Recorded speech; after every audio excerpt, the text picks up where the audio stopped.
which trainer is going to come out with the advantage in the final set, the final matchup, Losers Finals, Group H today, Galarian Corsola versus the Goodra that has been super popular today.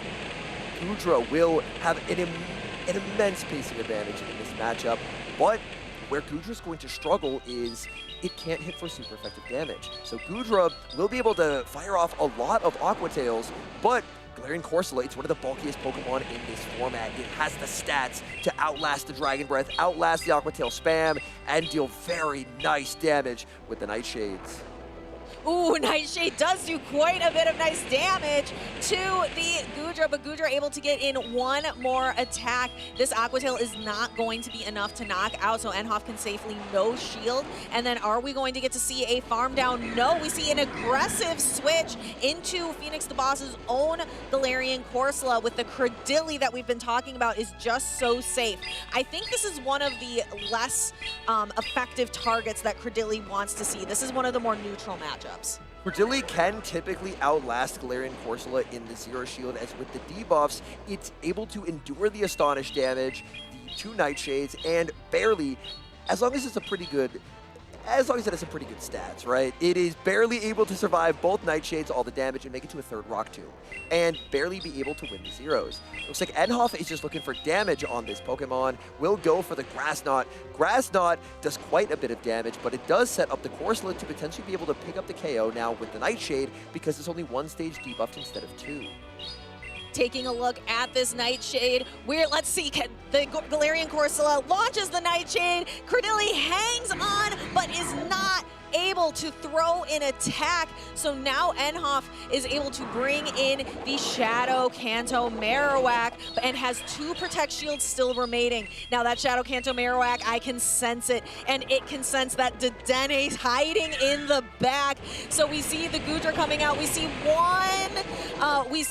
one Mud Slap, not quite enough. The Goodra able to hang on, no Protect Shields remaining, but that Shadow Kanto Marowak is still sniffing out that little tiny mouse Pokemon. Unfortunately, though, for the Marowak, Phoenix the Boss has both shields remaining. Yeah, Marowak, I mean, even with both shields in play, you can't stop the Mud Slaps. Going for the Parabolic Charge to buff up its defense to try and make it to the Play Rough, but it simply cannot get there. Who needs to throw charge attacks? Enhoff gets the call right, anticipating that it is the Dedenne, and Dedenne just gets farmed down, and that is the big difference. If that was something like a Charjabug, for example, a Charjabug could have at the very least hit back for neutral damage and tried to, find a win con. Whereas unfortunately, Dedenne, it takes super effective from Mud Slap instead of charging as neutral, it just gets fully farmed. Yeah, that Shadow Kanto Marowak was sniffing out the Dedenne in the back. Loves the smell of Dedenne in the afternoon here in Pittsburgh. We're seeing the Shadow Kanto Marowak on the side of Enhoff. Enhoff saving it, using its Protect, using the Protect Shields here, and then just being able to straight Mud Slap down. We see that victory, that fist pump. Enhoff is one win away from making it to the Losers Finals. Phoenix the Boss has to flip the script and win 2 in a row to continue on with a very interesting team, the Dedenne, the Goodra, the Shadow Charizard, Enhoff running a very more strict meta team. We're about to see, is this meta for a reason, or will this, having a little bit of spice, a little bit of anti-meta help out? Enhoff leading the very safe Credilli, again, into one of its more neutral targets, not a hard target as much like the Dedenne would be. Credilli will always be able to outpace, going for the Rock Tomb, immediate no shield from the Corsola. We did end up seeing in that previous match where if the Credilli goes for a Grass Knot instead of a second Rock Tomb, then Credilli is actually unable to make it to the third Rock Tomb. So will we see an adjustment from Enhoff? The two flying types in the bag for Phoenix, the Shadow Charizard and the Galarian Moltres, an adjustment in strategy, benching the Dedenne, but there's quite a few targets for Dedenne in the back, and I love seeing the adjustment from Enhoff. The Rock Tomb into Grass Knot play did not work in Game 2, so now opting for the double Rock Tomb play that will allow the Credilli on very low HP to make it to a third Rock Tomb. I am loving the look of the Azumarill in Enhoff's back line, whether she lines it up against the Galarian Moltres or the Charizard. Obviously, her Corsola wants to avoid the Moltres on the side of Phoenix the Boss. Phoenix the Boss, what do you bring in here? Do you bring in that Charizard? Yes, in comes the Charizard, getting the energy head start. That's a 3 Ember head start. There should be the Azumarill brought in here. And then does Phoenix switch? And when the switch happens, do we see an I switch, you switch situation? Hoff's gonna have to stay disciplined and stay in this matchup because the Galarian Corsola does not want to tangle with that Moltres. Ooh, and it looks like Phoenix the Boss just willing to kind of stick this out, maybe recognizing Galarian Moltres doesn't really want to be here either, but now there it is. As I see Enhoff breathing a sigh of relief that she's hidden the Corsola in the back and is able to at least get the Azumarill on this Moltres for a little while. So what this Azumarill has to do a lot of work to be able to set up the Corsola to be able to do anything in the back. The tricky thing about this matchup is this is a payback Galarian Moltres. So if the Moltres is ever able to get through this Azumarill, and Moltres does have a pacing advantage there, Moltres, I believe, should get to the fly 1 turn before the Ice Beam. Moltres looks like he's just going to go for a massive overfarm. Payback will do so much damage to a Corsola. It's a very efficient move. It gets same type attack bonus. Phoenix going to have to be very careful with the overfarm. In comes the Corsola. Corsola farming up Galarian Moltres. This is a huge call. Baiting with the fly. Enhoff calls the bait! Shield! No shield for Enhoff! She calls it correctly. I see that head nod. She knows it, and she has the attack. She has the power gem to be able to attack back at that Moltres and punch her ticket to day number 2. What a call by Enhoff. A very tricky end game. Payback so threatening, but no shielding. Trusting in the read. The read game 1 was so accurate. Saying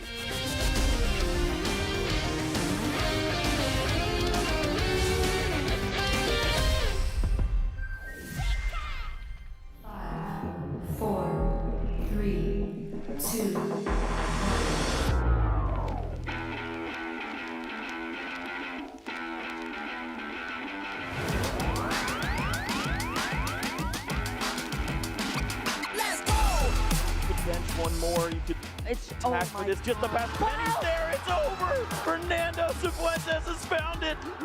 You've been patient, you've been waiting all this time, but you ready. You've been putting in that grind, so let's go. Champions are hard to find, but you know the goal when you're ready to shine. Have they heard of you? Then they know. You got your sights set on that road. If it's time to battle them, then let's go. Cause you'll never stop. Show them what you got. Stays asleep! Close combat onto a Mungus. Is that enough? Yes! Jump across, gets the knockout! Defeats Hschirra! Show them what you got. Yeah, they already know. You got your sights set on victory road. Show them what you got. Yeah, they already know. You got your sights set on victory road. Gets the leg down. Can you look down the wish cash where he has a little bit of health left? Oh! What HP left? I know it's over.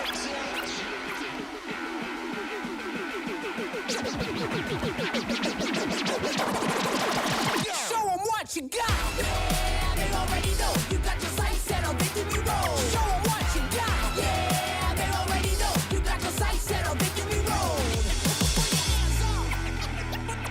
Put your hands up. Put your hands.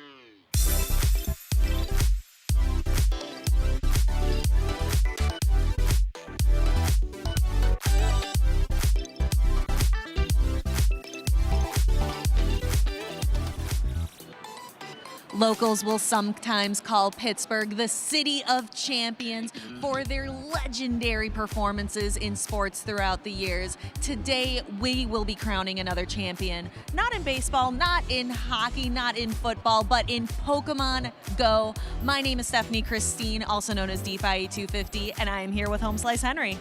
the battles so far this weekend have been unbelievable. This is the first tournament of the North American season, and the fact that the battles have been this good and there's still so many more tournaments to go, I am so incredibly excited to see how this meta develops. I mean, after this tournament here in Pittsburgh, in a few short weeks, we're going to be heading over to Milwaukee, then Las Vegas, the International in Sao Paulo, continuing on with Toronto, International in London, Seattle, a bunch of dates to be named later, which I'm very excited for. And how are we ending out the season? All roads lead to Worlds in San Francisco with Pokemon XP this year. We are very excited. But how do trainers qualify to get to Worlds? That is through championship points. The champion here today will punch an automatic qualifying ticket to Worlds, but everyone else, they are looking to be the top 75 players in the US and Canada, top 65 in Europe or Latin America, 10 in Oceania, and 5 in the Middle East and South Africa. First place today gets 350 championship points as well to help them with those travel awards. And we already have a few trainers who have punched their ticket to the World Championships. The top 4 finishers at the World Championships in August, Beelzeboy, Pontoman, Harjef, and Korlash.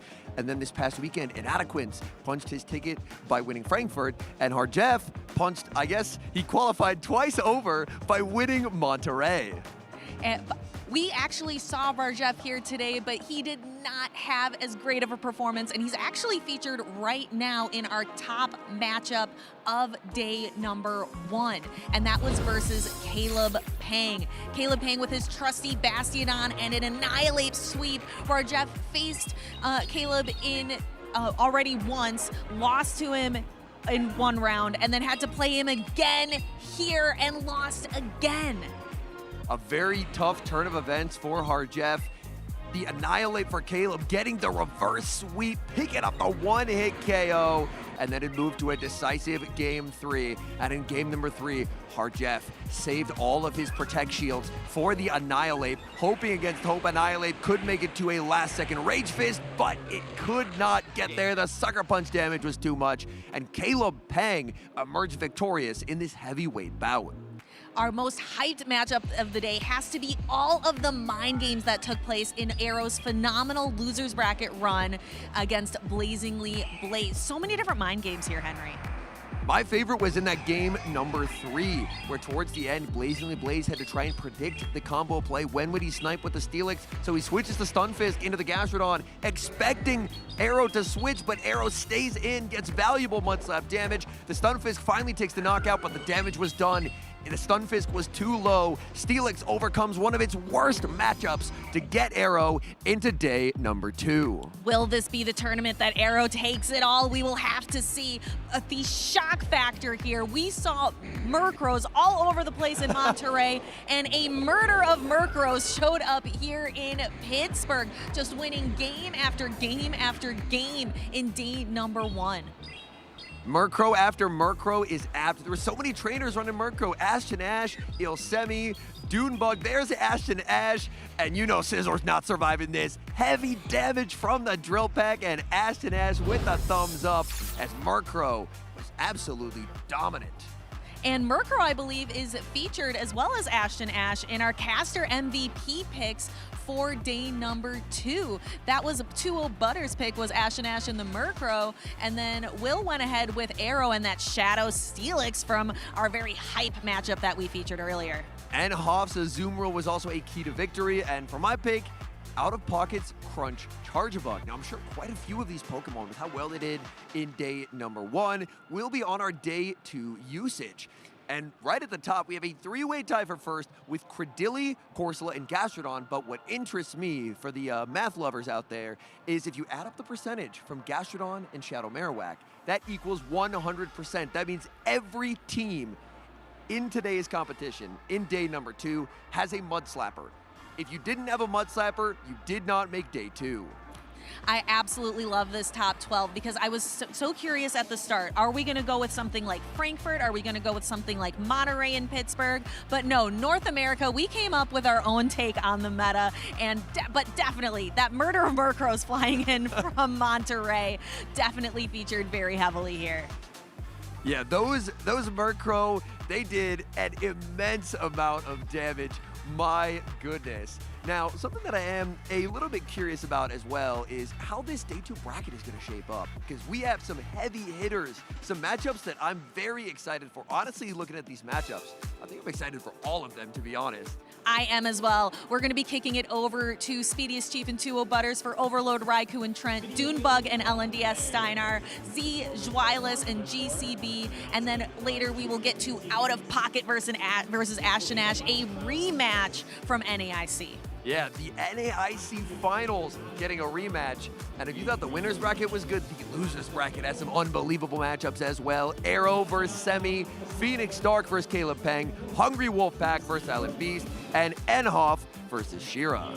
All of these matchups are going to be incredible to watch, but only one is going to be crowned the champion here in Pittsburgh today. We are going to be bringing you all of that exciting action, so be sure that you are following along. You want to make sure to not miss a moment on X, on YouTube, on Facebook, or on Instagram. Be sure that you are following @PlayPokemon or /Pokemon on all of these channels so you don't miss a moment.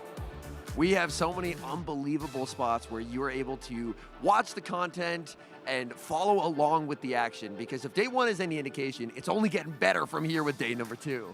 Let's go ahead and kick off those battles for day number 2. I know we've got casters in the booth ready to go. Will and Steven, go ahead and take it away. Thank you so much, DeFi and Henry. What an incredible intro, and I think that's the perfect way to set the groundwork for an insane day number 2. We're heading into that 2026 season with a bang, Butters. I can't wait to kick it off with you. It's a perfect morning to play some Pokemon. Let's get this day number 2 started, because on the winner's side of the bracket, we have all 3 trainers of our players to watch. From 3 different regions, we have Zweillous, LNDS, Steinar, and Out of Pocket. And then how about the wild cards with the Murkrows? We have Ashton, Ash, and DuneBug as well. DuneBug, one of the best trainers in Championship Series, and Ashton Ash, I think he's the best trainer to never win a regional. Will it be in Pittsburgh today? I couldn't have said it better, Butters. That is going to be an insane matchup to watch. When they were reading through the bracket in that intro lounge, I thought, man, you and I are getting such a treat, man. We get 3 of the best matchups, and all of the matchups are going to be insane today. I cannot wait to head to that loser's bracket and see my MVP pick with Arrow and his Shadow Steelix tearing it up down there as well. So I can't wait to get in the action, Butters. Our players are actually taking the stage. Overlord Raichu versus Trent.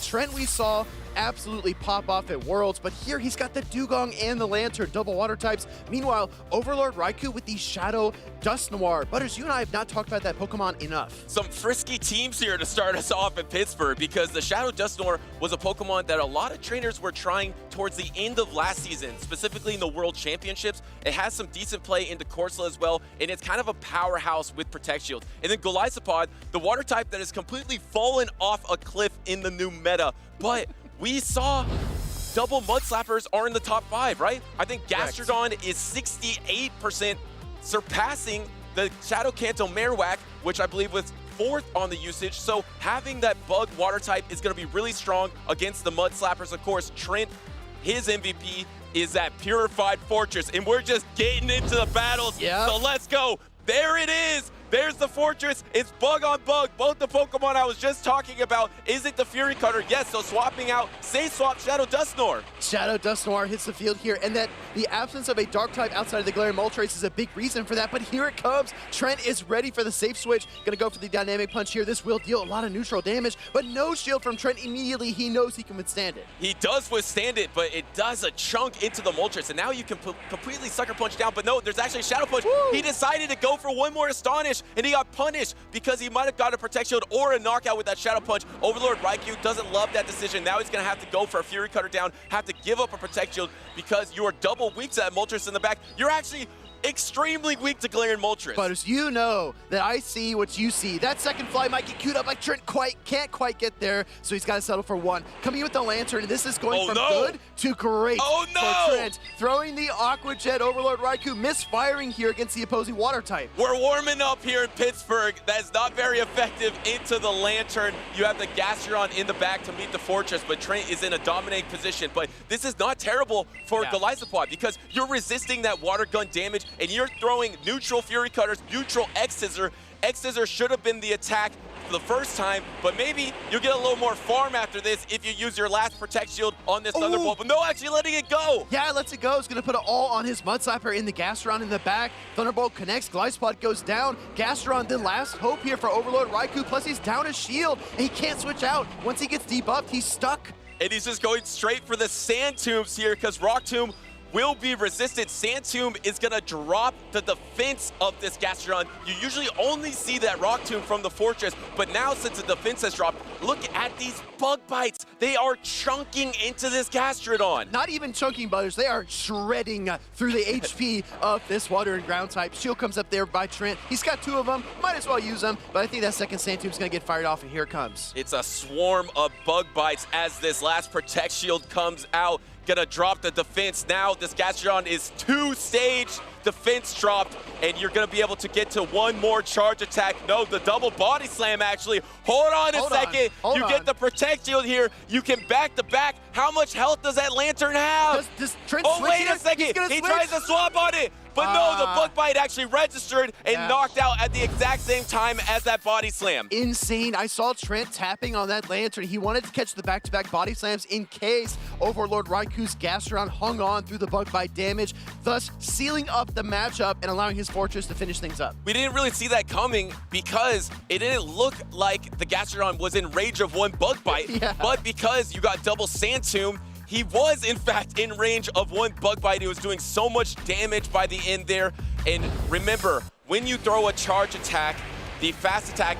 Oh, actually, that was the first mistake maybe from miscue from Overlord Raichu there to not get to that Shadow Punch, which maybe would have helped him in this matchup. But towards this end game, like I was mentioning, when you throw a charge attack, if you're playing against a fast attack that is 1 turn, that fast attack will go at the same exact time as your charge attack. That damage registered.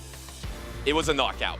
Day 2 is a place that Trent has been multiple times before, but the trainer on your screen has not been here that often. I do agree with what you said earlier on, Butters. We are warming up here in Pittsburgh. Overlord Raichu trying to lock in here and prove why he is a top cut trainer and deserves to be on the stage next to Trent. Going to game number 2, let's get started. And not just top cut, on the winner's side, and that is a winning lead right there. The Shadow Dusknoir into the Fortress. It's pretty dominant, and actually Trent is just staying in here because you're not technically ABA weak to this Dusknoir, but you do have that Corsola in the back.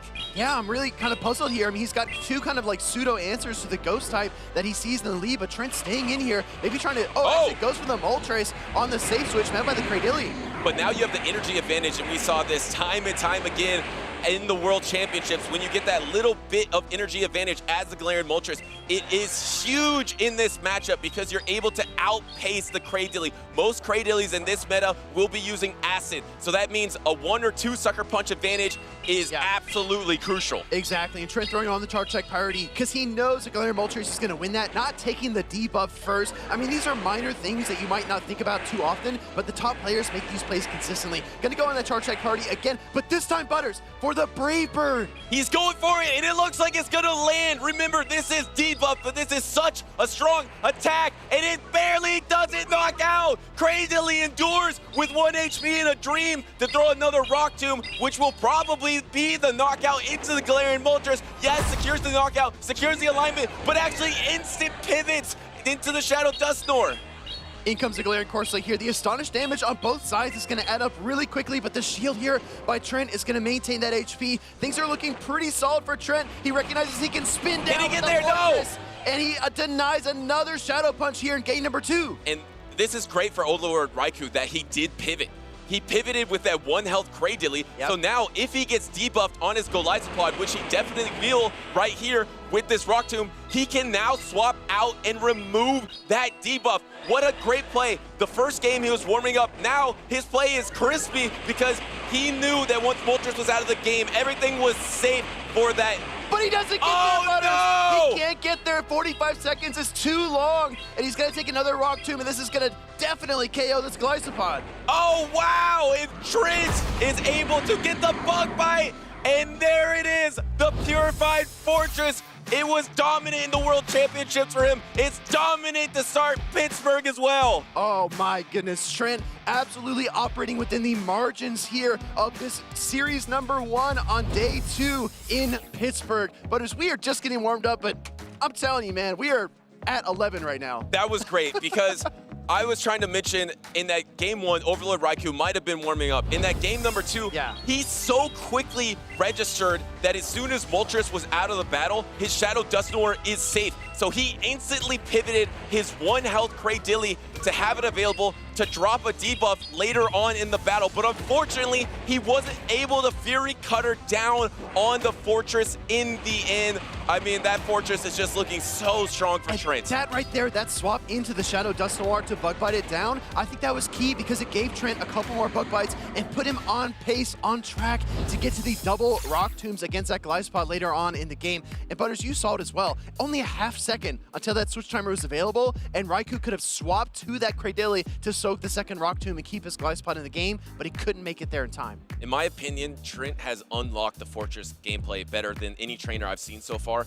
To be fair, the Monterey Regional wasn't streamed, so I wasn't able to see a lot of those trainers were running Fortress, right? Especially the Iomiro squad that had the Fortress on almost every single team. But the way that Trent is able to use that Fortress, able to utilize both the Rock Tomb debuff of the attack and the Sand Doom debuff of the defense, and most importantly, the pressure of that bug bite damage, not only against that #1 usage Pokemon in day number 2, Cradily, over 80% usage here in Top Cut. I think just recognizing the right time to execute the Fortress, right? To use the Sand Tomb versus the Gastron in the 2-shield matchup and just fight through it with the bug bites, and then to spam those Rock Tombs against the Glyspot, get that little bit of energy advantage that he needed. I agree with you. I think Trent has absolutely unlocked it, but I want to hear from the trainer himself. Henry, talk to us about Trent and his Fortress.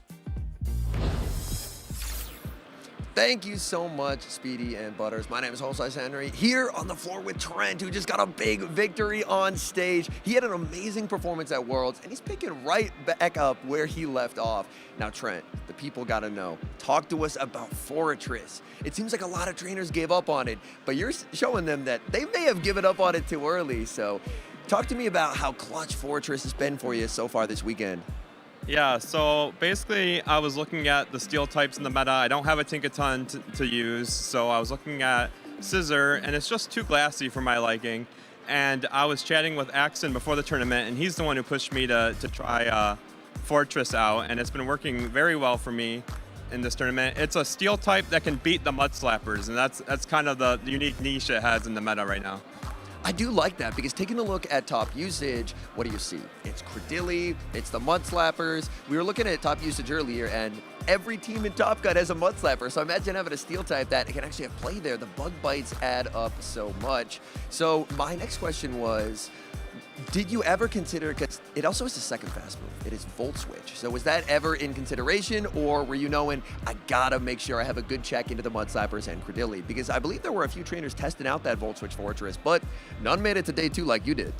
Yes, I did try out Volt Switch in Go Battle League, but I never really considered it for this tournament because, like I said, it's the steel type that beats the Mud Slappers, it beats Cradily, and Volt Switch would not help in those matchups at all. That makes quite a bit of sense. Volt Switch into Marowak, not going to be a great time. And you had mentioned that Axon provided some helpful advice in terms of, hey, maybe try Fortress. Maybe Scizor is not the way to go for this tournament. So do you have any people, like other than Axon, who helped out, provided advice, any kind of thank yous you want to give as you continue what's been a pretty incredible run so far here in Pittsburgh?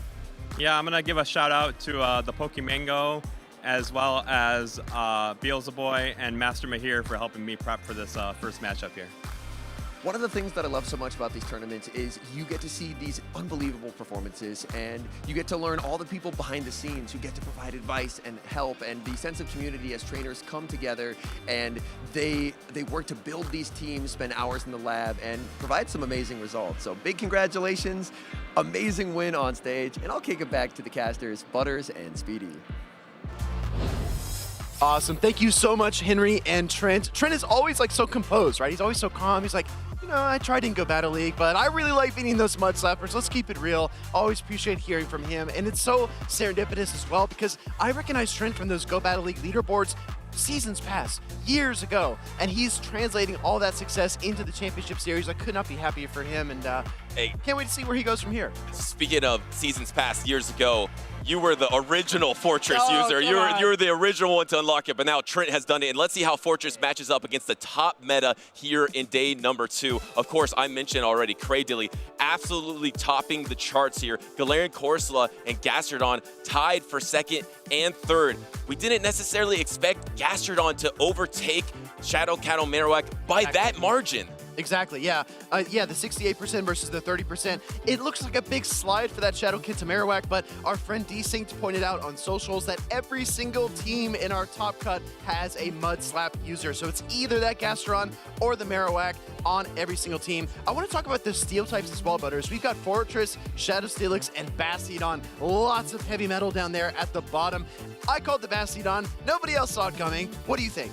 I mean, it's on our top usage, so you definitely called it. If it was a one-off, I don't know if I could give you the full credit, but being there at number 9 in usage, it's a real deal. It's tied with Shadow Steelix, so, I mean, I feel like you got something to say right here. I just noticed something. Yeah. Incredible. No Azumarill, no Tinkaton, no Dedenne. Yes, and people were concerned about Dedenne in this meta, Yes. if you saw on social media. Rightfully so. Yeah, maybe rightfully so. There are 0 Dedenne on the winner side of Top Cut. I'll double check on the loser side, but it is a non-factor on that winner side. But we know one of these two trainers will be a factor, because up next, we got DuneBug and LDS Steinar on the stage right now. Woo! Cannot wait for this matchup here. DuneBug, one of North America's greatest trainers, and you mentioned Ashton as one of the best trainers in the world to not win a regional yet. I would put Steinar in that same tier. This is an elite trainer from Brazil. I would say Hardjeff's greatest rival, and he is due for a trophy as well. Yeah, great call out there. Steinar has also played so well in international competition as well. Yes. And actually, these trainers have been at so many competitions together, but they've never faced each other. They were both in Monterey, and they both did well, but DuneBug actually went down to the Eomero squad, lost to Eomero, and then lost to Spartan. And that's the reason he's running Murkrow on his team today, because he saw how powerful it was in Monterey. He's a Mur believer, right? Well, we're jumping right into game number 1 here. DuneBug on the left side of your screen. Steinar is on the right. We've got steel types on both sides, Bastion on Fortress, but neither one of them is going to be in this game number 1. In a devastating lead for DuneBug here. Is he going to instant swap? Yes, instant swap to Murkrow. We have not seen this matchup, but remember, these pecks are super effective. The Galarian Moltres would be throwing neutral sucker punches, so this matchup changes and actually going for the neutral foul play instead of the drill peck. I know Peck is super effective, but look at the counters as well. Yes. Steinar in this matchup is basically neck and neck with this Murkrow in terms of dealing damage after the Rage Fist. His counter is going to be even stronger. What is this, little cup? I mean, the damage here is just so much on this Murkrow. And suddenly, the damage has reduced. You might be able to get the double charge attack here. I think if Cradily tries to get greedy, Steinar tries to get greedy with the form down, I think you're going to get double drill pecked. I think he's going to have to shield at least one of these. Oh my goodness. How much damage that did. Oh. DuneBug's Murkrow was so close, but you called it, Butters. Going for the Rock Tomb in the knockout, wants to maintain the shield advantage here. DuneBug actually does commit this shield because he wants one in return. And can he swap? He could have swapped, but instead goes for this drill peck. It probably will knock out. And does Steinar give up his last protect shield? No. Wow. Just decides to let it go, let the alignment go. Oh, wait. And suddenly, no, it holds on. Simultaneous.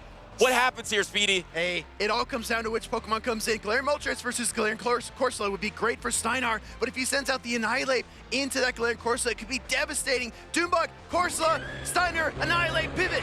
I don't know if anyone clicked. I think they both let the game decide. Am I crazy? Did anyone click on a Pokemon? I didn't see any taps there, so it might have just been fate. But here comes the Rock Tomb on the Charge Attack priority with the Galarian Moltres' Fly. And shields are down for DuneBug, but Steinar does not have Brave Bird.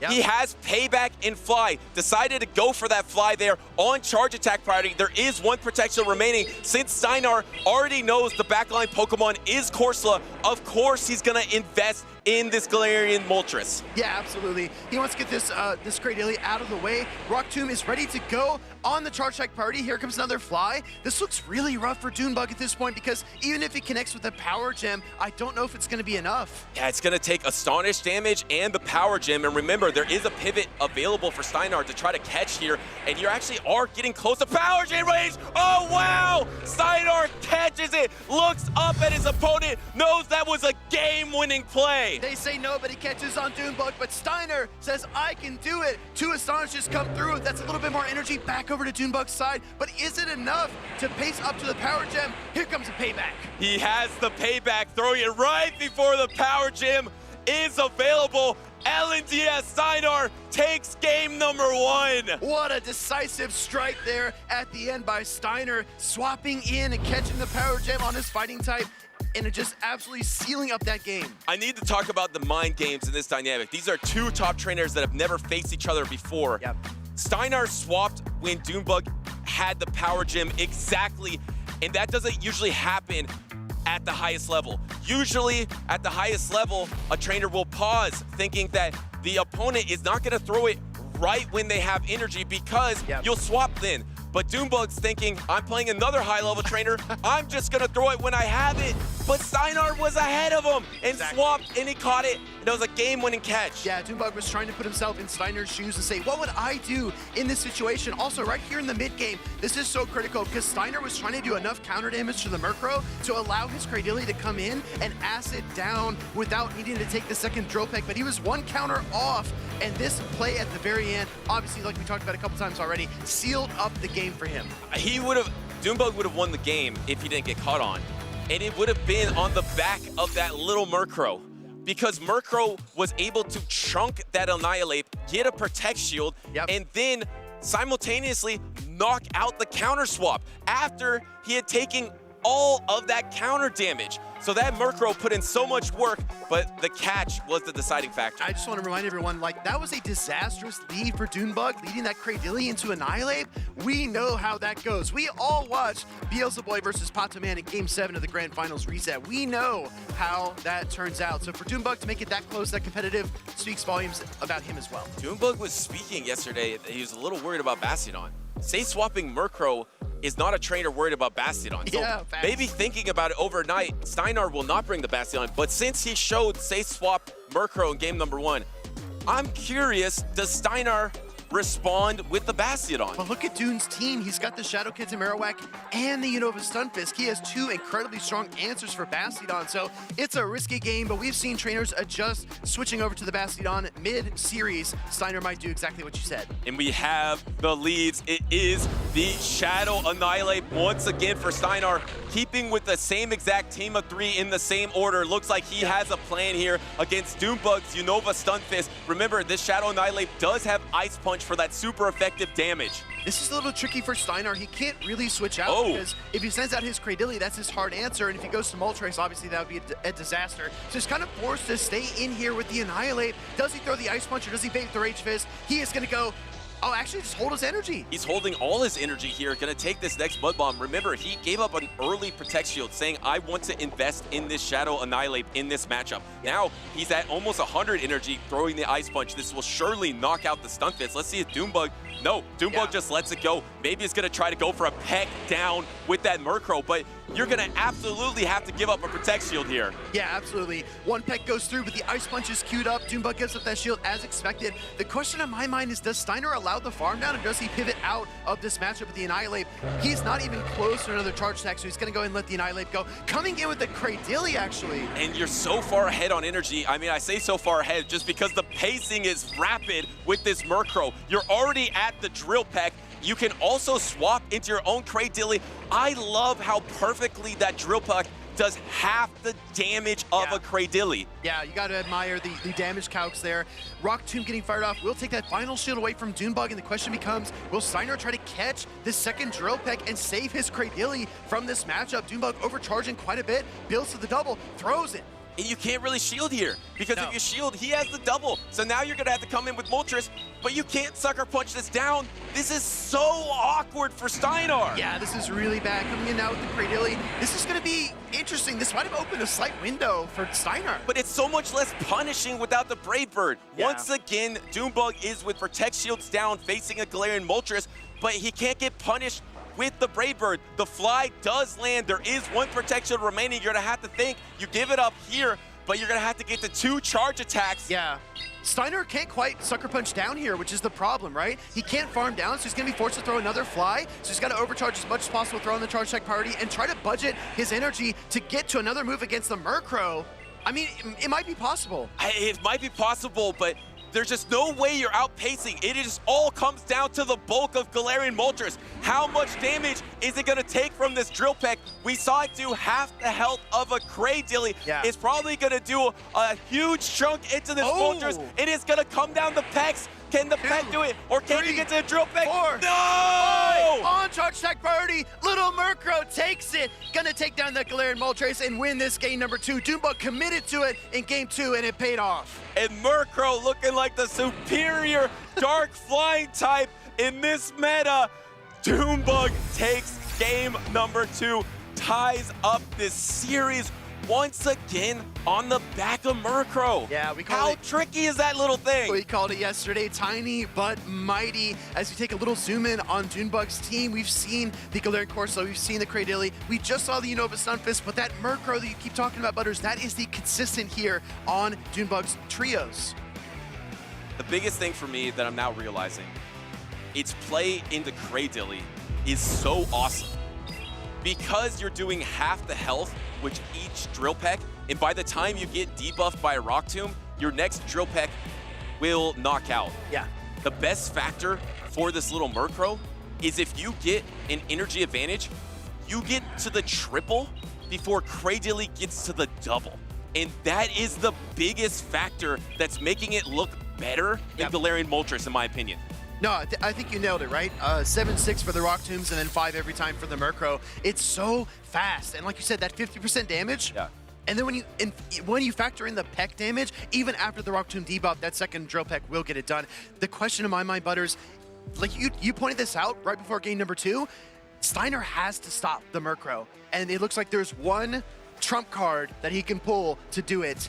Does he take that risk here in winners round 1? It's so risky. You mentioned the double ground. You could land it on the Murkrow, but you could also land it on a Unova Stunfisk or a Shadow Kanto Marowak, and the game's over.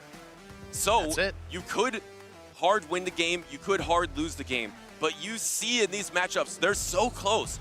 Maybe he's just thinking, I'm gonna play better on the edges, play better neutrally than I did in that game number 2. That's my prediction. I think he tries to play a similar style and outplay DuneBug, but we're locked in here for decisive game number 3. We're about to find out. Trying to outplay DuneBug, that is a tall ask, but Steinar might be able to do it. Shadow Kanto Marowak lead into that Shadow Annihilate. I see it, you see it, the chat sees it. There's a Bastiodon in the back. And there is a Murkrow in the back as well. The first Rage Fist is going to be coming out. Protect Shield from DuneBug. Remember, the Shadow Kanto Marowak will get to the double Bone Club first. So you will win the one Protect Shield situation here. My prediction, Steinar doubles down. He gets the alignment, which he desperately needs. Yeah, I agree. I think alignment is key here. He knows it. He knows that's an alignment-based Pokemon. The second shield comes up, like you pointed out, Butters, and I think after this, a full counter down is in the cards for that Shadow Annihilate. And he's going to be able to get the counter down right here, barely holding on with his Shadow Annihilate. Probably going to get a Protect Shield from whichever Pokemon comes in. Is DuneBug going to go for a Peekaboo, try to catch something resist, or try to catch an Ice Punch on the Corsola? No, actually blind Ice Punching, expecting the Murkrow. Does DuneBug sniff it out, or is he going to take the super effective? He takes it! That one hit knocks out the Murkrow! Oh my goodness, Murkrow! Exit stage left. Here comes Bastiodon. We see the nodding, knowing nod from DuneBug97. He knows that this Bastiodon is going to be too much for him to take down. Well, even if he could take down the Bastiodon up a Protect Shield, which I believe Galarian Corsola could, there's a Galarian Moltres in the back, the hard counter for that Corsola. DuneBug completely sacks the Murkrow, knowing he has lost lead. There might be a Bastiodon. There is a Bastiodon, and there is the win condition for Steinar. Steinar has this Pokemon. He has the Moltres in the back. All he needs to do is clean up. Yeah, I mean, you can see where this is going, right? I think behind the Bastiodon, Steinar could even have like a 10 CP Magikarp, and the splash damage would be enough to take down the Corsola. But after you see the Dark Flyer take to the skies, DuneBug knows it. We all know it. The payback is impending. And unfortunately for DuneBug, the Murkrow that he committed to in all 3 battles that won him game 2 and even the series was absolutely deleted in game number 3 by that boosted Ice Punch from a Shadow Annihilate. DuneBug says it gives his opposing trainer a salute of respect. Yeah. These are 2 of the best in the world. It's no shame to go down to Steinar. What a prediction to bring that Bastiodon in game number 3. I feel like Steinar was so prepared for this matchup. He led Shadow Annihilate in all 3 battles. Yeah. I think he scrimmed this out. I think he realized there's no way that DuneBug can win this matchup unless he just leads Galarian Corsola every single time into my Annihilate. That maybe was DuneBug's one win condition. Otherwise, Annihilate can either take the switch advantage or lose the shield advantage and then get it right back, because you saw that Ice Punch, one hit knocks out the Murkrow. I think that was fantastic preparation from LNDS Steinar to start us off. I just wanted to call that out.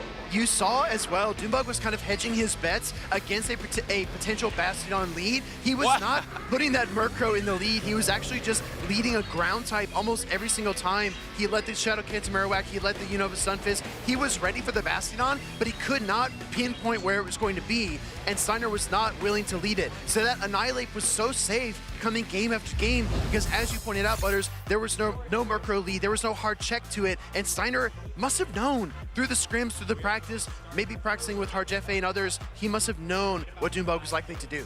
I think so. I think this actually just comes down to preparation. Yeah. It's a huge factor going in the start of day number 2 that we don't necessarily talk about a ton, but if you're coming in that winner's side of the battle, you know your first opponent the next morning, you're spending the night before preparing for that matchup. Some trainers like Trent want to do it all solo. They don't even want to hear the perspective of their friends because they're like, I don't know how to play like you. I want to play my own way. We know Steinar does travel with his team as well. The Lindos, I felt like he was so prepared in that game number 1, and it showed. You know who else is like that? Rise. Rise is like, I only want to do a few scrims, just a handful of scrims. I don't want to do too many, because after you kind of like reach a point, your opponent just starts throwing things at you. It doesn't feel like authentic, like a real, match, because you're playing the 6th, the 9th, the 20th round. It doesn't feel, like a real practice. So it's so fascinating because even Beelzeboy said that as well. The world champ said he made mistakes in the past of over-preparing, maybe staying up too late trying to prepare for that first matchup, when really it's a gauntlet. You need to get through that first matchup, but with these trainers, with their resumes, their aspirations is to win it all. It's not about beating DuneBug. They want to be holding that first place medal at the end of Sunday. Sorry, Butters. I'm getting word from production. We have not one, but 2 GB Lindos that are about to be interviewed by Stephanie. Take it away.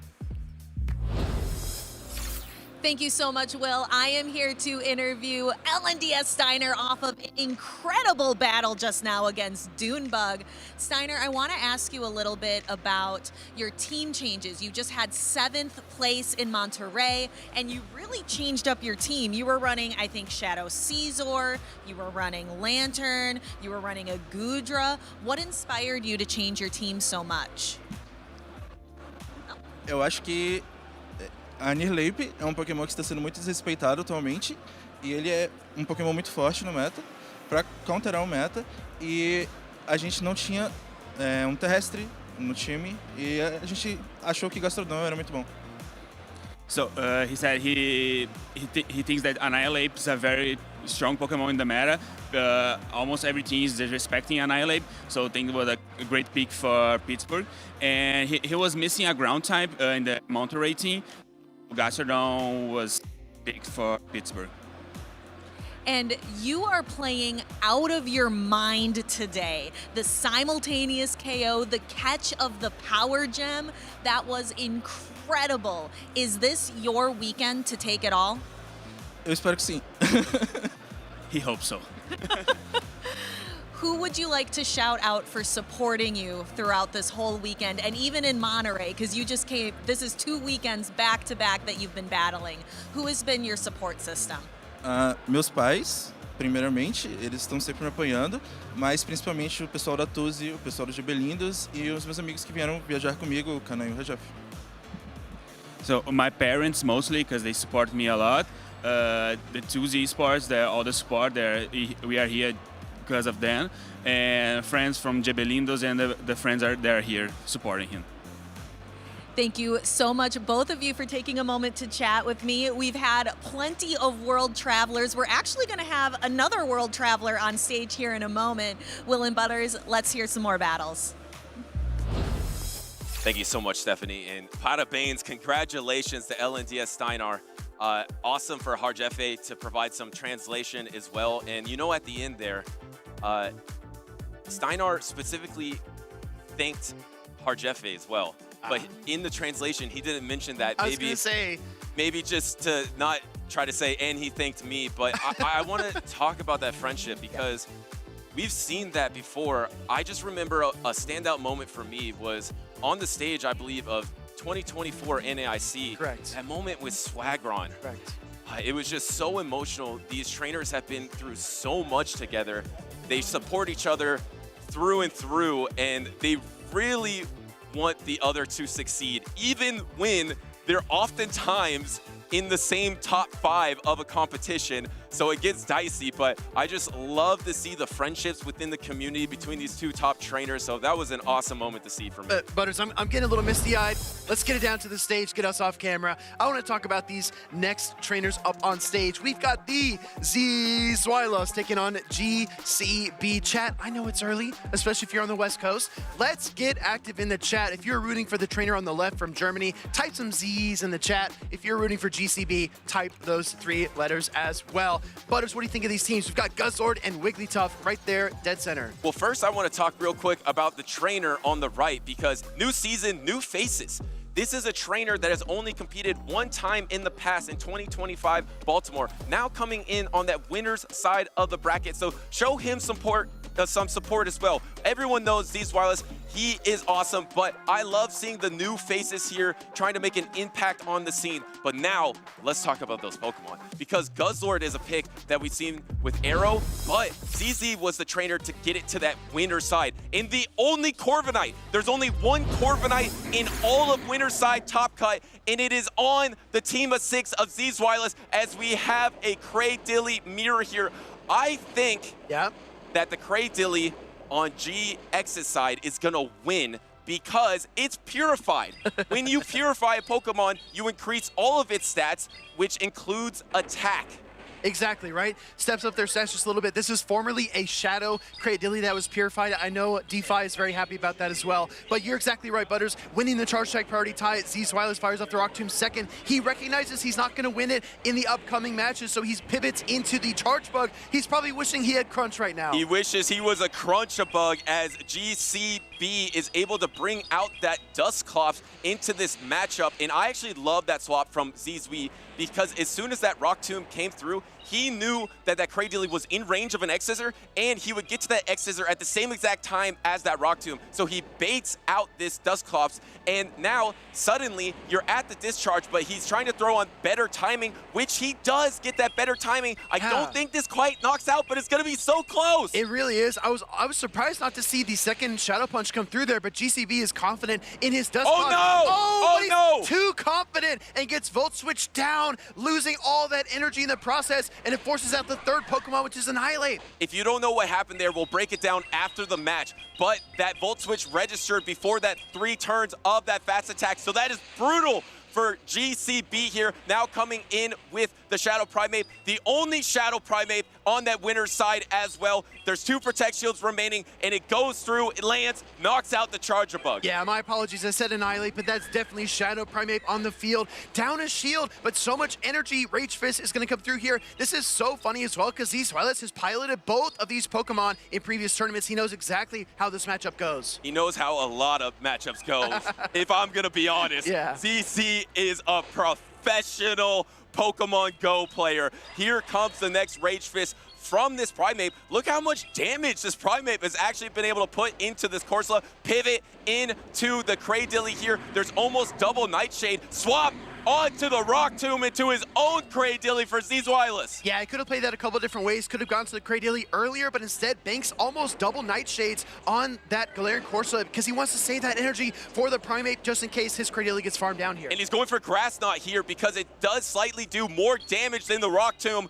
Not expecting a Protect Shield, but it is a Protect Shield, so Rock Tomb would have been the better attack to debuff the Cradilly, but all you need to do is get it in range of Nightshade, and I believe it is in range of Nightshade. Yeah, I like this play a lot by GCB because he knows ZZ wants the double Nightshade so he can still get off this Rock Tomb. The question is his timer up and does he have the Rage Fist on the Primate? Can he combo play here? No, actually, ZZ throws the Nightshade right away. And it's all going to come down to if that Primeape has energy. I don't think it does. The double Nightshade is available for ZZ. He's going to throw it right here. Primeape was dry, so ZZ is able to take game number 1. Yep, out of energy, out of time. Galarian Corsola topples the Shadow Primeape there on the field, and Butters, it all took a turn when that Volt Switch came through, KO'd the Shadow Dusclops. I think a non-Shadow Dusclops could have withstood the Volt Switch, but the Shadow could not. Yes, and sometimes you talk about timing and want to throw on proper timing with your fast attacks to be as efficient as possible. But sometimes in these competitions, you may get too eager for timing. Yeah. And that's exactly what happened there with GCB, because he tried to throw one of the hexes, which is a 3-turn fast attack, against the Volt Switch, which is a 4-turn fast attack, which is gonna happen right here. So he throws it thinking he can reach the Shadow Punch, but if you're in range of knockout of that fast attack, that will actually have priority over your charge attack. So it's a unique interaction that happens in Pokemon GO PvP that you see kind of often, and GCB should have not risked it and should have just gone for the Shadow Punch. Yeah, we see a lot of 1-turn fast attacks, a lot of 2-turn fast attacks. The damage application is so quick with those that we can often forget about it, but with 3-turn, 4-turn, and 5-turn, it matters a lot. Jumping right into game number 2, these trainers are ready to throw down. We get the Charge Bug from Zweillous. This is where the X-Scissors can be incredibly useful. And this is where the electric type of Charge Bug is way more useful than the other electric types, in my opinion. Yeah. Specifically compared to the Unova Stunfisk. Unova Stunfisk gets destroyed by Cradilly. And the fact that you're able to beat Cradilly in those even scenarios, and now swapping out into your Corsola to try to take that Rock Tomb, you do take that Rock Tomb, you are debuffed. Is that a Wigglytuff in the back? I think there is. There's a counter swap of the Wigglytuff, but it's not as brutal as it used to be, but still, pretty brutal, Speedy. Yeah, and that extra Astonish that ZZ was able to get on the swap allows him to get to this Power Gem and deal some damage back to the Wigglytuff. But keep in mind as well, it's still debuffed from the Cradilly Rock Tomb. So like you said, Butters, it's not as abysmal as it was last season, but it's still not great. And it looks like actually GCB is going to go for the full farm down. I was thinking maybe that's not as possible, but it is. The Power Gem is going to be coming through. It is debuffed. Maybe in a standard situation where it's not debuffed, it gets a little dicey, but probably not. You get the full farm down, swap, and now you're going to have to take double Icy Wind. The tables have turned here in Pittsburgh. This is wildly uncomfortable because ZZ is switch locked. He's going to take this Icy Wind RB forced to use his shield, and this is super effective damage if he allows it through. He's probably got to allow at least one of them through and look for the acid down. I like GCB's team. It has a lot of ice pressure. Yeah. These double Icy Winds swap. Guess what? I got an Ice Punch too. I love this tech here to run the Dusclops. Almost everyone is running Galarian Corsola, but the fact that you have this Ice Punch for the Cradilly that is top usage by a mile could be very important in Top Cut. Out of the cooler and into the freezer. Here comes GCB with the Ice Punch. Going to be super effective damage against Cradilly in spite of the Rock Tomb debuff. It's going to bring it close to a KO. Might need 2 more hexes to get it done. And can he get the hex before the charge attack is available? Good There's timing. a swap though.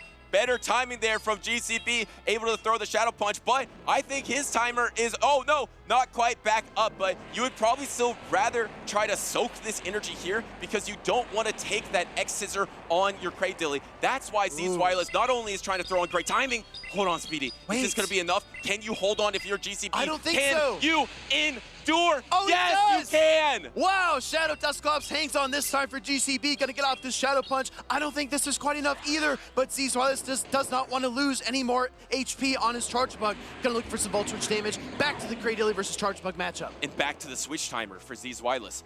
The switch timer is available. He needs to swap on this Rock Tomb. If he doesn't catch a Rock Tomb, it is over for him. It's so hard to do. Does he pause? He pauses! He catches! What a play from ZZ! ZZ engineering win conditions in real time, everybody. Soaking the Rock Tomb. Like you said, Butters, giving himself a chance. He's about 2 Volt Switches away on that Charge Bug. Comes back in with the Dilly. Don't forget, it's got the Grass Knot. Brilliant. Knowing that he's going to hit the Grass Knot to put it in range of the X-Scissor and also not give enough energy. But does he get back to his switch timer? Yes.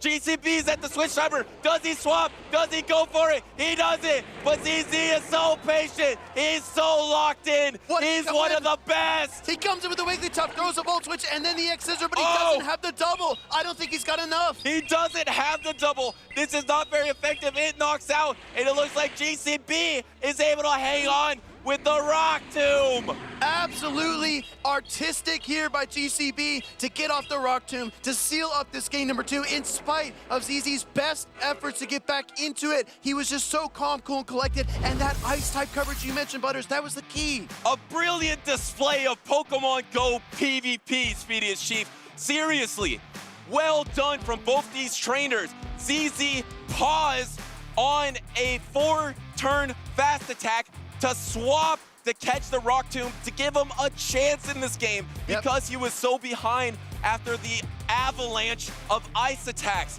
He almost gets back into it, and he was so close to winning it all and closing with the Charger Bug, but GCB is playing well in his own right. I'm just saying it, Butters, when you have to switch in a Cradilly into a loaded Wigglytuff and take 2 Icy Winds, you are down bad in a matchup, and that was so awkward for ZZ to do that, but he almost was able to will himself back into this battle, just ran out of gas, ran out of HP on his Charger Bug, and that was the deciding factor. GCB has shown that he can stand toe-to-toe with one of EU's best. It's crazy. Zweillous is so good, man. He's so good. And the fact that GCB is in his 2nd tournament in Championship Series and he's keeping pace with a player like this, and now we're in a decisive game number 3, and we have a new appearance here. We got the Shadow Talonflame. Taking to the skies, and I'm sure ZZ is very, very happy it's not lined up against that Corviknight that he is also bringing for the first time this series. We got 2 new flyers in game number 3. As you're getting to the fly here, gonna throw it. It wasn't the Flame Charge, gonna try to go for double fly. You're gonna get the Protect Shield from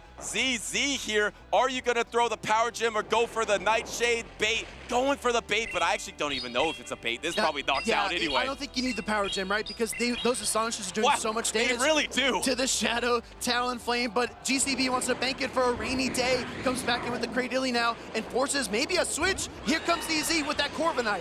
What's crazy is Cradilly can beat Corviknight. Yeah. It's kind of nuts because you would think that a Steel Flying type would definitely beat a Grass Rock type, especially with a Sand Tomb and a Flying type, a charge attack as well. Remember, Air Cutter now is a 30% chance to buff your attack, and it's very low energy. But instead, Zweillous goes for the full payback because that is the more energy efficient move, even though Air Cutter is same type attack bonus. I think he's recognizing 2 things, right? First, he wants to get some use out of the Corviknight, and even if it takes a lot of damage here, he doesn't want to give too much fuel to the fire. That is the Talonflame. In comes the Talonflame with the Flame Charge. Wow, this gameplay is just so dynamic. These trainers are just getting back to their switch timers, able to land the Flame Charge here. There's a ton of energy on this Corsola here. The Nightshade is going to be coming through. Does he double invest? Does he double down into that Shadow Talonflame? No, absolutely not. He's got the Wigglytuff, right? We saw this in game number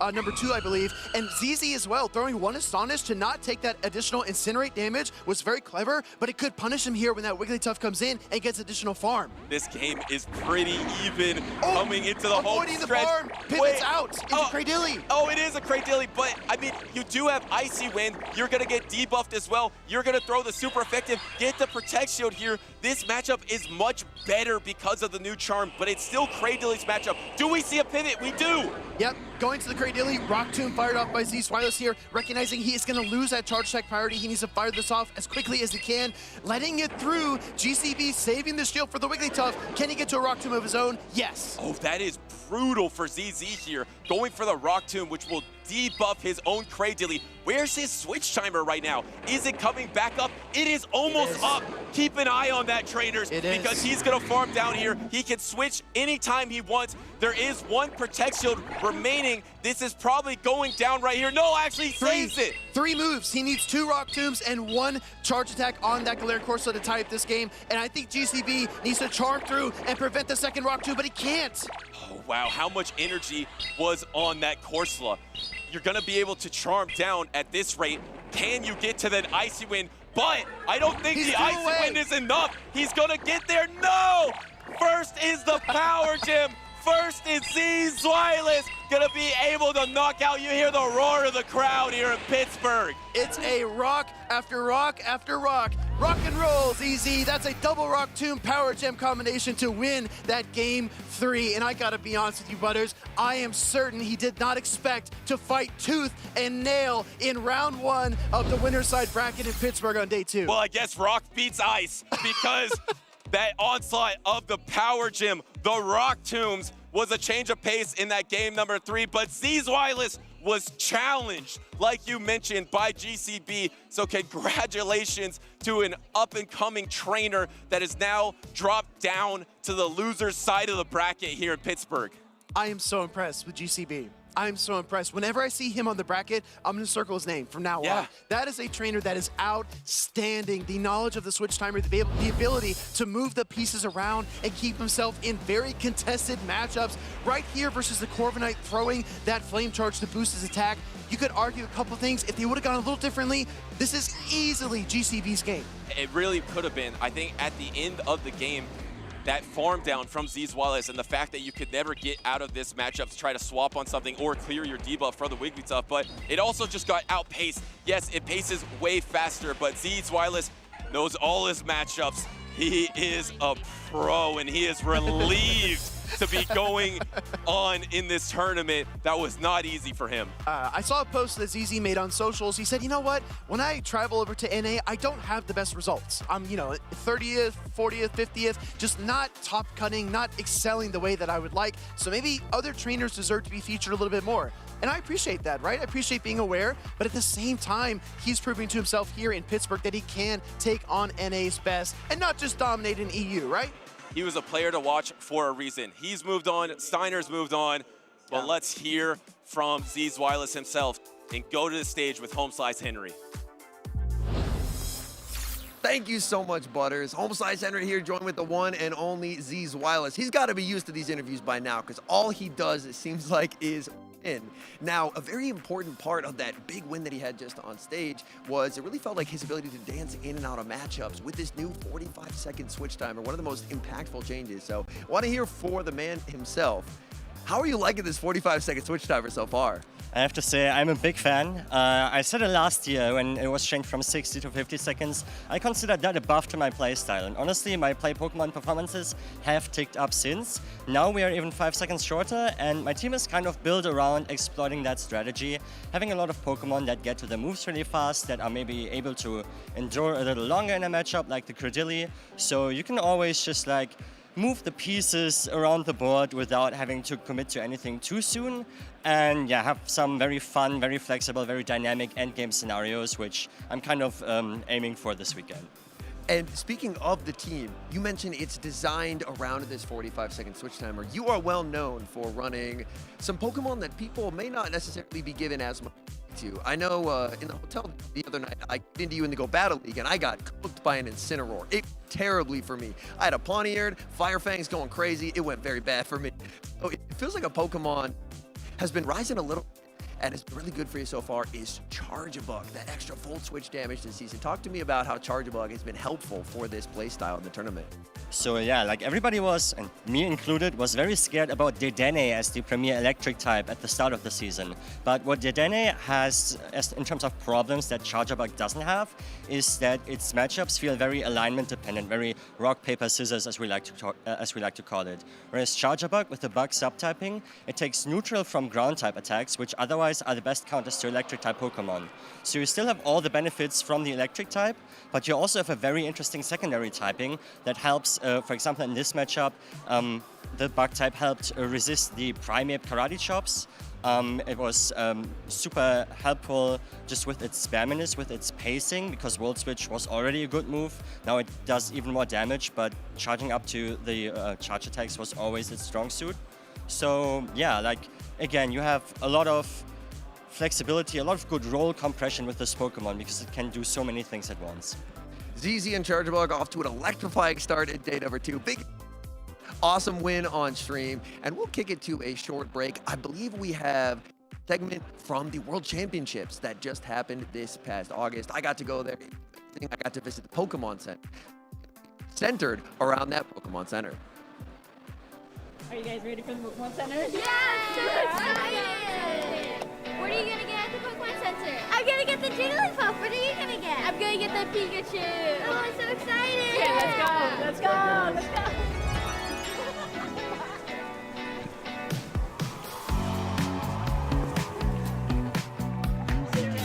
Yeah, let's go!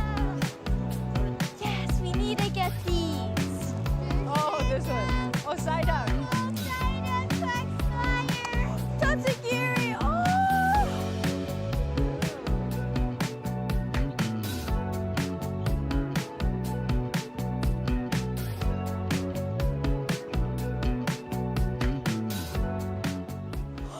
It's a Pikachu.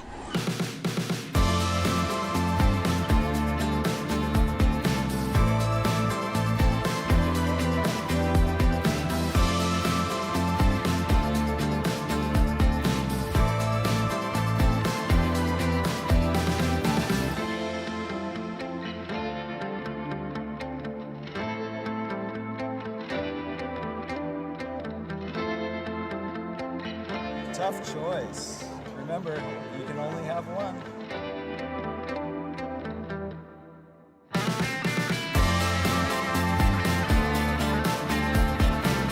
What did you get from the Pokémon Center? I actually got something for you. Thank you. That's so cool. I actually also got something for you. I got a Pikachu. Thank you. Oh, let's head to the arena, okay? Okay. How many Pikachus do you think you have? Too many, can't count. What are you gonna name your Jigglypuff? Probably Iggly Biggly Bop. Welcome back, trainers, to a brand new interview. I'm here with Jason, 2890, indisputably one of the best Go Battle League trainers in the world. Jason, I know that sounds like a tall statement to make, but you are seriously one of a kind. Tell us about your success over these past Go Battle League seasons, because you've been tracking this kind of data, right? Well, yeah, there's a member of our community named JJN that keeps like a season-to-season spreadsheet that he updates after every Go Battle League season, and he has like so many different statistics on there. And I just recently hit the #1 spot for most consistent Go Battle League player, like best average finish for every season. Currently, I'm on a 16-season streak of finishing every season in the last 16 seasons on the first page of the leaderboard. So I've had quite a lot of success and hit #1, a handful of times. So it's been a lot of fun. You are a name that I recognize from your Go Battle League performance. You're just absolutely incredible. Jason, 16 seasons, my goodness. How do you maintain any sense of consistency? Because, I had a little bit of success on the leaderboards, but that was years ago at this point, and the meta keeps changing. What are kind of some of the strategies or techniques that you use to read metas, to understand it, to stay on top? Well, I pride myself on being a very well-prepared player. So after every season, there's moveset updates, things change, new Pokemon become relevant. So I spend the first few weeks of the season just getting accustomed to some of the new changes, playing out some new Pokemon, some new movesets to see what's going to be useful. And then by the end of the season, I have a pretty firm grasp of the meta. I consider myself a pretty big data nerd, I guess you could say. Like, I track a lot of opposing teams I see, a lot of opposing cores I see. So by the end, I've made adjustments that I think will play into a lot of the commonly seen cores and commonly seen teams that I'm seeing out there. And I just aim to try to team build to have as much play into as many different teams as possible. Well, speaking of that, are there any consistent strategies that you use season after season? Like, for example, do you start a brand new season and you say, you know what? I really liked Bastiodon and Shadow Victory Bell, so I'm going to try those Pokemon again and see if they're still good. Do you do things like that or anything to that extent? Yeah, a lot of times my default strategy whenever a new season happens is let me try last season's teams and see if they still work in this new meta.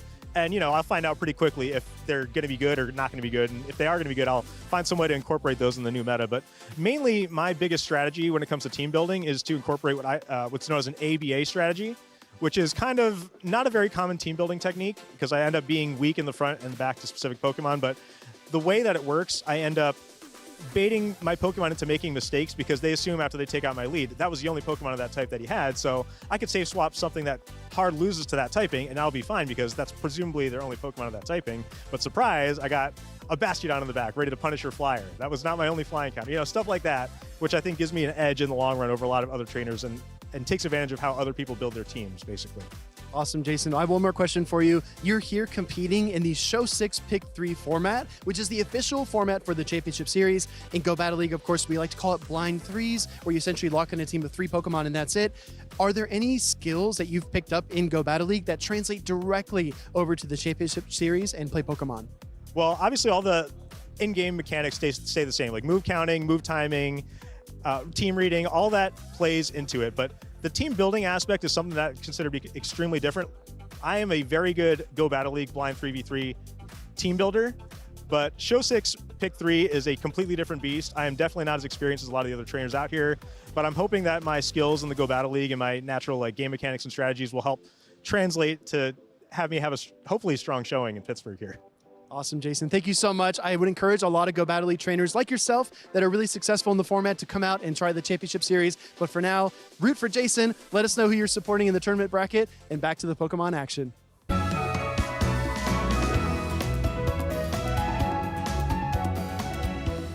Welcome back, Pokemon trainers, to the 2026 Pittsburgh Regional Championships. My name is Homesize Henry, joined as always by the wonderful DeFi. And wow, sitting at the desk watching that interview, hearing all of the wisdom that Jason has accumulated over the years, I really like seeing trainers who have been so dominant in the Go Battle League, taking that step maybe a little bit out of their comfort zone and trying out the Show 6 Pick 3 format we have at these regional championships. It is very, very fun to see these tournaments continue to grow as more and more players give it a try. They get to experience the venue, all the spawns, the Trade Sunday with the 2XLs. It has been an unbelievable weekend so far, and we're just getting started. We are. Speaking of tournaments, I want to reflect back on a tournament from a couple years ago, the NAIC 2024.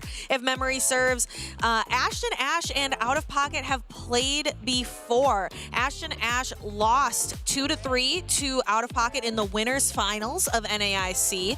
Ashton Ash went on to absolutely dominate in the losers finals against LNDS Steinar, going 3-0. But then Pocket came back and 3-0'd Ashton Ash in the grand finals. Let's see how this is going to play out today. Have you chatted with any of these players? What are they thinking? This matchup, there is history. Ashton Ash looking to rewrite history, flip the script. He got so close to claiming that title of international champion, but Pocket emerged victorious. And for Pocket, this is familiar territory. We know, look at those accomplishments. Anytime regional champion. He's looking to add to that today, but we've got lock-ins. Game number 1, Gastrodon for Pocket into the Fortress for Ashton Ash. We've been seeing the Fortress do so well today with trainers like Trent really valuing how bulky this Pokemon is. It's one that you don't really have to spend shields on right away, and we are going to potentially get to see that here. Will Ashton Ash use a shield? Actually, he will want to protect a little bit of the health on the Fortress. Fortress not exactly finding the matchup it wanted. It would have much rather see the Credilli in on the side of Out of Pocket. A Rock Tomb is thrown. Even though this is resisted, it does do more damage overall than a Sand Tomb. It also helps reduce the threat of a Water Pulse. Water Pulse reached by Out of Pocket, but now that it has been debuffed, Ashton Ash is very comfortable, no shielding, and the backline for Pocket really struggles against this Fortress. So as Ashton Ash gets this farm down, this Rock Tomb will inflict some pretty significant damage on anything that Pocket brings onto the field. Pocket waiting out the timer, thinking it through, decides to bring in the Credilli. Credilli's going to be met with a Rock Tomb, but Out of Pocket has an opportunity to switch the Credilli out and reset with his Shadow Caesar at some point, should he so choose. Oh, look at those bug bites just gnawing away at the Credilli, and gets to a Sand Tomb as well. So this Fortress has gone through the Gastrodon and has gone through almost all of this Credilli to boot. Attack dropped, defense dropped, very low on HP. Credilli waiting down the timer. In comes Stunfisk. Stunfisk instantly met with a Grass Knot, but keep in mind, this has been debuffed due to the Rock Tomb. It's super effective damage, but Unova Stunfisk is very bulky. Ashton Ash clicks no shield, and it looks like courtesy of that debuff, Grass Knot will not pick up the 2-hit KO. A charge attack priority tie. Ashton Ash clicks the Mud Bomb. Grass Knot will connect, and now we will move to an end game that's going to be Shadow Scizor into that Gastrodon. How does this end game work out? Because Gastrodon's Mud Slaps feel like they are going to really start to pile up onto the Shadow Caesar. Out of Pocket, a little bit of a grimace there. This is not where you want to be. 2 shields to hide behind, but will not get to use them. We will, oh no, the Trailblaze The Mud Slap did go through on that Trailblaze, and that Mud Slap landing for free might spell catastrophe for Pocket, as Pocket gets fully farmed down. Ashton Ash will take game number 1. It is so frustrating to go down when you still have 2 Protect Shields to hide behind. That can be so frustrating. Unfortunate for Pocket. The Scizor, it can output an incredible amount of damage, but unfortunately, in that endgame scenario, 2 shields to hide behind, but you can't shield fast moves. The Mud Slaps were just continuing to crash into that Shadow Scizor. Scizor would have needed to make a second Trailblaze, as well as be able to survive the Thunder Shocks after the fact, because Bullet Punch, even though that Stun Fist was very low, Bullet Punch is resistant. So that would have been a bit of a tricky farm down, even at +2. And we do have a match under review. Pocket probably going to be speaking to the judges about that scenario we identified, where he threw the Trailblaze. I believe he threw the Trailblaze after 8 Bullet Punches, factoring in the fact that Ash would get the 1-turn switch, and we actually ended up seeing that Mud Slap sneak through. So that'll be what the judges will be taking a look at, is seeing, considering that 1-turn switch in, did everything work as intended? Did everything work as intended? And of course, remember, our judges are looking at, would it have impacted the end of the match? So that's something maybe we can take a look at, taking a look at those scenarios, because Pocket did have those 2 shields left, but that Gastrodon just looked so good, whether Pocket was able to get to the attacks or not. What do you think? It's a very tricky endgame, trying to figure out, hey, if that Mud Slap didn't go through, is he able to make the second Trailblaze? Is he healthy enough to try and Bullet Punch down that Stun Fist? So there is going to be a lot to look at there. Did it end up impacting a win con that Out of Pocket had? Out of Pocket did full send the Trailblaze. Ash got that shield call right. So a lot to look through. And again, we do have a wonderful judging team on site who will be able to double check everything and see if it had an impact on the outcome of the game. That's the big thing to look at, is if everything worked as intended, would the outcome have changed? Does it materially affect that match result? And as our judges are taking a look at it, we can maybe talk about the teams a little bit. Maybe we can bring up a little bit of the moment in question, and we can see it there where that additional Mud Slap, you can kind of see the moment of Out of Pocket kind of looking like that wasn't supposed to occur. So it was thrown on 9, which typically would be alignment, but this factors in the fact that Ashton Ash had the 1-turn switch. He had to switch out of it. So he throws on 9, which should be good timing, and we see the eye roll from Pocket as the Mud Slap went through. So it was that exact scenario that we had identified. So a slightly different timing there, throwing on 9. Normally, let's say it's a Shadow Scizor into a Gastrodon lead, that would be what's called on alignment, and the Mud Slap would sneak. But with Ashton Ash having to switch and switch taking a turn, that's why it would be good timing, because instead of it being able to sneak, it would have been thrown on the final turn of that Mud Slap connecting. And as, again, our judges are really taking a look and having to decide not only, because again, the decision the judges have to make is not just, did it happen, but was it impactful? Did Out of Pocket then have win conditions if things went according to plan? We did see Out of Pocket had the 2 shields remaining. I believe at the end, Ashton Ash still had that 1. Ashton Ash, or he spent it, and then on the Trailblaze. The next Trailblaze would have connected, but still had the Unova Stun Fisk in the back. Yeah, and that's the tricky thing, is it's not just getting rid of the Gastrodon. There was still the Stun Fisk, because he was able to save that Stun Fisk on very low health. That Fortress, I've been very impressed with Fortress in day number 2. Fortress, it was so low, not only getting the Rock Tomb and the decision to throw that Rock Tomb first, getting the attack debuffs, making the Sand Tomb as well, really making life so uncomfortable for that Credilli, where even though the backline was completely core broken by the Credilli, that Fortress just put in so much work. And we get to take a look at it once again, trying to go for that good timing, and the Mud Slap landing. Pocket definitely frustrated with that. So that is the moment that our judges will be taking a look at. It looks like that Bullet Punch right before it was the bullet punch where it paused by a turn, and that's what caused it. Instead of being good timing, due to being one turn ahead, it put those moves back into alignment. And we could see a little bit as well about how much health that Unova Stunfisk still had on it. So the judges are trying to determine would Ashton Ash still have had a very clear victory because of that Unova Stunfisk in the back. And that's not something for us to decide. Yeah. That is something for our judges to decide. We are not judges. And it's genuinely, I think, a really, it is very close. I could see it going either way, because there's so much fast move pressure available to Ashton Ash. So even without that Mud Slap, that Shadow Scizor is still getting perilously low. It's just running out of health, running out of options. All the shields in the world cannot save you from these Mud Slaps. We got to take a look at the day 2 usage earlier. Every team has a Mud Slapper, and it's for good reason. So much damage output, 10 energy per Mud Slap as well. So it ends up feeling like a very, very consistent move in these neutral matchups, like against that Shadow Scizor. And we've been seeing just how impactful the Mud Slappers have been. We saw it in the match with Enhoff yesterday. The Dedenne, doesn't matter how many shields Dedenne had at the end of the game, doesn't need them because it can't hide from the Mud Slap damage. Where I think our Mud Slappers are here to stay. I think they're here in Go Battle League, and they are definitely very healthy here in the tournament series.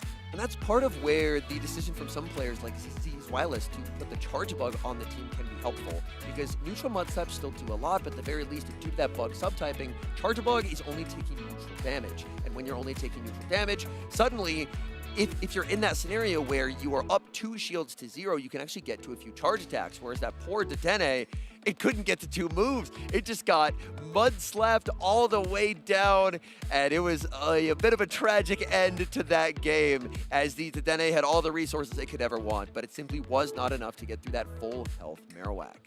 Yeah, it's definitely beneficial to have an electric-type Pokemon that isn't just completely decimated by ground-type damage. That can be incredibly helpful. It looks like our judges are still talking it through, but we should be having a resolution, I would think, very shortly. Yeah, they have definitely done their due diligence, which is what I like to see about a situation that feels as complex as this, because as you had correctly identified, it's not just did it happen, it's had everything worked as intended. Had the Mud Slap not snuck, could he get to that second Trailblaze and have enough health to make it to a move against the Stunfisk? The Stunfisk also would have been on the 4 cycle, because Stunfisk, it alternates 5-4 Thundershock to Mud Bomb. So it's not only can it survive the Thundershocks, could it potentially get a farm down before that Mud Bomb is reached? So they are doing their due diligence, which I'm very happy about, because it is a very nuanced situation here, and they are making sure that they dot their I's, cross their T's. Almost said that backwards, but didn't. I caught myself, just to make sure that we do get the correct ruling. It looks like we're taking a moment. There will be an appeal on this as well, so we still will be here for a couple moments. Maybe we could take another quick look at our top 12 usage for day number 2. We've just been talking about Mud Slappers. Maybe this would be a good opportunity to look at a couple of the different Mud Slappers that we've been seeing. We saw the Gastrodon, we saw the Shadow Kanto Marowak as well. How are we going to combat all of this ground type usage? I think the Murkrow that we've been seeing, the murder of Murkrow that flew in from Monterey, that has taken everybody's surprise, was kind of our shock factor, as well as the Galarian Moltres. The Flyers have been quite nice. One unexpected Pokemon that's done surprisingly well into the Mud Slappers is that Fortress. Now, Fortress is on this graphic, 18.8%. I had to look for it there, and I was like, is Fortress not here? But Fortress is here. And it definitely, Fortress is here to stay. It deserves to be here because it just has a lot of neutral play across the board. Galarian Corsola, it can have some win cons there, but it's generally not favored. But it dominates the matchup into Credilli, can do pretty well into the Moltres, it's fine into the Mud Slappers, neutral into the Charge-a-Bug. So among the Pokemon that are seeing the most success, it really feels like Fortress just has so much play across the board, whereas a lot of other picks maybe have a few matchups where they don't really have any play. And if you have a Fortress, it feels like you're never really in a completely unwinnable matchup, because across this top 12, those fire types, the Talonflame and the Charizard, don't really have a lot of day 2 usage, and that just makes Fortress so incredibly safe. Yeah, Fortress, as opposed to the Bug Steel Pokemon that is on the side of Out of Pocket, the Shadow Caesar, which seemed like it was still going to be really, really popular, but just a little bit less popular than the Fortress, having Trent and Ashton both using it. Taking a look, looks like we are back to our judges, and it looks like our head judge is discussing the appeal. Making final discussions both ways as they take a look, and very happy that it sounds like we should have a resolution here pretty shortly, and we'll be able to get back to the action, because that was a very exciting game one. That Fortress basically knocking out 2 Pokemon by itself and putting Pocket on the defensive because he tried to go for that acid down, but it's a poison move into a steel type. Fortress has really good stats, and those stats get artificially boosted if you lower the opponent's attack, because suddenly it's way more difficult to get Fortress off the field, and Fortress basically cleared the path for Gastrodon to try and slap all the way down. While we are waiting here, we can take a look at the Twitch schedule coming up for after this tournament. Maybe you're on your way home or you're relaxing back at home. I believe we have the Twitch schedule that we can take a look at as well. Just for some things to check out, I believe we've been looking at, there was a replay of a VGC final coming up. I think we had a lot of things going on. I think that it was a San Antonio VG final. A replay of that. Now, if they pull up the graphic on screen and I'm wrong, forget I ever said that, but I believe it was San Antonio. Oh, let's see. Oh, it was San Antonio. Good Okay. job. Look at that memory okay. on The you. memory coming through. And on Tuesday, mega month of Victory Bell Marathon. Mega Victory Bell. That, like, release trailer showing it was so incredibly cool, almost like a found footage style trailer. Absolutely loved it. And then on Thursday, we have the Johto Journeys. All of these from 2 p.m. to 5 p.m. And all of these times are in Pacific time. So if you're on the East Coast, just add 3 hours and then you'll know exactly where to be to catch all the action.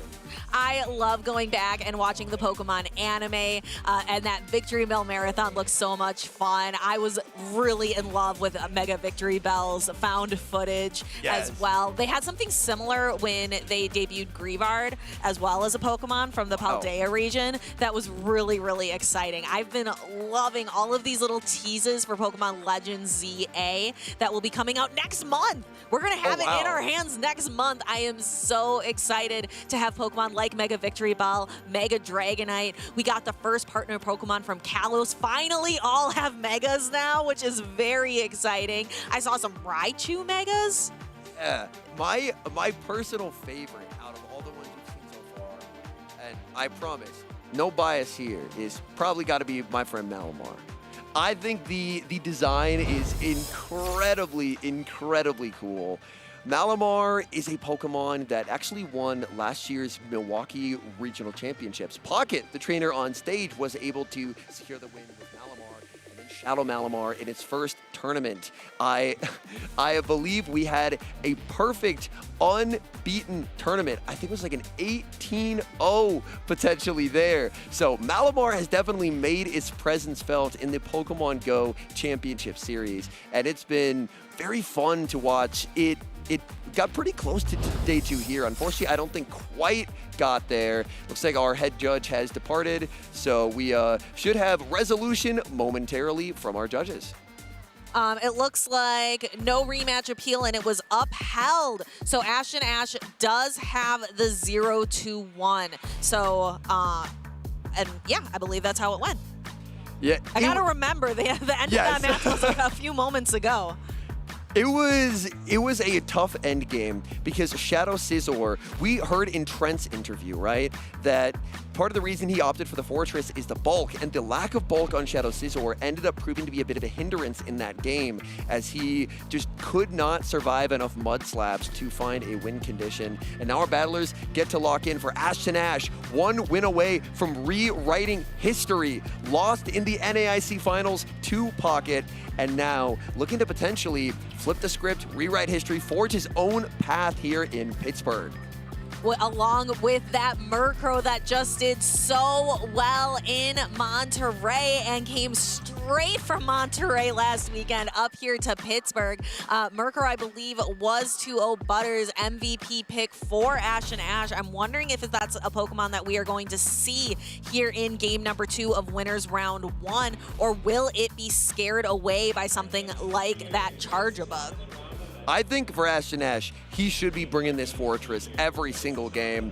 Both battlers have locked in. Game number 2, we've got the Bug Steals, and it's going to be Shadow Scizor versus the Fortress. This is a matchup that will typically heavily favor the Fortress. The thing to watch is the Bug Bites. Bug Bites do so much damage to the Shadow Scizor. Scizor will strike first with an Night Slash, but with Bullet Punch not being particularly threatening unless we see a boost, which we do!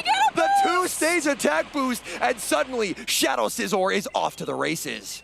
That is incredible for Out of Pocket. That could be a game-defining attack boost. Fortress, however, using the Sand Tomb to try to take down the defense, says, okay, you buffed your attack by 2. Let me at least bring your defense down by 1.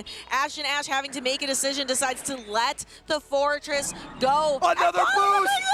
2 stages boost! Shadow Scizor! Oh my, these bullet punches! Devastating resisted damage, going for the Night Slash. He no-shields. It's a one-hit. Oh, it barely hangs on. And now it's Credilli versus Credilli. Shadow Scizor, an absolute rampage in game number 2. What was that? That was a Night Slash with 4-stage attack boost from a Shadow Scizor. I cannot get past it, but we are in a Credilli mirror, and Out of Pocket has just set himself up on the back of that Shadow Scizor to absolutely run through this game. Galarian Corsola is just sitting in the back saying, Shadow Scizor, thank you for your service. I don't think that Corsola has to do anything in this game. Oh my goodness, we have seen both sides of the spectrum now. Shadow Scizor, it's so glassy. It ended up getting farmed down in game 1, but in game number 2, the double boost, the damage, picking up 1 knockout, almost picking up a 1-hit KO onto the Gastrodon. And now, with that amount of damage done, Ashton Ash just left looking for answers. Will put up the final Protect Shield on the Rock Tomb, but there's still a full health Corsola in the back for Out of Pocket, and that Corsola should be able to clean up this game very, very comfortably. That was absolutely incredible. Twitch chat, I am sure you are still popping off about that double attack boost. Some people will say never tell me the odds. Chat, I want you to tell me the odds of having 2 back-to-back Night Slashes in a row. That was incredible. Corsola is going to have to make a slight appearance just to do a couple of quick astonishes, just to clear out that match. But that was a Shadow Scizor spectacular. Shadow Scizor, absolute rampage in game number 2. I believe the Night Slash odds are 12.5%, so 1/8. So I guess a 1 in 64 odds for back-to-back Night Slash boosts, and that's what Pocket needed. It was a rough lead matchup. Shadow Scizor does not want to be in that matchup, unless it gets 2 Night Slash boosts. Then suddenly, I don't think Shadow Scizor minds any matchup that isn't a fire type, because that damage, that Night Slash, part of the reason trainers opt for Gastrodon, it's the bulkier Mud Slapper, and a neutral Night Slash almost picked up the 1-hit KO. That was some heavy damage if I have ever seen it. So there is that Night Slash. There is the attack boost. And here it comes. Ashton Ash, no shield and a Night Slash. Ashton Ash is just left shaking his head at that heavy damage. And the Credilli mirror, the best way to neutralize a Credilli is with your own. Grass Knot taking the KO, getting to send in the Corsola. Corsola really didn't have to do anything. That was the Shadow Scizor show from start to finish. And Out of Pocket, forcing game number 3. The Fortress for Ashton Ash, so great in game number 1, but in game number 2, Shadow Scizor getting the upper hand with those boosts. And now, does he keep Fortress on the team? It looks so safe. I think he has to stay with it.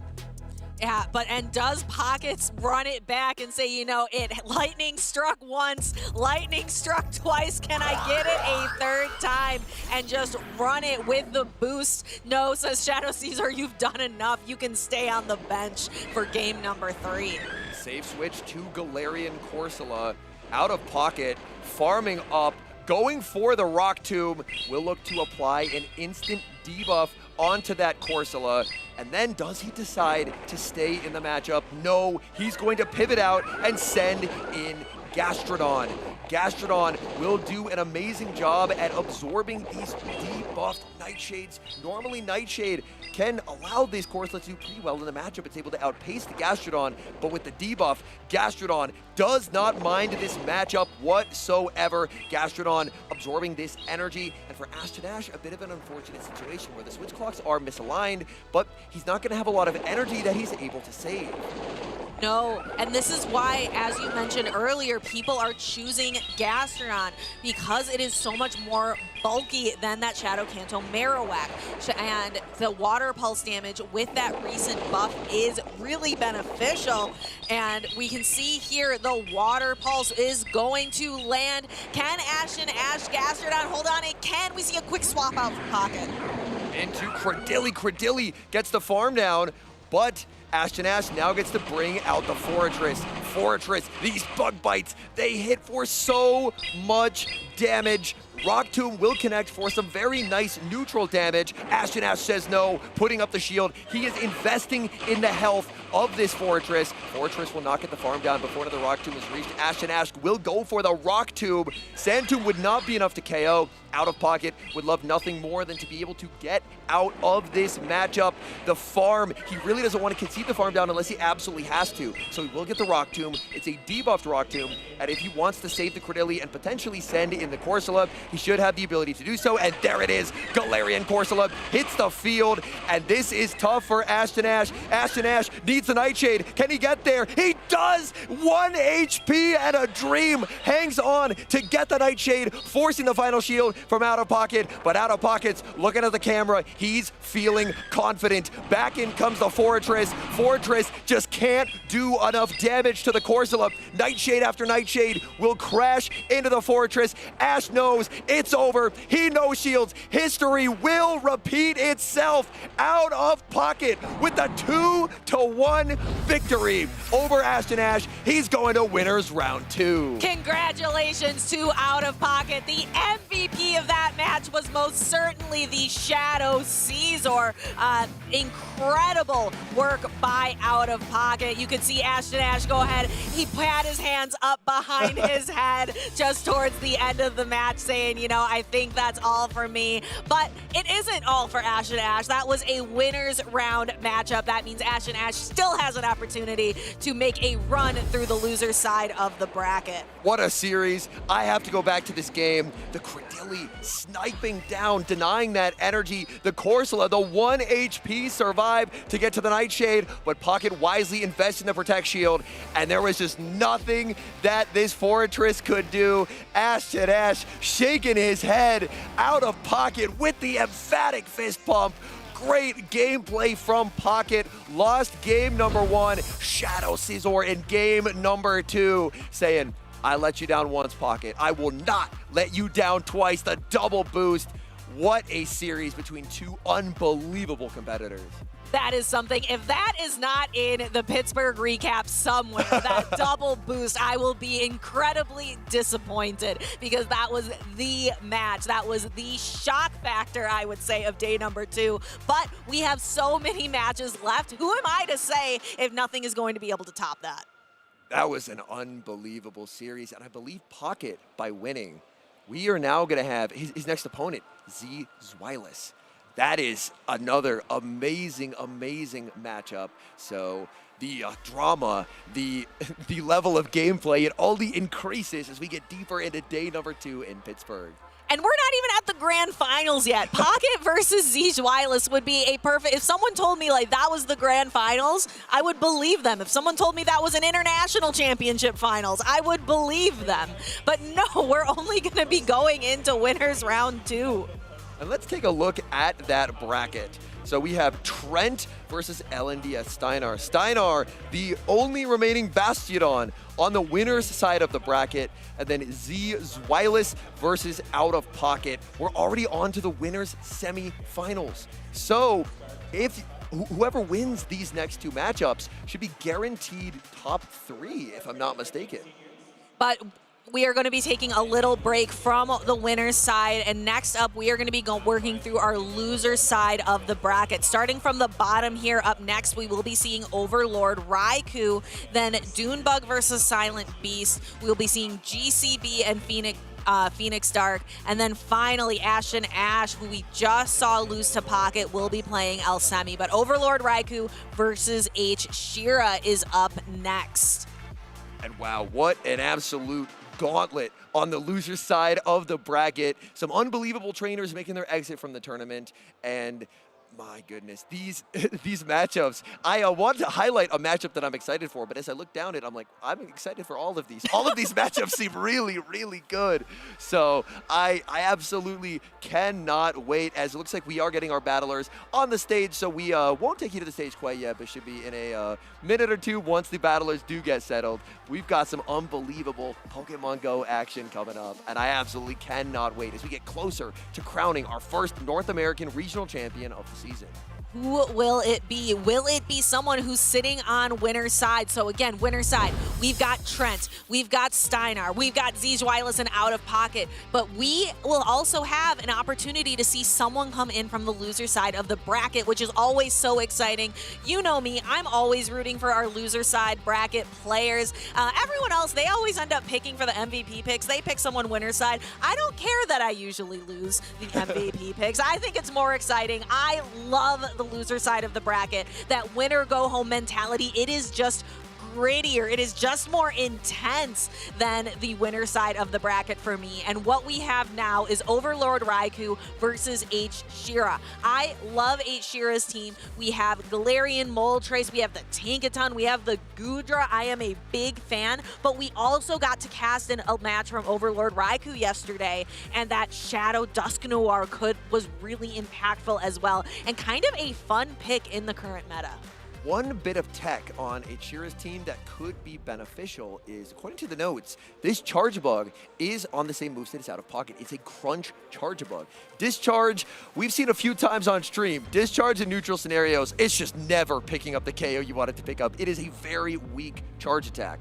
But with Crunch, it does not get same type attack bonus, but it's hitting for big, super effective damage. Shadow Dusknoir, it's all about the offense, much like Shadow Scizor. So if Crunch lands, that could be deadly.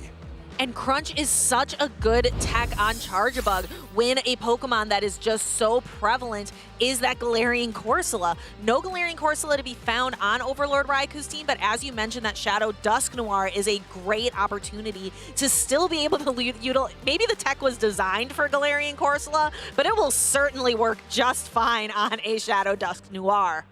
I wouldn't be surprised to see Hschirra try and lean into the Goodra, because looking across this team, Goodra does have some pretty neutral matchups across the board. The Shadow Steelix for Overlord Raichu is opting for Crunch and Psychic Fangs and Thunder Fang. So no Dragon Tail means that Goodra will actually be resistant to fast moves. Crunch adds up, but I believe it was a regional in Frankfurt where we ended up seeing that 2 Crunches do not KO. Goodra can survive that. So if Goodra's able to really spam all those Aqua Tails, it could make life uncomfortable for that Steelix. And we can see the accomplishments here. This is the first major top cut for both of these trainers, both being guaranteed here top 16. And we are going to see which one is going to be able to move on. For Overlord Raichu has run a lot of Steelix and Dusknoir. It paid off being able to clinch a very close matchup to make day number 2. And now we have a double lock-in. Hschirra versus Overlord Raichu. Losers round 2. Game number 1. It's the battle of steel types. Tinkaton into the Shadow Steelix. Shadow Steelix looks so formidable here, and it is able to utilize its neutral Thunder Fangs, where the fast attacks coming from the Tinkaton are resisted. However, the Tinkaton is able to do super effective bulldoze, but as you are about to see, that is super effective damage, Henry. It doesn't look like it, perhaps, but that is super effective bulldoze damage. The thing to watch for, or more importantly, the thing we didn't see was a bulldoze debuff. It's a 50-50 chance. You can get a potential defense drop to make your future bulldozes do significantly more damage, but that bulldoze drop did not come through. Hschirra going for another bulldoze, and Overlord Raichu, because the first one did not get the debuff, knows this is a very comfortable no shield, as bulldoze will connect. It will not pick up the knockout. No debuff once again. Overlord Raichu going for the harder hitting damage of Crunch. Tinkaton has already been debuffed. Can it hang on? Tinkaton hangs on, close to the bulldoze, gets the bulldoze, and now Hschirra is able to control switch advantage or shield advantage in this lead matchup. And it looks like she is going to get to control the shield advantage, but this gives an opportunity to one of her Pokemon to perhaps get a little bit of an energy advantage as well going into that next matchup. And having the Galarian Moltres with a shield advantage could be very impactful for later. This Psychic Fangs is going to be resisted on the Moltres, but it is going to maintain that this Moltres has a defense fall. In comes Credilli. The Acids are doing big damage with this defense drop. Hschirra going to, I believe, full set the Brave Bird. Overlord Raichu puts up the shield. A pivotal moment of the match, and he gets the call right. In comes Goodra, but Goodra struggles in this matchup, especially when it's down on energy. Goodra is going to be debuffed, and Hschirra is going to be stuck on the field with Goodra for quite some time. Rock Tomb connects. Credilli choosing to stay on the field. Hschirra going to hold on to the energy. In comes Dusknoir, and Dusknoir will be greeted with a barrage of Aqua Tails, but because they're debuffed, Dusknoir does not mind whatsoever. No, that is very little damage to do to a Shadow Dusknoir. Not exactly known, a ghost type that is known for its bulk. Shadow Dusknoir is even going to be able to hold on through a second Aqua Tail. And Hschirra, her timer is just not up yet. She is not going to be able to switch out of this matchup and is going to have to bring in the Moltres. But look at how much damage, or how much energy this Dusknoir has. The Moltres just needs to get to a Brave Bird. Overlord Raichu, switch timer not yet up, has to concede the farm down, and now the path is cleared. Moltres needs the Brave Bird. The Rock Tomb will be reached, so this will be a debuffed Brave Bird. But the good news for Hschirra is Hschirra has a lot of energy to work with. This is now an energy dry Credilli going for the Brave Bird. It's reached. I know it's debuffed, but I don't think Credilli's coming out of this one intact. The Brave Bird is launched, and the Brave Bird lands. Credilli gets sent back to the Pokeball, and the Galarian Moltres really benefiting from that opportunity to build an energy advantage right away in that matchup. The only thing that was tough for that Moltres was that it was debuffed instantly by that Psychic Fang, so that acid damage built up, but it didn't matter too much in that endgame. That was tough for Overlord Raichu, selling out for switch advantage, but time and time again, the trainers who actually concede switch advantage and go for energy have been rewarded in this tournament. So maybe thinking back on the game, number one, a potential adjustment could be letting the Steelix go, farming down with the Acid Credilli, because this was the pivotal moment, shielding this Bulldoze, playing for alignment, but all this did was just give a ton of energy to the Moltres. Moltres does not care about a Psychic Fangs, and Moltres got to a barrage of Brave Birds. It wasn't just an energy advantage that she gained from that lead matchup. It was a shield advantage. When that shield advantage was necessary, she needed to be able to shield this Dynamic Punch, because that would have done some certainly heavy damage, but also have to shield the Rock Tomb as well. She needed 2 shields on that Moltres in the end game. I'm confident Galarian Moltres will come back. Galarian Moltres is very, very strong into this team, especially up energy. It can prove to be very scary for Overlord Raichu's team. Overlord Raichu has the Thunderfang Steelix, which is a nice wall to the energy, but Moltres walls that energy right back. But we don't have to wait any longer. Dual lock-ins, game number 2. Moltres makes its return, and it's leading into that Credilli. Again, a match we've seen play out so many times as our world champion Beelzeboy showed us at in Anaheim, California against Pato Man. We've seen how this matchup plays out. Overlord Raikou going for the immediate Rock Tomb to debuff the Galarian Moltres right off the bat. Switch advantage could matter quite a bit. Taking a look at the back lines, there's a Gastrodon. Gastrodon would love to find a target in Tinkaton. Hschirra full sends the Brave Bird. Overlord Raikou getting the shield calls right consistently, and that's going to force Hschirra out and sending in the Goodra. But this could be an opportunity where if Overlord Raikou, after debuffing, sends the Gastrodon in, then this could clear a path for the Tinkaton. But so far, no switch out from the Credilli, and there it is. In comes the Gastrodon, so the bait out is successful. Goodra will not be able to do meaningful damage to this Pokemon, but the important thing is luring out that problem Pokemon to try and set up the Tinkaton to try and sweep in that endgame if at all possible. Tinkaton looks so good with the Gastrodon out of the way. You and I both have an affinity for Tinkaton and its giant hammer to be able to come out swinging later on in this matchup. So now Hschirra is perfectly fine to bring in that Galarian Moltres. It's not too worried about the Water Pulses and Body Slams, especially because it still has that shield to hide behind. The shield goes up. That was a tough call. Was he gonna bait? Was he gonna full send? He can make a body slam, but no. He was actually looking to switch out, but Galarian Moltres traps the Gastrodon on the field with a fly. He's gonna no shield and will get knocked out. Looking to pivot into the Tinkaton as Steelix gets brought onto the field, but this is going to be a tough game. Tinkaton has the pacing advantage. Tinkaton would love nothing more than to get a Bulldoze debuff. Bulldoze will connect onto the Steelix, and there is that long-awaited defense drop.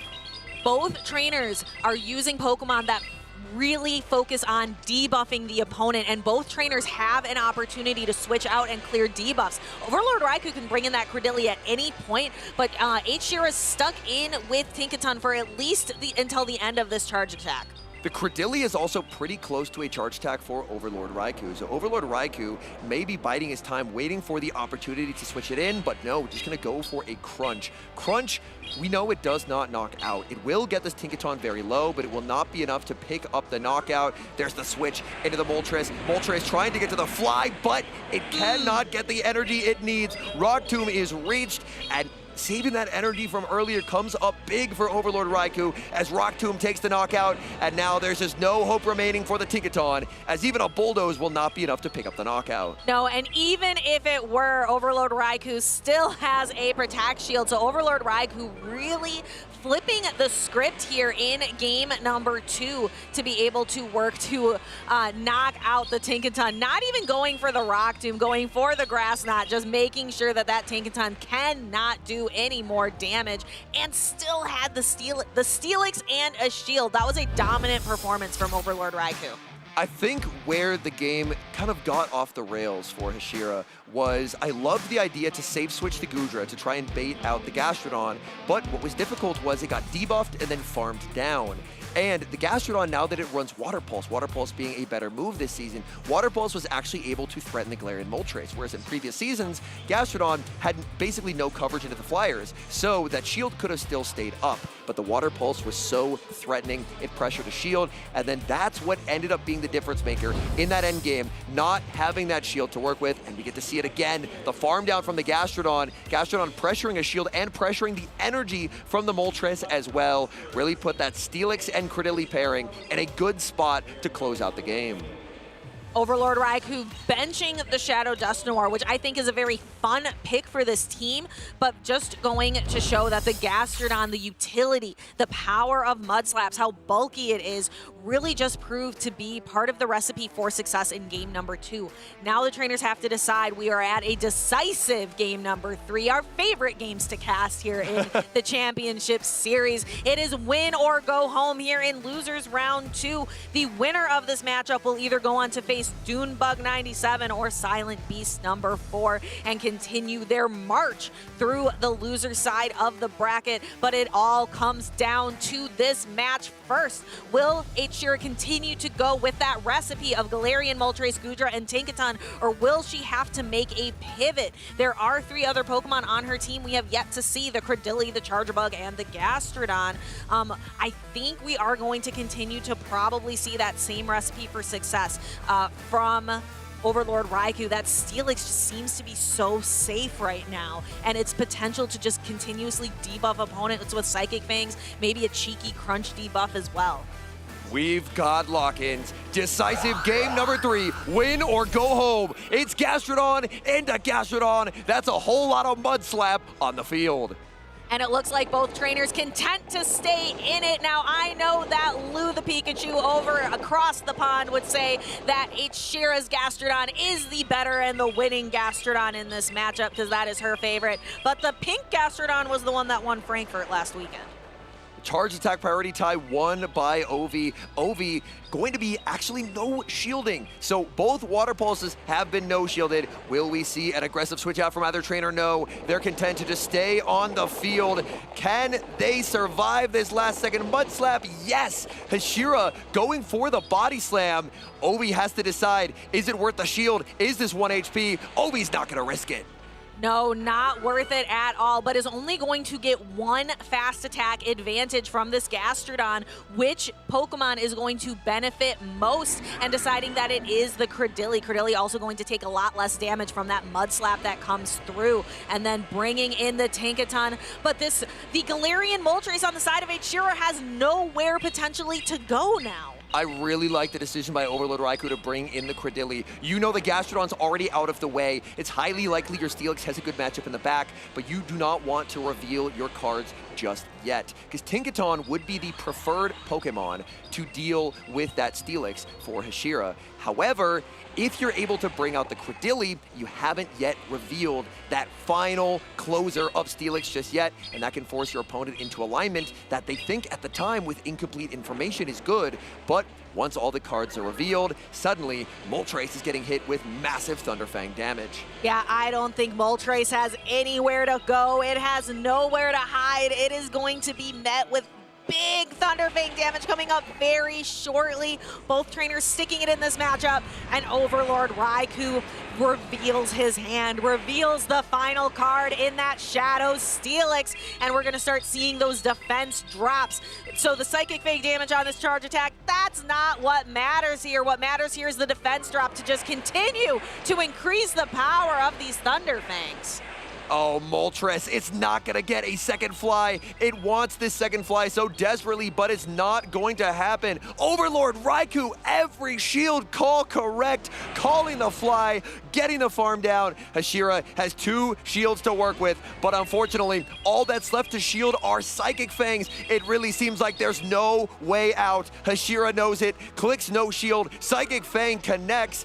There's the bulldoze, and Overlord Raichu will be emerging victorious on the back of this Shadow Steelix. Bulldoze gets shielded, debuff or not, it will not matter. Thunderfangs take down that Tinkaton, and Overlord Raichu is advancing in the loser side of the bracket. Congratulations to Overlord Raichu and that pivotal Pokemon of the Shadow Steelix, really benefiting from Thunderfang and being able to continuously, you're not really ramping up your attack, but it feels like it. You're ramping down the defense of your opponent. Great games from these trainers. Honestly, the level of gameplay has been really, really high so far, and that's what I love to see, is the best of the best making it out of day 1, and now, as us, the viewers, we get the treat of watching them battle it out, because at the end of the day, only one trainer can remain standing. Only one trainer can be crowned the first North American regional champion of the 2026 season. Last time we were in Pittsburgh, I believe it was Wadaj. So who is going to take the crown now and be our reigning champion here in Pittsburgh? And here we saw the Tinkaton just really not set up for success. I wish Hschirra had put the Galarian Moltres on the Cradily. This could have been a very different endgame. That was a very pivotal decision on her part. It's very tricky because you have to try and make the right read with incomplete information, and that's where Overlord Raichu not revealing the Steelix was so beneficial. Because if you know it's a Steelix in the back, you can save the Tinkaton for it. But without knowing that, if Credilli is up an Acid, Credilli will strictly outpace into every single charge move. Because typically, you only outpace as a Credilli on the third. But if you're up by an Acid, you're constantly outpaced, you're down shields. It feels a lot safer to go into Tinkaton where you wall the energy. So it was a little bit of a trap laid by Overlord Raichu in that game number 3, and it worked out perfectly. I want to be able to learn to express how to express all of this excitement, but I want to be able to do it with a little bit of a Pittsburgh flair, be able to use some of that Pittsburgh slang. Will Dunphy had an opportunity to talk with Magic Mason about how to communicate best as someone local to Pittsburgh. Everybody don't go anywhere. Check out this segment. Welcome in, trainers, to a brand new segment called Pittsburgh Slang. You might know him as the Dream Eater, or one of our top trainers at the World Championships just last year, but we know him as Magic Mason. And believe it or not, he's actually a born and raised Pittsburgh local. Mason, I noticed that there's a very interesting kind of dialect here in Pittsburgh, and I wanted to kind of get some insights from you about how a true Pittsburgher would commentate a Pokemon battle. What do you say? Sounds good. Yes, it's called by Pittsburghese. We're typically known for saying words really fast and merging words together. Something I get, picked on for occasionally. But yeah, I'm down to do something like that. Awesome. All right, Mason. So we'll run through a few different examples here, just so we get a full scope of Pittsburghese, as you called it. Describe like a battle scenario with a Swampert as a local Pittsburgher would.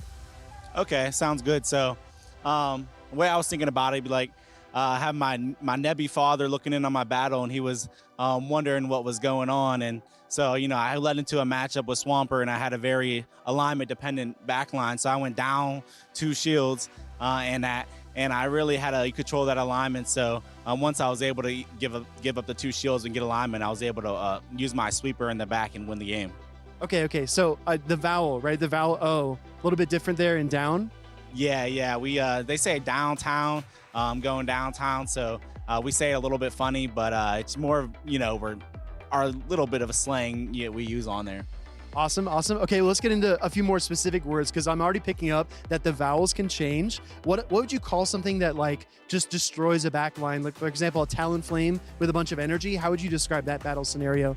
Yeah, I was saying that's my sweeper. It's actually funny. We call vacuum cleaner a sweeper. But yeah, so you'll come in and you'll sweep up the back line with a Talonflame. You save some shields, you get that flame charge activated and boost up your incinerates. Mason, I've been playing a lot of the Mega Master League. I feel like it's so important to get a bunch of energy on a Pokemon and then switch it out and sometimes just bring it back in to clean up a battle. How would you narrate that as a local Pittsburgher, though? Yeah, like you said, you build up a lot of energy, and then you Gumban that Pokemon right out. You set it up as your sweeper, and then you red up the rest of the battle. Okay, hold on. There were a couple there. Gumband and red up. Can you break those down? Yeah, so Gumban is like a rubber band here in Pittsburgh. So you switch back out of the battle, and then red up is a very fast way of cleaning up. So you clean up that battle very quickly, and you get on to the next one. Well, speaking of the next one, Mason, there's so many Pokemon. I think there's a Pokemon for everyone. I feel like there's at least one person who calls each of them their favorite.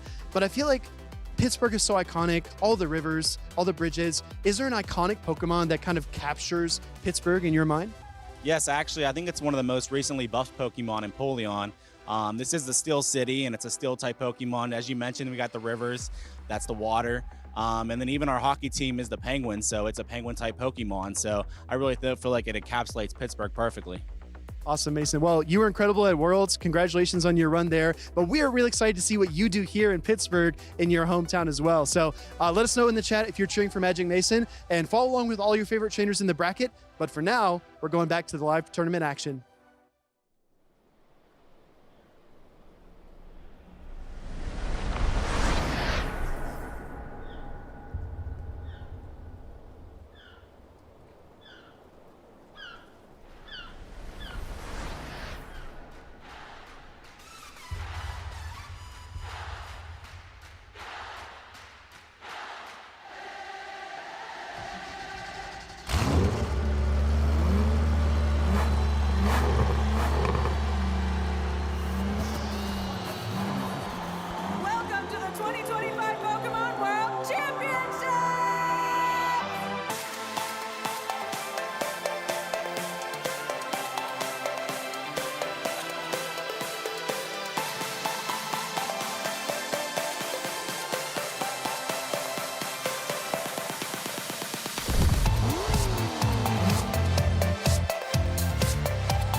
what Pokemon dreams are made of.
Welcome back to Pittsburgh. We just saw all the trainers that were the heroes of last season, but who will be the heroes of this season and who will be your Pittsburgh Grand Champion? We will find that out today. But that was such a journey. We went from Hawaii over to Quaxley, Fuecoco, and Sprigatito's, I guess, shenanigans. And then we went to the Pokemon Center. I know a lot of our loyal Pokemon fans recognize the tunes that we've been playing this season. I like a little change up every now and then, and you're exactly right, Butters. We landed squarely here, feet first, at the Pittsburgh Regional Championships. We've seen some insane matches so far, and I got to slow down because the hype is just getting started. I mean, I love that music addition, by the way. That gets me hype. I hope it gets you hype, too. And I know what will get you hype. The next matchup, we got DuneBug back on the stage, and both of our Murkrows on the winner's side of the bracket have now dropped down with DuneBug and Ashton. I thought it was going to be the Murkrow show.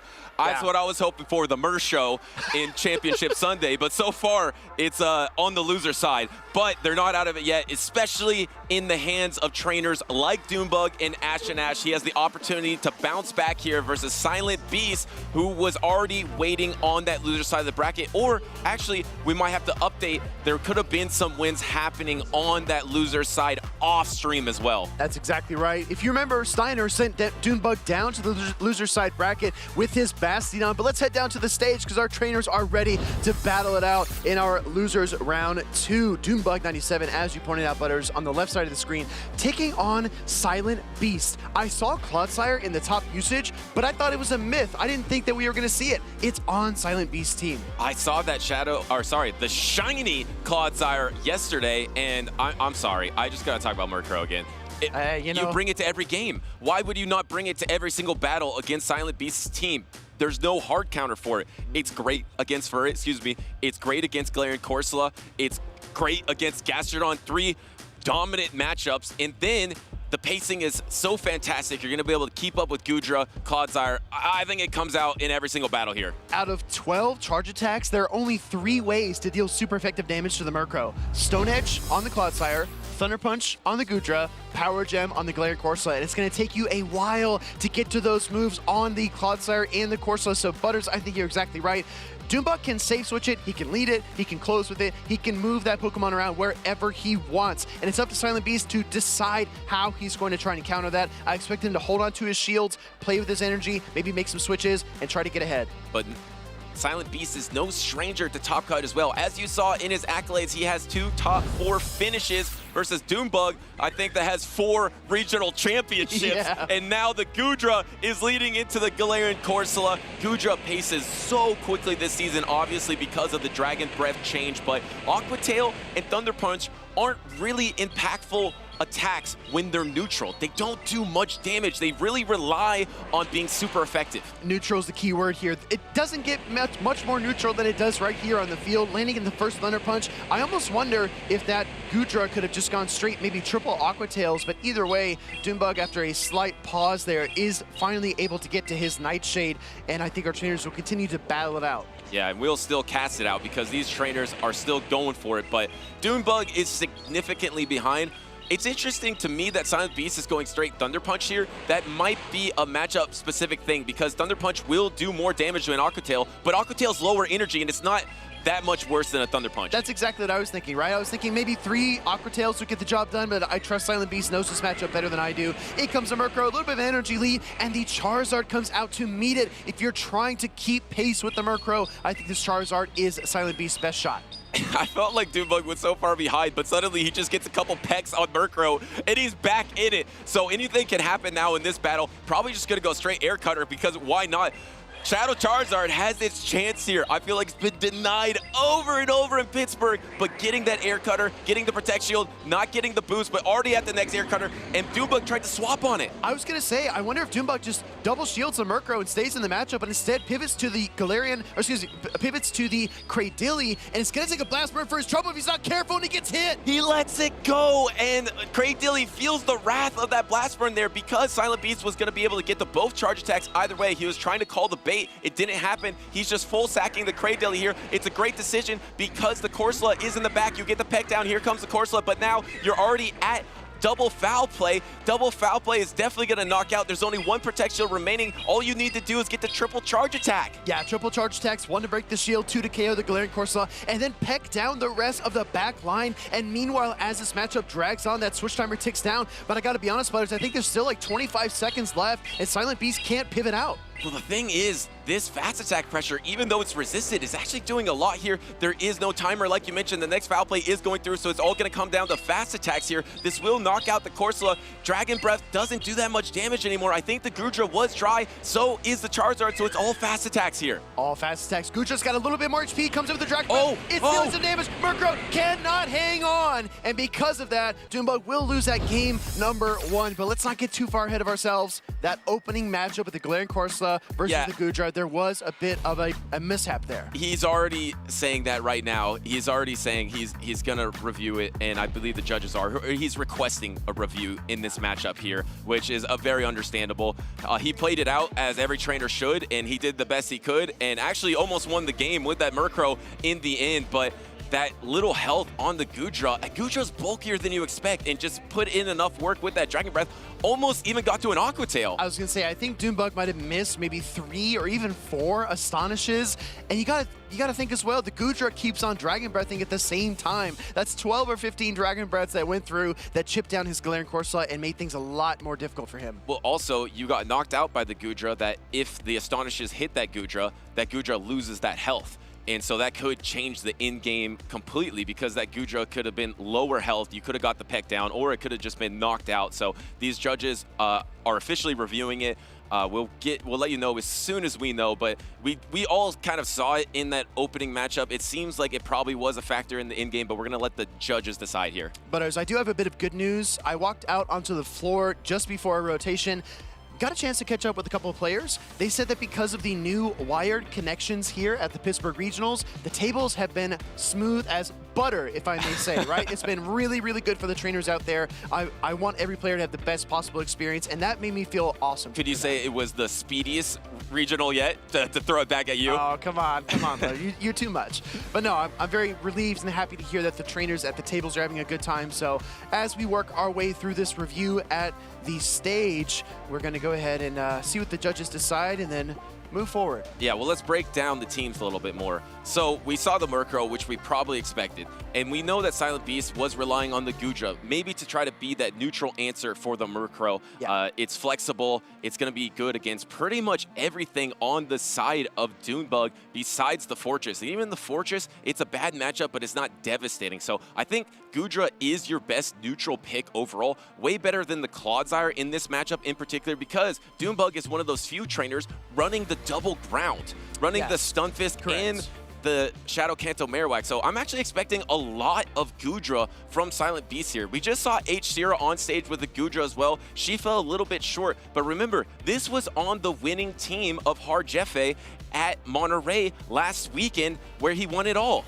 Goodra is incredibly neutral and flexible. If you're looking for a Dragon-type Pokemon that's going to give you a lot of gameplay inside and out, it's going to give you, I guess, the widest breadth of matchup coverage as well. You could look at Guzzlord. You could say, oh, Sludge Bomb, Brutal Swing is a good shout. You could talk about Altaria being Sky Attack and Flamethrower, but I really do believe that Water and Electric is an incredible combination, and Goodra has both. We do have a ruling as well. It looks like we're going to get a fresh rematch on that battle number 1, which I think is ultimately the right decision. Yeah, let's run it back. Let's start over. We are in the losers round number 2, so Silent Beast must have defeated someone to get in this position to face DuneBug, because remember, DuneBug lost earlier on stage on the winner's side to LNDS Steinar to drop down here, and now Murkrow, just as it's been his signature Pokemon MVP all tournament long, it's so strong against Silent Beast's team. I think we're going to see it in every single battle, and we're going to see if it's going to be the Mer show or not, or if it will be eliminated. I really respect Silent Beast showing the Charizard in that game number 1 because he's proving that he's not going to go all in on hard countering Murkrow. He's going to leave his options open, and maybe he doesn't need super effective damage. He's going to beat you on pacing. The second thing that it does, Butters, is it keeps that Fortress on the bench. Yes. It keeps that Pokemon firmly in reserve, and I don't think DuneBug is going to bring it anytime soon. So without the Fortress to worry about, that opens up the Goodra even more. That's a key point. You need your Goodra to have availability, to have flexibility in this matchup to take advantage of it. Because remember, the Aqua Tail, the Thunder Punch is not doing that much neutrally. You need to be able to bank those attacks and try to do something more with it down the line. Once again, it is the Goodra, it is the Shadow Charizard, and we do have the Murkrow in the back. Say swap in the Galarian Corsola, and there is that Murkrow to answer. Yeah, I think that Silent Beast is trying to pull the Murkrow out as soon as he can.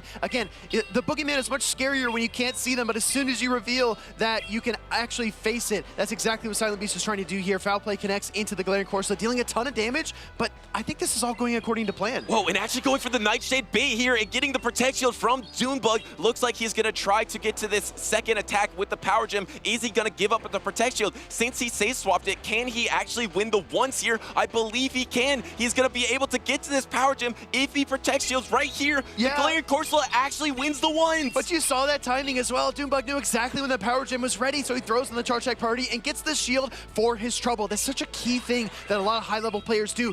When they realize they're going to lose a shield, they take one right back. This Corsola just took 2 Protect Shields from this Murkrow, and Murkrow is supposed to be a strong answer to the Corsola, pivoting, saving a Drill Peck or a Foul Play for later on, bringing out the Cradily. How many times have we seen this from DuneBug? He gets his Protect Shields down, and then he just pivots into Cradily. I believe we saw that in almost every single battle against Steinar. The control is remarkable here because DuneBug was able to bank the Foul Play and Drill Peck on the Murkrow in the face of all that Dragon Breath damage, and then pivot into the Cradily, as you pointed out, Butters. Just being very calm and collected here in the mid-game. And now the switch timer is almost up for Silent Beast after this Aqua Tail is available. You almost have the back-to-back Aqua Tail if you are Silent Beast, but it's so risky to come out with the Charizard. You need to find some way to get an energy advantage to be able to knock out that Murkrow in the back. Remember, it does have a Charge Attack bank. This is the Aqua Tail here at 1 health remaining. I don't know if this is enough to knock out the Cradily. It's a weak attack. Cradily holds on, swap to the Murkrow. Murkrow gets an extra peck. That's huge. An additional peck, right? Just like you pointed out, that's going to put him 4 away from the double up. Charizard comes in, throws the Drill Peck. Butters, quick. Does Charizard win Charge Attack Party or does Murkrow? I think it's going to be the Charizard that wins it. We're going to have to find out here. And will there be a swap? There is a Pokemon remaining for Silent Beast. There isn't much time, and he swapped a little bit too early, I believe. And now DuneBug is shaking his head, knowing he has the Drill Peck. I think this is going to be enough damage to take down this Shadow Charizard and knock it out. Flying on flying damage here as the Drill Peck and Peck get the job done for DuneBug. He trusted in that Murkrow earlier on here in day number 1, and it let him down against a Bastiodon team, but there is no steel wall to keep DuneBug out this time. Well done by DuneBug. Well done by Murkrow to get all that extra energy to bank it. I'm sensing a strategy, a gameplay choice from DuneBug. He prioritizes Protect Shields into his Murkrow. He always keeps his Cradily in the back to try to get debuffs and then pivot back into the battle, even if he doesn't have Protect Shields. He's oftentimes having 2 to 3 Pokemon available in this in-game, even though he doesn't have Protect Shields.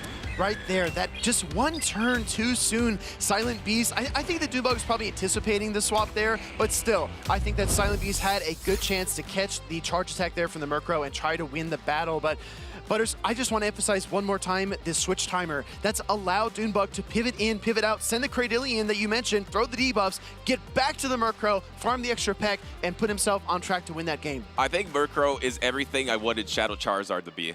Really? I think it just does what Shadow Charizard does, but better. It's what I envisioned Shadow Charizard could do, but Murkrow, because of its typing, because of its place in the meta, because of its pacing, it's such a better force, I feel like, right now than Shadow Charizard. And here we are. We're locked in to game number 2. There's the appearance of that shiny Clodsire, but it's met by the Galarian Corsola. An instant pivoting. You don't necessarily always have to pivot because Clodsire is a great neutral Pokemon, but decide to go into the Goodra. Yeah, going into the Cradilly here against the Goodra safe switch. And I think that DuneBug needs to pick up on that. He wants to maintain switch advantage because I do see that normal type Furret lurking in the back for Silent Beast. And if that finds the Galarian Corsola down the stretch, it's going to be great for Silent Beast and awful for DuneBug. And you know, you could get the switch advantage if you do invest in this Goodra right now. So I actually think Silent Beast is going to go for the Protect Shield. The problem is you're going to have to throw double Aqua Tail into this Cradilly and then leave, actually just letting it go. Wow. Letting this Rock Tomb go, not caring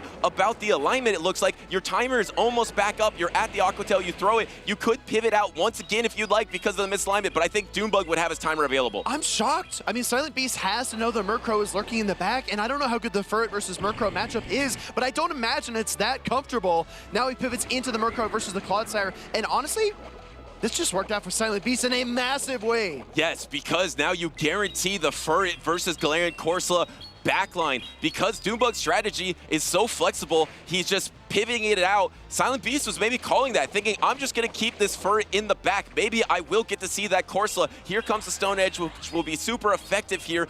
Gonna get the Protect Shield from Murkrow. Probably both the Protect Shields for DuneBug are gonna get invested into this Murkrow. I don't know. I mean, I think if he throws another charge attack here, he might be almost back to his timer, maybe 5 seconds short. So Silent Beast needs to be aware of that and throw that second Stone Edge as soon as he possibly can. And now he's gonna be at the energy, and he does that just as you mentioned to ensure it lands on the proper target here. Murkrow has to give up his last Protect Shield. There is that Furret in the back, but this Clodsire is a little bit vulnerable, taking a lot of peck damage, throwing before the Stone Edge is available. Gonna get the last Protect Shield of the game, or he's gonna go all in on the Furret. He's going all in on the Furret. All in. Here comes the normal type Pokemon that's gonna wall out that Cradilly, but wall out that Corsola, but it's gotta get through this Murkrow and Cradilly first, firing off the Drill Peck, trying to take that final shield. And Furret's having such a hard time getting through this Murkrow. These sucker punches are doing nothing. You saw how much fast attack damage was doing versus Murkrow against other Pokemon.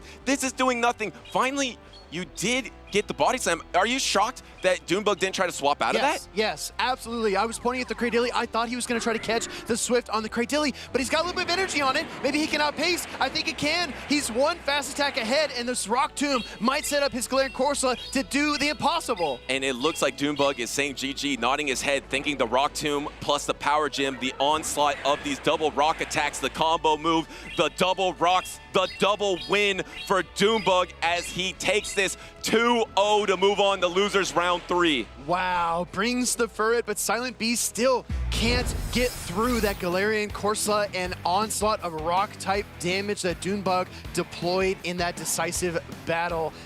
DuneBug is a trainer that is just something else, man. Losers bracket, winners bracket, doesn't matter. Some of his best moments have been on that loser side bracket with his back against the wall, and he does it yet again here in Pittsburgh. I would say DuneBug is a trainer that you might consider streaky. He will go on these runs that are insane. He will just win regional after regional after regional. So if this is a trainer going through the loser side of the bracket on a winning streak, you do not want to face him at the end of the day. Yeah, when DuneBug heats up, it's impossible to slow him down. Clodsire I thought was a solid answer here, but what really betrayed Silent Beast in this entire matchup was pacing. It's going to take so many turns to get to the Power Gem on his Galarian Corsola, so many turns to get to the Stone Edge on that Clodsire, and meanwhile, every 10 turns that Murkrow is spamming off insane amounts of damage. I believe a lot of this matchup came down to DuneBug's ability to adjust quicker to the switch timer than some of his opponents. Yeah, I agree.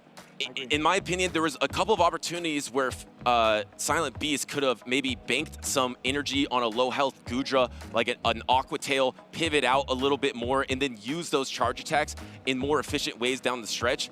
I feel like DuneBug, even though he's on the loser side of the bracket, I feel like he's a little ahead of the curve here on utilizing that switch timer, the strategy to double protect shield his Murkrow, keep the Cradilly in the back, swap it out, debuff something, swap back in, get another energy advantage. I think he's playing this new style really well. It reminds me a lot of trainers like Emmy Weedle, Out of Pocket, or even Zweillous, right? That we were talking about him last season with the 50-second switch timer, how he was able to kind of displace things and move the pieces around and not like win a matchup in a very like decisive way that just, oh, you can point to one single play that sealed it. It was kind of like a step forward here, a step forward there. And by the end, after, you know, building all this momentum, it's just insurmountable. And he finds those win conditions. DuneBug is doing something very similar here in Pittsburgh. Yeah, and it seems like, just like Zweillous said earlier on in an interview, the 45-second switch timer is kind of a boost to his gameplay.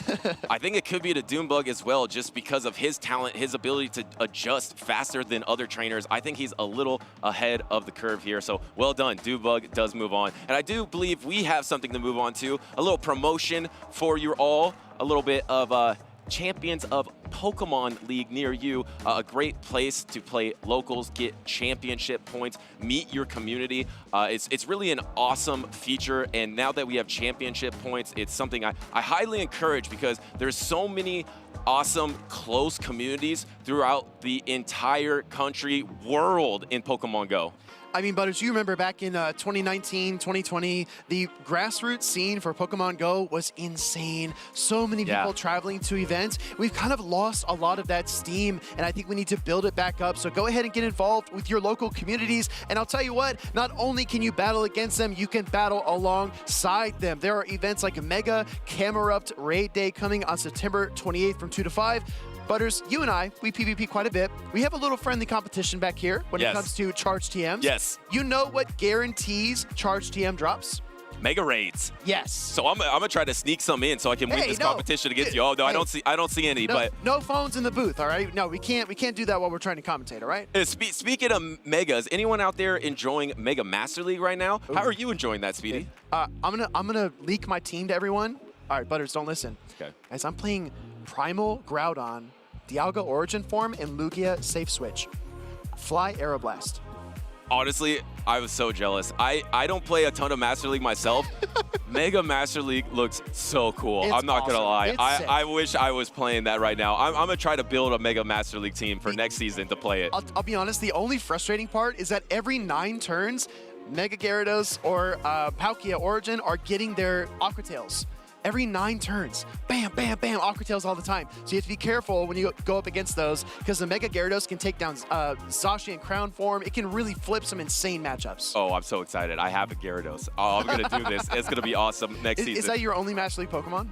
You know, I have potential. They're level 40 right now, but, you know, they have a lot of potential. I look at my Pokemon as Pokemon with potential. They haven't necessarily fulfilled that potential yet, but that's on me as a trainer. And that's what I'm going to fix for next season. But some trainers that have shown their potential so far. We have a ton of new faces, as we've covered before here in Championship Sunday. New season, new faces. You love to see that. We got GCB versus Phoenix Dark. We talked off camera about missing shadow punches, about slim margins that really determine overall victory. And I do think that GCB missing an earlier shadow punch on his Dusclops and getting Volt switched down by Zweillous, small moments like that are going to stay in a trainer's mind. So as we kind of put ourselves in these trainers' shoes, as GCB, you have to be thinking, I can't make those small mistakes again. I have to know my damage calculations. I have to know if I can survive fast attacks. He's going to look to kind of get back on his feet here against Phoenix Dark. No, definitely, and that sometimes happens to you when you're competing, you're a new trainer trying out Championship Series. Sometimes you will make little errors,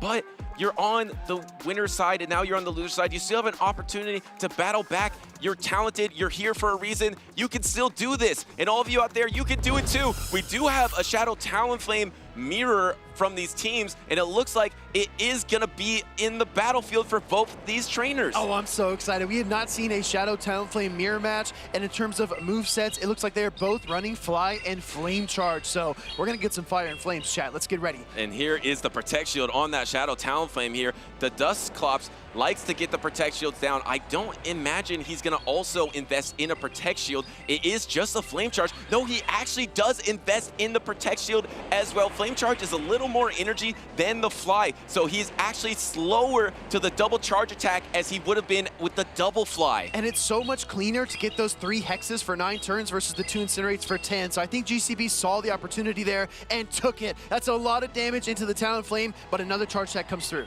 And it looks like GCP likes this. He's thinking, I just wanted the soft lose this matchup. I think he's going to try for the Incinerate down. He is going to get knocked out, but he's going to also unleash his Talonflame, and he's going to double Incinerate.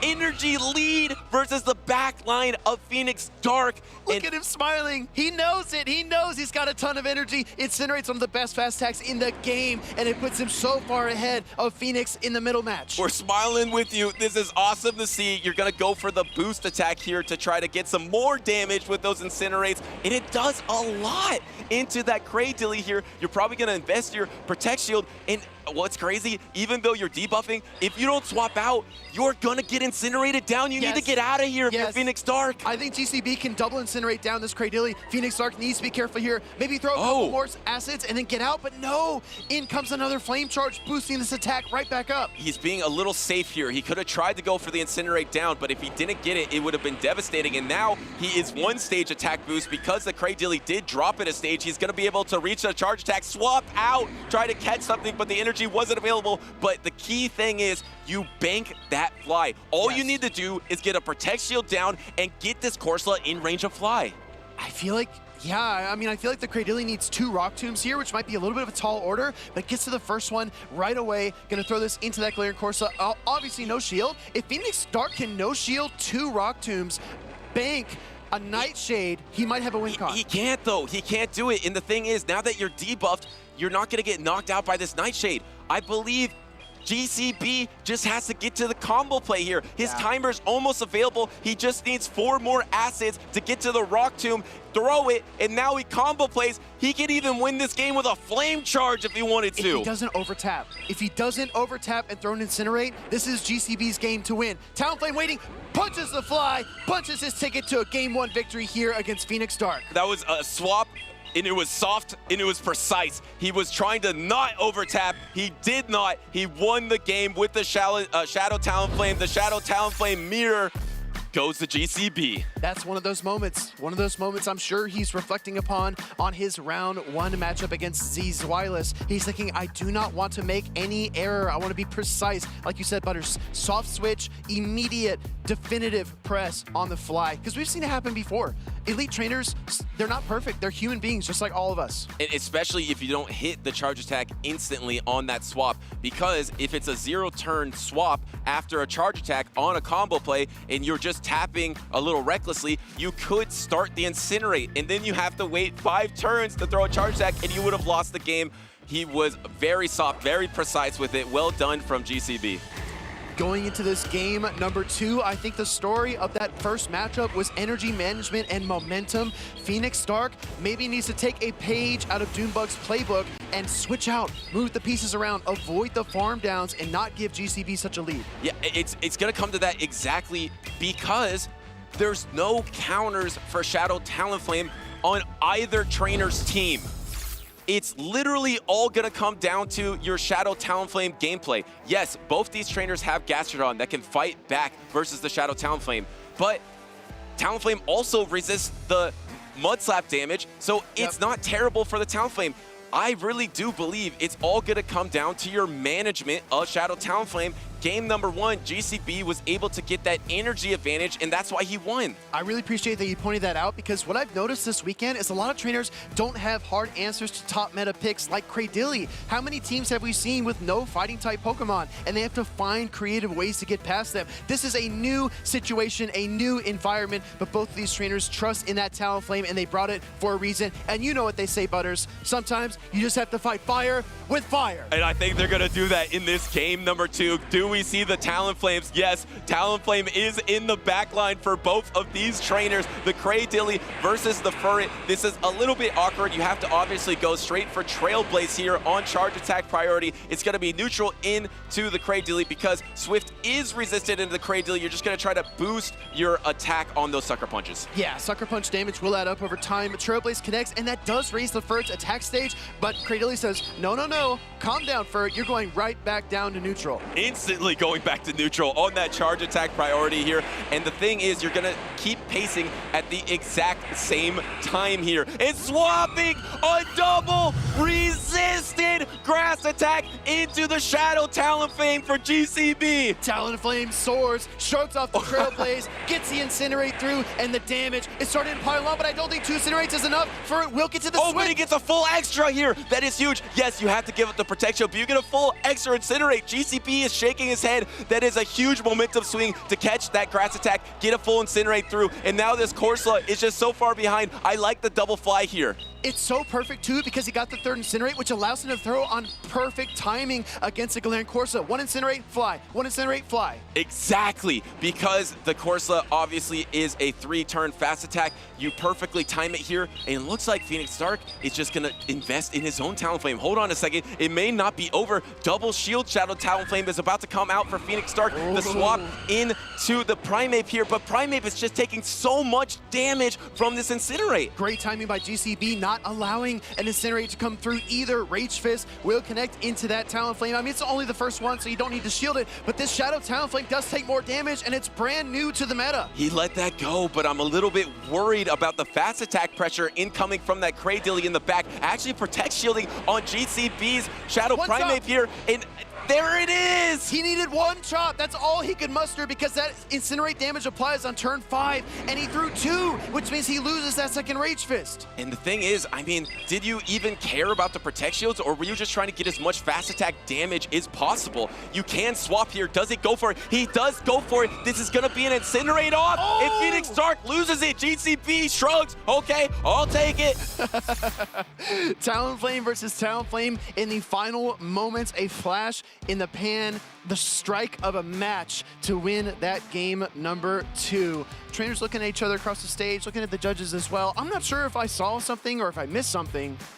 What do you think, Butters? I don't know, but I want to break this down because you said that you could only do 1 karate chop in order to land the Rage Fist, which is absolutely correct. Remember, GCB made that exact mistake in an earlier matchup. He threw a 3-turn Hex versus a Charjabug of Zweillous and got knocked out on it. I actually don't think he was reaching for Rage Fist. I think he was doing as much damage as possible with his fast attacks. And I think the only reason he threw the Rock Tomb was the debuff and then swap on a 0-turn swap and get a more powerful Incinerate off on the opposing Talonflame. It's a really good point. That's actually an outstanding point. After throwing a charge attack, that 0-turn swap can be so incredibly useful because it allows you to line things up and not give your opponent that 1-turn advantage, that 1-turn differential that otherwise would stagger the damage as it comes in. So I think you absolutely nailed it, Butters. And that Incinerate at the very end, we talked about fighting fire with fire, but seeing both Talonflames on the field at the same time and having that being the decisive moment was so poetic. Well, one of the fires was covered by a Rock Tomb, and it was debuffed, and that's the reason it wasn't a simultaneous or Phoenix Stark actually knocking out with his Incinerate, because you're able to hold on to that Cradilly with low health and get to that Rock Tomb, debuff, come in, swap, get the Incinerate off. It looks like these trainers are getting up on stage here, so it looks like it will be a 2-0 from GCB, and I think it was just fantastic, flawless play, in my opinion, with that Shadow Talonflame. Butters, I was, Chad probably saw me. I was searching my pockets, looking around the table. I was trying to find my pen so I could write down these notes and all this knowledge that you were dropping on the chat, because you're exactly right. Right here, slowing down the Incinerate damage was so important, so critical, and that's what allowed GCB to win that battle. I did notice something. What? It did look like GCB was trying to Rage Fist. I would say it was a very viable strategy not to, because there was 2 Protect Shields remaining.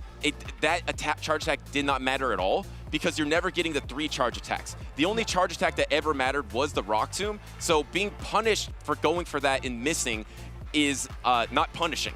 but it did look like he was reaching for it. I saw some evidence of that, so I just want to point that out, but I feel like that was a viable strategy. Tomato, tomato, right?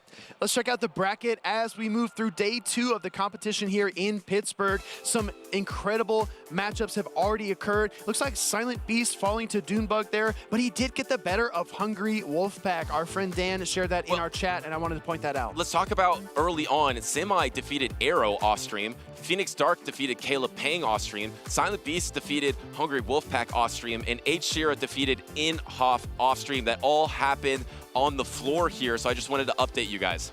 I wish we had a B stream. That'd be so cool. If we could show a lot of these table matches, I would really, really love that. But maybe one day, everybody, just keep watching, keep liking all the videos, and show your support. Let Pokemon know that you love watching the best trainers in the world throw down. And speaking of the best, look at this bracket, Butters. I mean, I have to say, we had a player to watch for one in each region, for North America, Europe, and LATAM. And 3 of those trainers are in the winner's semis with LNDS Steinar, Zweillous, and Out of Pocket, the top 4 remaining on the winner's side of the bracket. I know chat likes to have a good time. I know we make mistakes. Sometimes chat roasts us, and that's to be expected.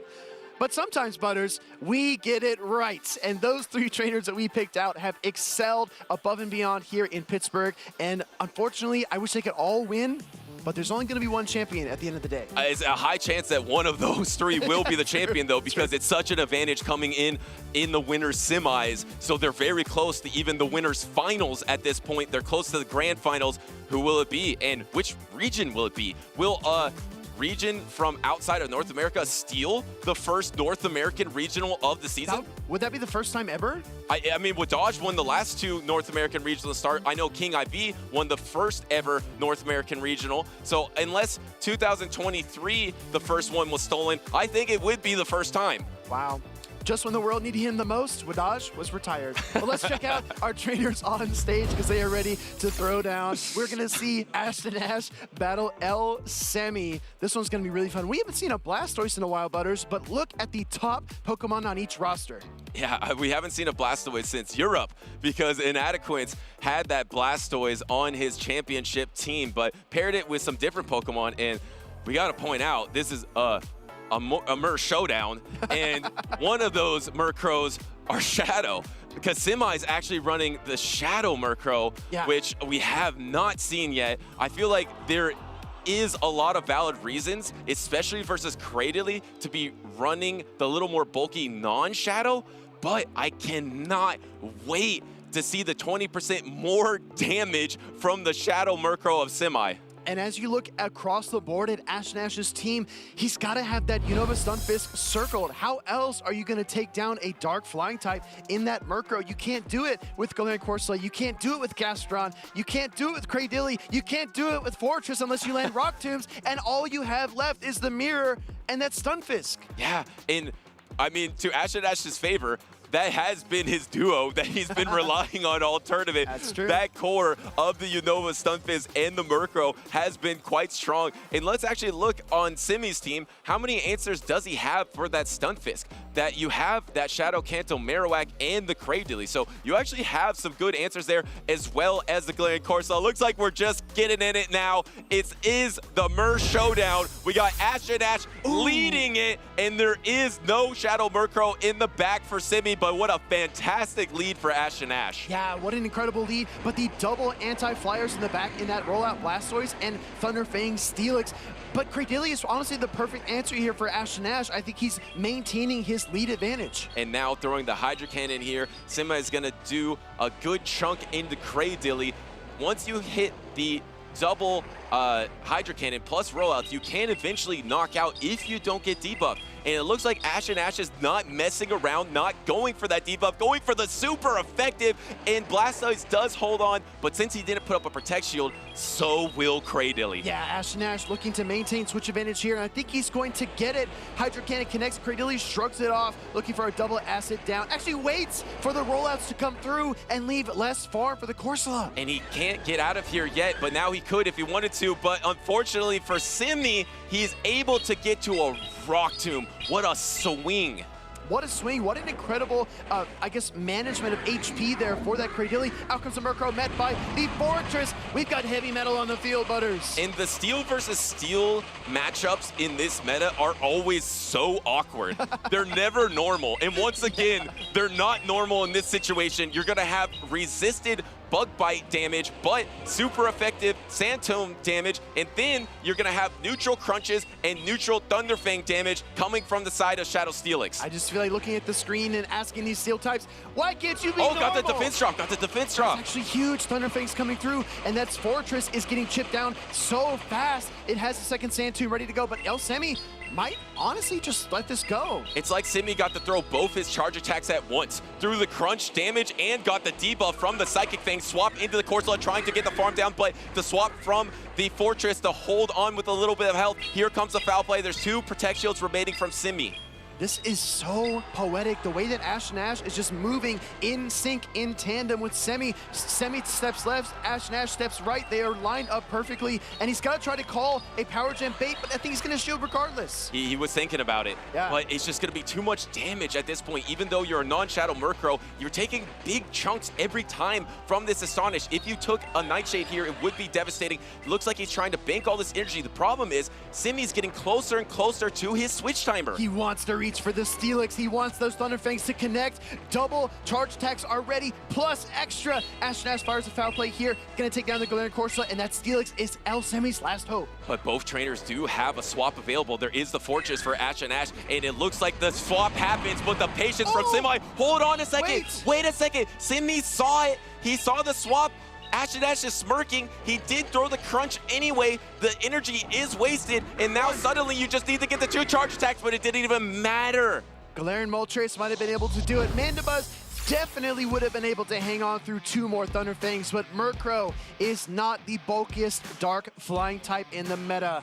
Looks like he got chewed out of that game at number 1, but it was anybody's matchup until the very end. Yeah, and the funny thing is he did have that Protect Shield in the back, so it required Ashton Ash to get to the double foul play or the double drill peck to knock out there. So even though it looked a little clunky when Simi saw the swap and then threw the crunch, it does make sense once you realize, oh, I think he's going to be swapping here, but oh, hold on, I can just win this with Thunderfang damage against the Murkrow anyway. Let's get this Fortress out of the battle. That's exactly what he did, and he won game number 1. I just can't speak highly enough of Ashton Ash.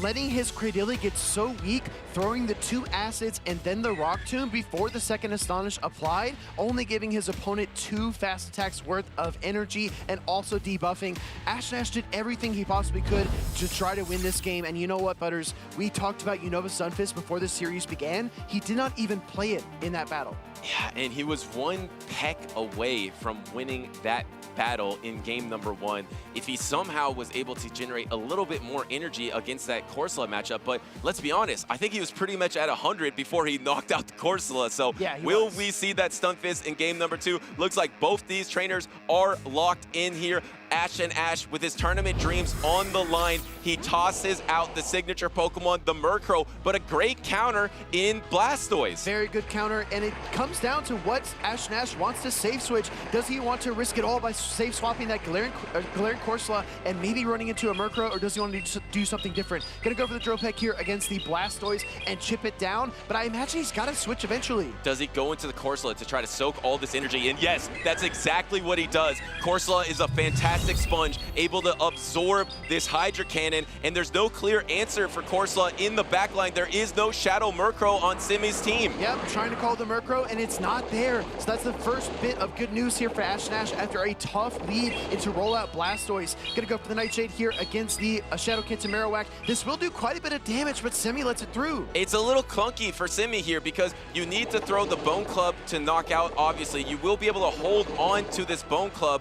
You're going to be able to knock out here. Does Ashton Ash give up a Protect Shield? No, lets it go. It's hard, though, to farm down with Acid on your Cradily. You don't want to necessarily give up a Protect Shield, but looks like Ashton Ash will give up that Protect Shield to get some more energy on the Murkrow. Yeah, you have to at this point. Murkrow would absolutely not survive a Rock Slide, and Semi is so weak, he's only going to get 1 charge tech anyway, so that was an easy call for Ashton Ash. Blastoise comes back out. It's only 1 rollout away, so Ashton Ash is able to get the Drill Peck. He's got to switch, though, unless he wants to take a Hydro Cannon. He gets the Protect Shield. Does he try to catch on this Hydro Cannon, keep the Murkrow in the battle. And no, it's actually not going for the rollout here, not trying to be predictable, trying to be unpredictable for Simi, and gets the last Protect Shield. But can you actually farm down here? That would be brutal. And now you have to swap in, and you have to give up your Protect Shields to these foul plays. Suddenly, I thought Simi was so far ahead. Ashton Ash is now ahead in this battle. Me too. I think if Blastoise stays, it gets pecked down, and then the double foul plays are ready anyway. So Semi's forced to go into the outpaces. Corsola. Yeah, exactly. Outpaces again. But Semi is just like up a creek without a paddle. He is up the Murkrow stream because it's just attack after attack after attack. And suddenly, look at the health. And also, remember, he had a Protect Shield advantage. He had to give up the Protect Shield, and it put his Corsola in range of the Rock Tomb. Ashton Ash just needs to hit the Rock Tomb, fast attack down, and that's going to be a tied series. Wait, this Galarian Corsola just threw the Nightshade into the Cradily, and the switch timer is up for Semi. Oh, yes. If he allows the catch here, Ashton Ash might be in trouble. Blastoise ready to go, but he doesn't get there. Here comes Rock Tomb. It kind of looked like he went for the pause, but then actually ended up throwing the Astonish anyway. Ashton Ash waited for that Astonish. That was a high-level play, and now he's going to be able to get this asset down, I believe, before the Hydro Cannon is available. No, actually, Hydro Cannon was available. It didn't matter. Ashton Ash ties up the series. Yeah, you saw it. I saw it. That moment where Semi was looking at the screen, maybe thought about waiting a turn, but tapped it instead. And that once you engage that 3-turn Astonish, you are stuck there. Exactly, and once you engage that Astonish, it gives the opportunity for Ashton Ash to then unleash his charge attack. All he is waiting for is to see that Astonish come out from Simi. Well played from Ashton Ash. I kind of counted him out a little bit in that mid-game, but... Dude, I absolutely did. I was like, oh, this looks really awful for Ashton Ash. I was about to call it an elimination game for him going into that matchup, but I mean, he proved me wrong. He's still in this. The Murkrow gameplay of just leading it and then just having those bulky top meta picks in the back. How about that strategy? Having Murkrow in the front, Corsola and Cradily, the top 2 usage Pokemon. I guess Gastrodon is technically tied with Corsola, but you know what I mean. Having those bulky, standard, neutral picks in the back to just ramp up energy, toss energy, soak energy with your meta picks, and then come back in and close the game with your Murkrow. If you keep seeing Murkrow and Cradily from Ashton Ash, why bring the Marowak? Right. It's got a tough matchup, right? He's looking for that Stunfisk. I think that Semi wanted to pair that Marowak against the Stunfisk, and Ashton Ash just did not give him that opportunity. Yeah, deciding instead, we've seen all tournament long, he has paired that Murkrow with the Unova Stunfisk. But for this series in particular, he is making that adjustment. In particular, I think he's counting out Shadow Murkrow. He doesn't think he's going to see Shadow Murkrow, so he's also playing extremely loose with his Corsola. Do we ever see a Shadow Murkrow appearance from Simi? I mean, he safe switched it in game 2, and I called it out. I was like, this is so risky. He is putting all his chips in the middle of the table and going all in, but this is an all-in game. Game 3, Ashton Ash taking on El Semi. And once again, it is the Blastoise in the lead, and look at this. With his tournament dreams on the line, Ashton Ash does sit the Murkrow. Instead, brings the Gastrodon and the Fortress in the back. If he's able to get alignment with that Fortress into Cradily, it's going to be devastating for Simi. Hydro Cannon connects into the Cradily. A little bit of chip damage there, but that grass subtyping helps it out so much. Overcharging quite a bit, anticipating maybe a switch coming through, but it doesn't occur. Grass Knot will connect. We saw how much damage this did earlier on in the series. It's gonna hurt. I like how he never messes around, but this time it does get protection. Simi, maybe knowing in the previous matchups, he is gonna see that Grass Knot. He kind of sniffed it out. Ashton Ash likes to throw the Grass Knot, doesn't throw the Rock Tomb. I can safely protect shield this, throw the Hydro Cannon. You're not knocking out the Cradily yet. It's gonna be able to get the double charge time. Swapping, but actually swapping, Simi doesn't like it, knowing this is also going to be a grass attack that's super effective. Goes. Ouch! Connects, ouch! Kanto Marowak takes so much damage, and in comes a Gastrodon. Look at the read as well to bring the Gastrodon into the Marowak. And Ashton Ash just pulled off what Simi tried to do. Simi tried to come in really quickly, Mud Slap down. It was not effective. Ashton Ash just countered him with the better Mud Slapper in the meta right now with the Gastrodon. Did the exact same thing that Simi was looking for, and he's just so far behind in this matchup. Ashton Ash has the full Fortress in the back has a protect shield advantage as well. Sammy goes ABB strong to Unova Stunfisk, and Ashton Ash read him like a book. Grass not coming through here. Gastron's going to go down, but I don't think Ashton Ash really cares. I think he's got his Fortress here, which he knows is going to chew through the back line, especially with 2 protect shields. I mean, yes, you are going to be able to get to a lot of Hydro Cannons. There is a world that maybe you get back to your timer once again and swap out, catch something, but at this point, once you're debuffed, how many Hydro Cannons are you going to need to get to? 5 once you get double debuffed? It's one thing to catch on a Charge Bug with a 4-turn Volt Switch and a Talonflame with a 5-turn Incinerate. Catching on a 1-turn Bug Bite is absolutely microscopic timing. That would be very, very impressive. I hope we see some flashes here, but I don't know, Butters. You're going to be able to double Hydro Cannon here, maybe get the last Protect Shield of the battle. No, saving it for the Fortress here. There's going to be a back-to-back after 1 rollout. There is no attack available, but you're just not even in range. You don't even need to give up this Protect Shield. You can finish out this game with Bug Bite damage. It's super effective versus Cradily. It's going to finish off the Blastoise. Well, the biggest threat is Rock Tomb, right? So if you give up that shield right there, you open yourself up to a Rock Tomb, which is occurring right here, right now. Final shield of the game from Ashton Ash's Fortress is getting really, really low, but being a Steel type and resisting the acids helps it so much as it chews through that Cradily, and it's going to connect with a Rock Tomb. And Ashton Ash connects with a 2-1 victory to move on in this tournament. Knocks out Simi. Awesome to see the Shadow Murkrow. Unfortunately, it does not continue here. I'm a happy camper, Butters. I got to see Fortress and Blastoise squaring off against each other on the same stage. 2 of my all-time favorite Pokemon. And let's talk a little bit more about how that series developed. When we led into it, we called it the Mer Show. We were going to see Murkrow from Ashton Ash and Shadow Murkrow from Semi, but by the end, there were no Murkrow at all. Yeah, what an adjustment, because I think Ashton Ash has played every single battle on stage with Murkrow. I'm serious. Every single battle he has used Murkrow. He did bring that, I believe, in Monterey as well. He has a ton of reps with it. Decided to sit it with his tournament dreams on the line, and what a call that was to bring out the Fortress. This Fortress is such a wild card in this meta. I mean, you're a Fortress expert. Why do you think it can be so strong in this meta? I mean, Cradily is an obvious choice. Well, look, it's really 2 points, right? Well, it's actually 3 points. I'll keep it to 3 real quick. First is Rock Tomb. Obviously one of the best charge attacks in the entire game right now. We saw it last season with Claydol using Rock Tomb. That's another Pokemon that's really, really successful in days past. But I think also the typing Bug and Steel is so strong. As long as you're not up against a Fire-type Pokemon, you're pretty safe into almost every single matchup. As Trent said, you don't get Mud Slap down as a Steel type because you are the Fortress. And you might be saying, oh, well, what about Shadow Scizor? Also Bug Steel. It is so flimsy and such a shield hog, but Fortress is a bulky Pokemon that you can rely on and you can just leave in the battle. The 3rd point, Butters, Bug Bite damage. Bug Bite, Sand Tomb, pressure, chewing through HP. It's incredible. I think you nailed it. The 2 biggest points for me, the #1 usage, over 80% Cradily. It's just a dominant counter to that. And then there are 2 Mud Slappers in top 5 usage. Trent said it, you said it, it's the Steel type that beats the Mud Slappers or can beat the Mud Slappers in some scenarios. So it is actually very well positioned versus the top meta. It can be a wild card in any battle, and you saw it right there in game number 3. Butters, what am I thinking right now? I'm thinking that you're thinking about other psychic types. Am I psychically thinking what you're thinking of? You absolutely are. Let's take a look at our Mega Malamar predictions with 2 of the best trainers here this weekend.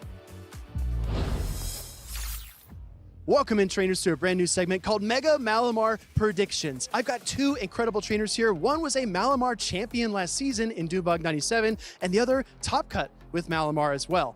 And you know what? They're so good at this Pokemon and so good at Pokemon GO PvP that they might actually have psychic abilities. And that's what we're going to find out here this weekend in Pittsburgh. Let's start with you, Adib. You know what? I feel like one of the easiest tests of a psychic is if you can move something telekinetically. So can you do it? Can do. Wait. Oh, no way. Whoa. Did it work? It worked perfectly. Adib, your powers are incredible. You telekinetically moved that Giratina Ultra plushie, which I think just won in Frankfurt as well. So very, very nicely done. DuneBug, another psychic ability is the ability to telepathically communicate something. So I want you to tell me a matchup that maybe only you know but you are going to send that information into my brain as we talk. Ready? 3, 2, 1. Shadow Kanto Marowak beats Azumarill in the 2-shield matchup. What? Oh my God. Oh my goodness. I can't believe it. All right. Final test. This is something that you can't make up. You can't fake, right? I'm going to queue into the Mega Master League right now. And I want you both to predict which lead I'm going to encounter. All right? Are you ready? I'm going to queue right now. Oh, I have a game. I think it's Ho-Oh. I do think it's Ho-Oh as well. You think it's going to be Ho-Oh? Okay, hold on. We're queuing in. All right, let's see. Leads are coming out. Groudon? No way! You predicted my lead in Go Battle League as well? Okay. Let me top left. All right. Top left it. All right. The final thing is, since you both are certified psychics at this point, you're incredible. I want you both to make a prediction about the tournament this weekend in Pittsburgh. We'll start with you, Adib. Someone with a black hoodie will top cuts with Malamar. Whoa. Interesting. Very, very intriguing. DuneBug. I think someone with 97 at the end of their name is going to get top 8 at the tournament. Very specific, a little bit more specific than Adib's, but I'll take it. You know what? I'm on board. I think you both are incredibly talented trainers. Can't wait to see you compete this weekend. And there's something different about how you look today, but I don't know. It's probably nothing. Anyways, back to the Pokemon action.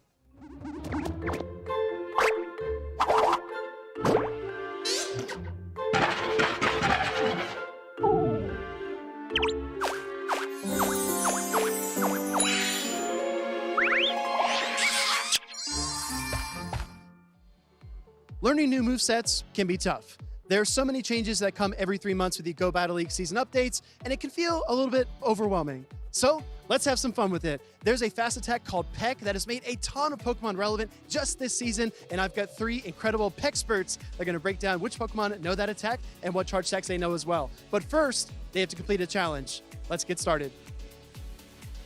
Our trainers will walk up one at a time, dip their nose into the Vaseline, pick up a cotton ball, and then try to carry it all the way to this plate and place it here. Then I'll ask them about charge attacks that a Peck user learns in the current Go Battle meta.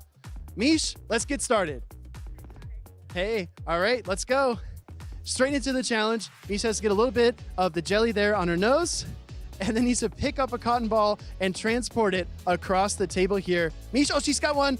Keep going, keep going, keep going. Shake it loose. It's stuck. Maybe a little bit more. Yeah, side to side. There you go. All right, Mish. Very, very well done. This has never been done before. Come back in. I got to ask you a question. This has never been done before, so thank you for being the first brave soul to do it. The Peck user I want you to talk about is Togekiss. Name some charge attacks that Togekiss can use. Okay, Togekiss can use Aura Sphere and Psyshock, Dazzling Gleam, Aerial Ace. Hey, you know what? That's perfect. I only wanted 3. You did 4. You crushed it. Thank you so much, Mish. We're going to get our next contestant up as well.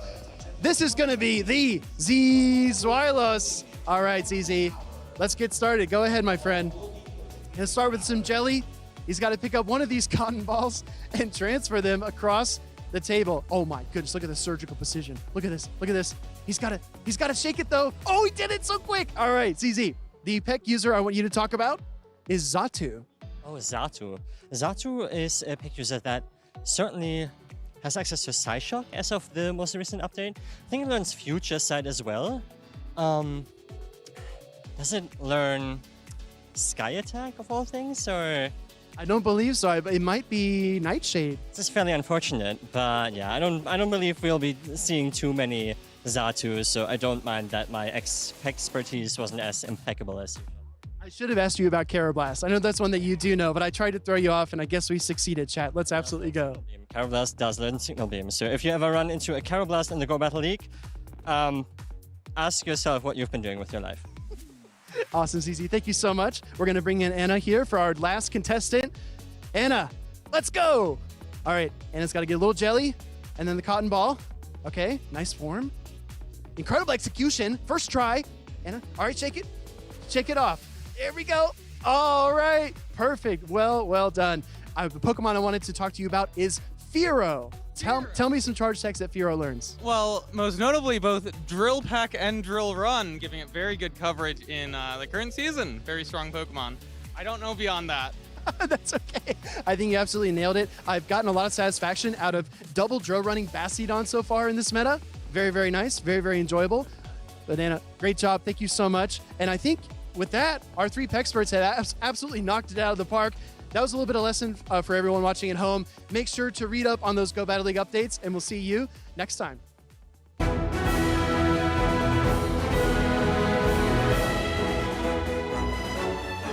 What an adventure here in Pittsburgh. This music just has me ready to go out for an adventure. And I absolutely love the adventure of watching the segments that Will Dunphy creates for us. If you love how fun our segments are for Pokemon Go, let us know. Comment on YouTube. Let us know in the Twitch chat. I love the Peck segment, the Mega Malamar segment. I didn't know Adib could move plushies with his mind, but I find that to be outstanding. Just as outstanding as my wonderful co-host, Homeslice Henry.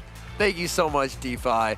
I feel like the Peck segment was very fitting because we've seen Murkrows all over this bracket so far today. Winner's side, loser's side. Feels like we kind of can't escape these Murkrows.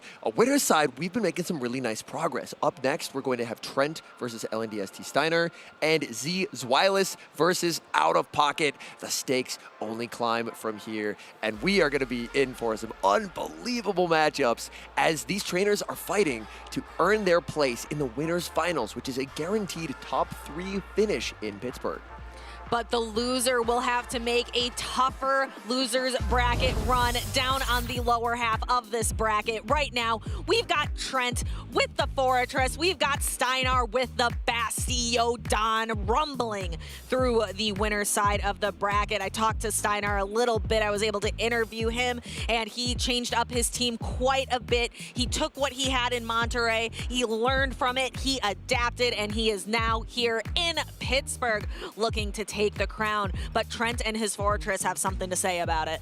Trent is running a bit of an interesting team, where he is running some Pokemon that other trainers are not necessarily considering for this meta, like the Dugong and the Lantern. But we don't have to wait much longer. Handshakes exchanged, teams locked in. Game number 1, Shadow Kanto Marowak into the Galarian Corsola. Typically, I would prefer to be the Galarian Corsola in this matchup, as Corsola's bulk really shines in this matchup. It is so bulky, but the Shadow Kanto Marowak does have the benefit of outpacing a little bit. It's a little spammier. It's able to get to its charge attacks just a bit quicker, as the first charge attack is going to be launched on the side of Trent into that Galarian Corsola. But Corsola is going to return fire with Nightshade. Nightshade is going to be shielded by the Marowak. Marowak investing in its HP. Marowak playing to the charge attack priority tie, hoping that this Bone Club will be enough to knock out a very bulky Galarian Corsola. May be able to hang on here. Steinar risks it, and unfortunately he does not survive. In comes Galarian Moltres. And Moltres looking to get a bit of farm. Trent going for the bait, and Steinar falls for it. The Bone Club is about to launch into the shield. That is an unfortunate use of a Protect Shield by Steinar, and then able to get to a second Bone Club, but Steinar knows, like, this one's definitely a Bone Club. I don't have to shield this one. Great counting by Steinar. One thing to notice is this Galarian Moltres is on Payback. Payback not only improves the matchup into the Galarian Corsola, but also into the Lantern, as normally Lantern would be a wall to the double flying moveset. In comes Lantern, but armed with Payback. This Galarian Moltres will be able to output some pretty significant damage into Lantern. Trent, however, knows Lantern's very bulky. Instant no shield, as Payback will connect. Oh, that is quite a bit of neutral payback damage, and that allows Steinar to build up a little bit of energy on the Moltres to utilize for later, and now we have Corsola versus Credilli. Corsola is going to be able to get to the Rock Tomb first, start to bring down the attack of the already Corsola, not known for its attack, but going to bring it down a little bit more. Trent is stuck in this matchup with the Lantern, so which timers are exactly aligned right now? Steinar can try and take advantage of this matchup takes so long that the timer should come up, because it is typically going to be the third charge attack from the Credilli that's able to pick up the knockout. Is if Steinar is able to get a small energy head start on the Moltres, what could potentially be a key to victory is trying to get that energy advantage, trapping that Corsola on the field and getting the energy lead to outpace the Lantern. But what could be tricky is Trent's clock is up as well. He stayed in the matchup for a little bit when Credilli hit the field to get a little bit of extra energy on the Lantern, as this is going to be a race to the charge move in the end game. It's a simul switch. Lantern into the Moltres. Lantern's HP, since it stayed on the field for so long, is now getting very low. These sucker punches could be threatening. And the sucker punches are going to start to come through on the Lantern. Galarian Moltres has almost 2 attacks, not quite. 1 fly would be enough from here. We see Trent shield, protecting his Lantern from that first fly. Can Steinar get to the next one before the surf? He just barely gets there. Charge attack priority. Galarian Moltres will win it. This is resisted, but Lantern has lost simply too much HP. Down goes Lantern. In comes Galarian Corsola. No health to speak of, no energy to speak of, and that's a game 1 win for Steinar. Steinar's so confident. He's starting to already write his notes on the side of what to do next. And he's like, oh yeah, I got to take out the Corsola as well. But that is absolutely no problem for that Moltres. That was phenomenal gameplay, really being able to save his Galarian Moltres. I was a little nervous. The Moltres did take a lot of damage earlier on in that matchup, but it had enough. It had the energy to be able to throw 2 flies into the Lantern, 1 for the shield, 1 for the knockout. The payback tech on the Galarian Moltres. We've seen quite a few Galarian Moltres with payback, and I really feel like it hadn't necessarily proven to be particularly game-winning until this game. The devastating bait by Trent, pressuring the shield, but the reason why it was nice was it allowed him to get a little bit of chip damage onto that Moltres that he would not have gotten had he went for the Rock Slide. That is incredibly true, and the goal was to get the Moltres even lower so that it just wouldn't be able to hang on through that endgame with the Corsola. But Steinar knows his Pokemon. He knows it's got plenty of health. Those Astonishes are not going to be able to do enough. He's already 1 win in. If he can lock down 1 more win, he moves on with a guaranteed top 3 into the winners finals. And Steinar already had a very nice performance in Monterey, so he's building on this strong start to the season. We have lock-ins from both trainers. Game 2. Let's see. It's going to be Galarian Moltres into Lantern for Trent. A matchup where Lantern has a massive type advantage. But with Payback and Water Gun as the moves of choice, this matchup could end up feeling a little bit more neutral than we might typically expect. Ooh, we see it made perhaps an attempt at a catch, but really the main thing here is that Moltres has a ton of energy in the back to be utilized later. Now moving into what is a pretty negative matchup for Steinar, having the Credilli locked in against the Fortress on the side of Trent. We can see just how much those bug bites. Doesn't matter that there's an attack fall really right now, because those bug bites are still doing incredible damage. Credilli down to about 25% of its health. Full charge. Oh, a slight undercharge on the Rock Tomb. I like the play from Trent. Trent knows that move will not knock out at full power. So I may as well undercharge and see if I can get as much farm as possible to try and make a move into whatever Steinar brings in. So I love the thought process from Trent, because look at this extra farm. Trent now exits with the Sand Tomb banked. A very nice undercharge. Out comes Galarian Corsola. And because of that undercharge, the Rock Tomb is reached. Corsola will get a farm down, but it's going to exit at -1 attack. -1 attack, moving into knock out the Fortress, taking a little bit of extra time to do so, but here comes that Marowak, and then the Moltres already having all of that energy, going for a bait on the fly. Does Trent fall for it? He falls for it! The fly bounces off of the Protect Shield, and Trent is able to return fire with the Surf from Lantern the Fish. Lantern also successfully baiting. This is going to be a war of pacing. Steinar getting to the payback. A second bait. It's so risky. Trent has to think it over. Is this the payback? Is it the fly? He calls the bait. What a read by Trent. He's able to withstand this damage now. get to the surf, and that saving of the Protect Shield could loom large in the endgame as Steinar puts up his final shield. Trent says, fool me once, shame on me, but you will not do it again. Does not fall for that second bait. This is a mind game here in the winners semifinals. Steinar gets to the fly, and it draws the final Protect Shield of the match. All charged attacks will connect, and Trent is able to knock this Moltres out of the sky with a rock slide. There is quite a lot of energy stored on the Galarian Corsola. I believe a Nightshade is already banked. Bone Club, there's no Protect Shields to hide behind, but Galarian Corsola is very bulky. Galarian Corsola wants to farm with Astonish to get this Marowak into Nightshade range. If he can get the double up on the Nightshades and the Nightshade knocks out, this could be the opening that Steinar needs. Top 3 on the horizon. Trent needs Marowak to survive. Nightshade lands. Marowak will not survive. The Nightshade is ready, and Steinar, building on such a strong start to the season, wins this series 2-0. He's on to the winners finals here in Pittsburgh. Congratulations to Steinar, improving on his record in Monterey, is now officially top 3 here in Pittsburgh. Can he continue on? Will it be Steinar taking the crown back home? What a story for Steinar, competing in the first event of the season, having a good run, but deciding maybe I need to make some adjustments. Going back home, adjusting the team, figuring out a new strategy, going to the next tournament, and it's paid off. He has yet to lose a single series. He's into winners finals, guaranteeing a top 3 finish. As what a start to his season. Steinar is absolutely no stranger to the top cut. He is no stranger to doing so well at these championship tournaments, and really just wonderful energy management, being able to bank energy on his Galarian Moltres to be able to utilize later. Did get a little greedy with the double baits, going for 2 flies in a row against Trent, but still managed, had enough energy, had enough health on the Galarian Corsola to be able to secure back-to-back knockouts on the Marowak.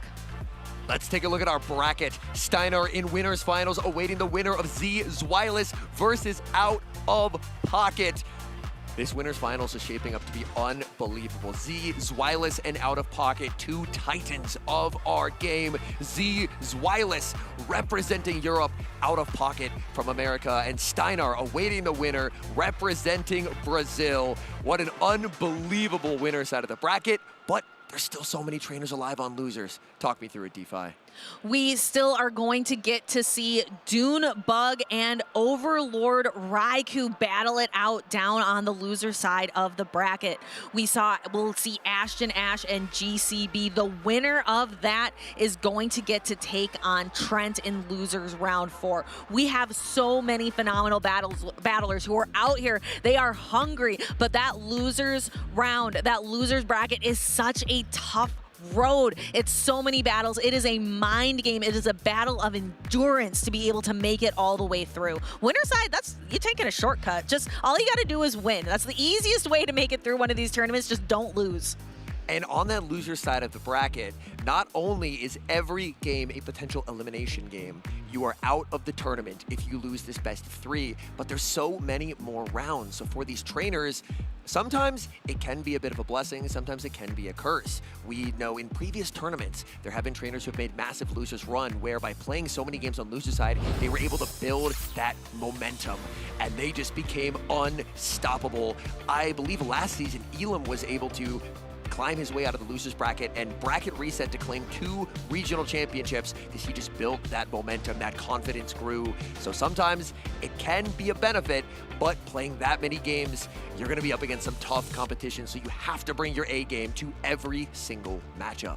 Those losers round players, like a boulder rolling down a hill, trying to pick up momentum and just smash their way back into grand finals. But here we have a couple of trainers who are sitting up at the winners finals. They can breathe a little bit easier in this best of 3. Again, Zweillous on the left-hand side of your screen, known as being just like Mr. Day number 2, constant top cut over in Europe, and also a world traveler, not afraid to come over here to the North American region for a couple visits every year to try to build up those championship points and claim as many medals as he can.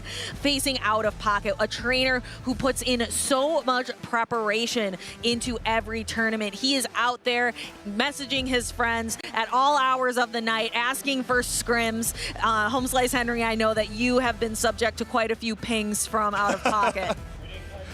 He is one of the most prepared trainers in this circuit. He very diligently puts in the time, hours and hours of practice, carefully crafting a team, working through the matchups, and he is going to have to put that practice on display here because the Guzzlord for Zweillous looks incredibly strong into Pocket's team. Pocket is running the currently preferred moveset on Gastrodon, which is Body Slam Water Pulse, but without that Earth Power, significant damage, Guzzlord can do pretty well. Zweillous is on Sludge Bomb on the Guzzlord, which does mean he does not have access to the hard-hitting Dragon Claw. Sludge Bomb does not offer a lot in this particular matchup, but both these trainers, their accomplishments speak for themselves. Out of Pocket, NAIC champion, 3 regional championships, Zweillous top 4 NAIC, EUIC finalist, Birmingham finalist, Barcelona special champion. Both of these trainers, no stranger to being at their very best when the lights are brightest.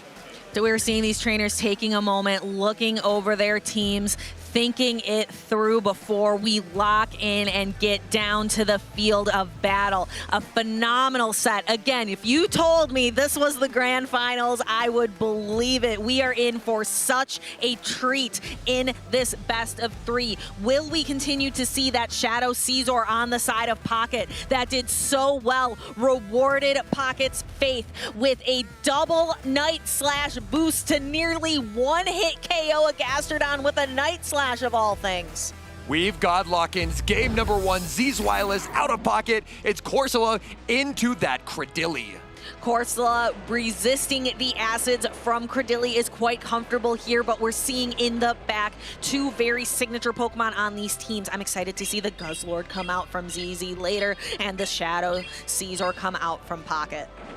Zweillous has opted for Discharge on his Charjabug, and he has brought that Charjabug in the back, whereas Out of Pocket's Charjabug is opting for Crunch. Now, if Out of Pocket is able to win alignment, and Credilli will typically be able to win the Zero Shield into the Galarian Corsola, then he could set up alignment where his Galarian Corsola is able to avoid having to deal with the Guzzlord and would be aligned onto the Charjabug. Discharge, it's not a particularly strong attack, so that would be a tough matchup, but there is the Guzzlord right on cue, and look at this pacing. Guzzlord, every 3 Dragon Tails gets to the Brutal Swing. It's already doubled up. This pacing is unreal from this Pokemon. Out of Pocket throwing the move that makes the most sense. Night Slash fishing for another attack boost, but comes up short. Guzzlord already has more than 2 Brutal Swings. The first one, it's coming out swinging now. Knocks into the Shadow Caesar and comes back for a 1-2 punch with the second Brutal Swing.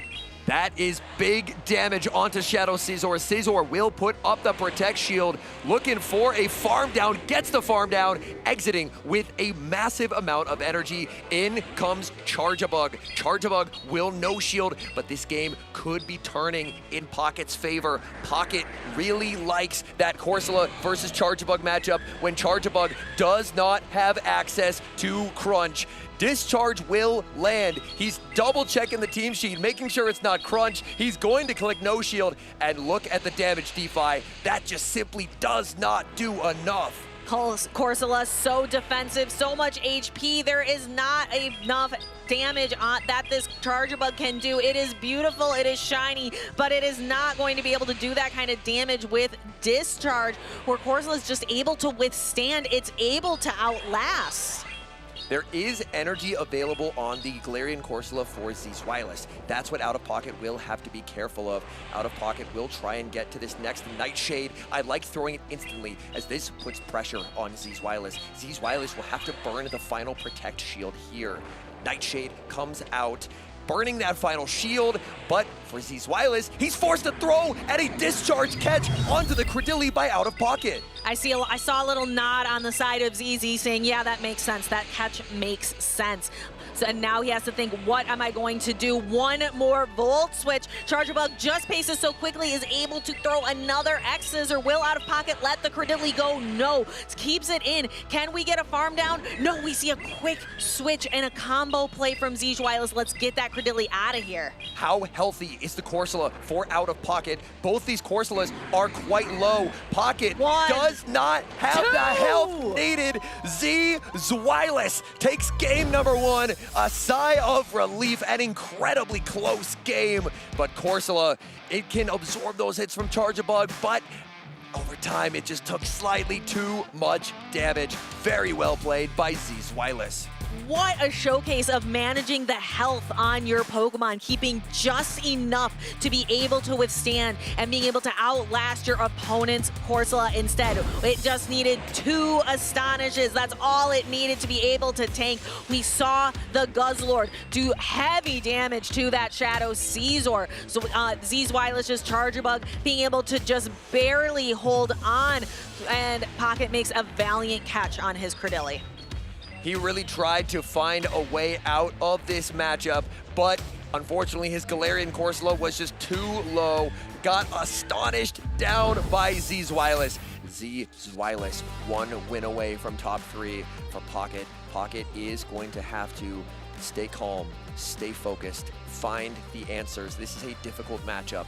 Guzzlord is basically free into this entire team. Zweillous can safe switch it for basically any reason, and there's not really a good check available to Pocket. So Pocket looking for answers, and he's gonna need to find them immediately if he wants to stay on the winner's side of the bracket. If anyone can create win conditions, if anyone can stay calm under pressure, I think it is Pocket. But like you said, the Guzzlord on the side of ZZ just looks so free. It looks so safe, and being able to pace to those brutal swings, just 1, 2, 3, and 1, 2, 3. We have our next battle, game number 2, ZZ versus Out of Pocket. We have 2 bulky Pokemon throwing those 3 turn fast attacks, but however, the Gastrodon gets to that Water Pulse at the same time as the Corsola gets to that Nightshade.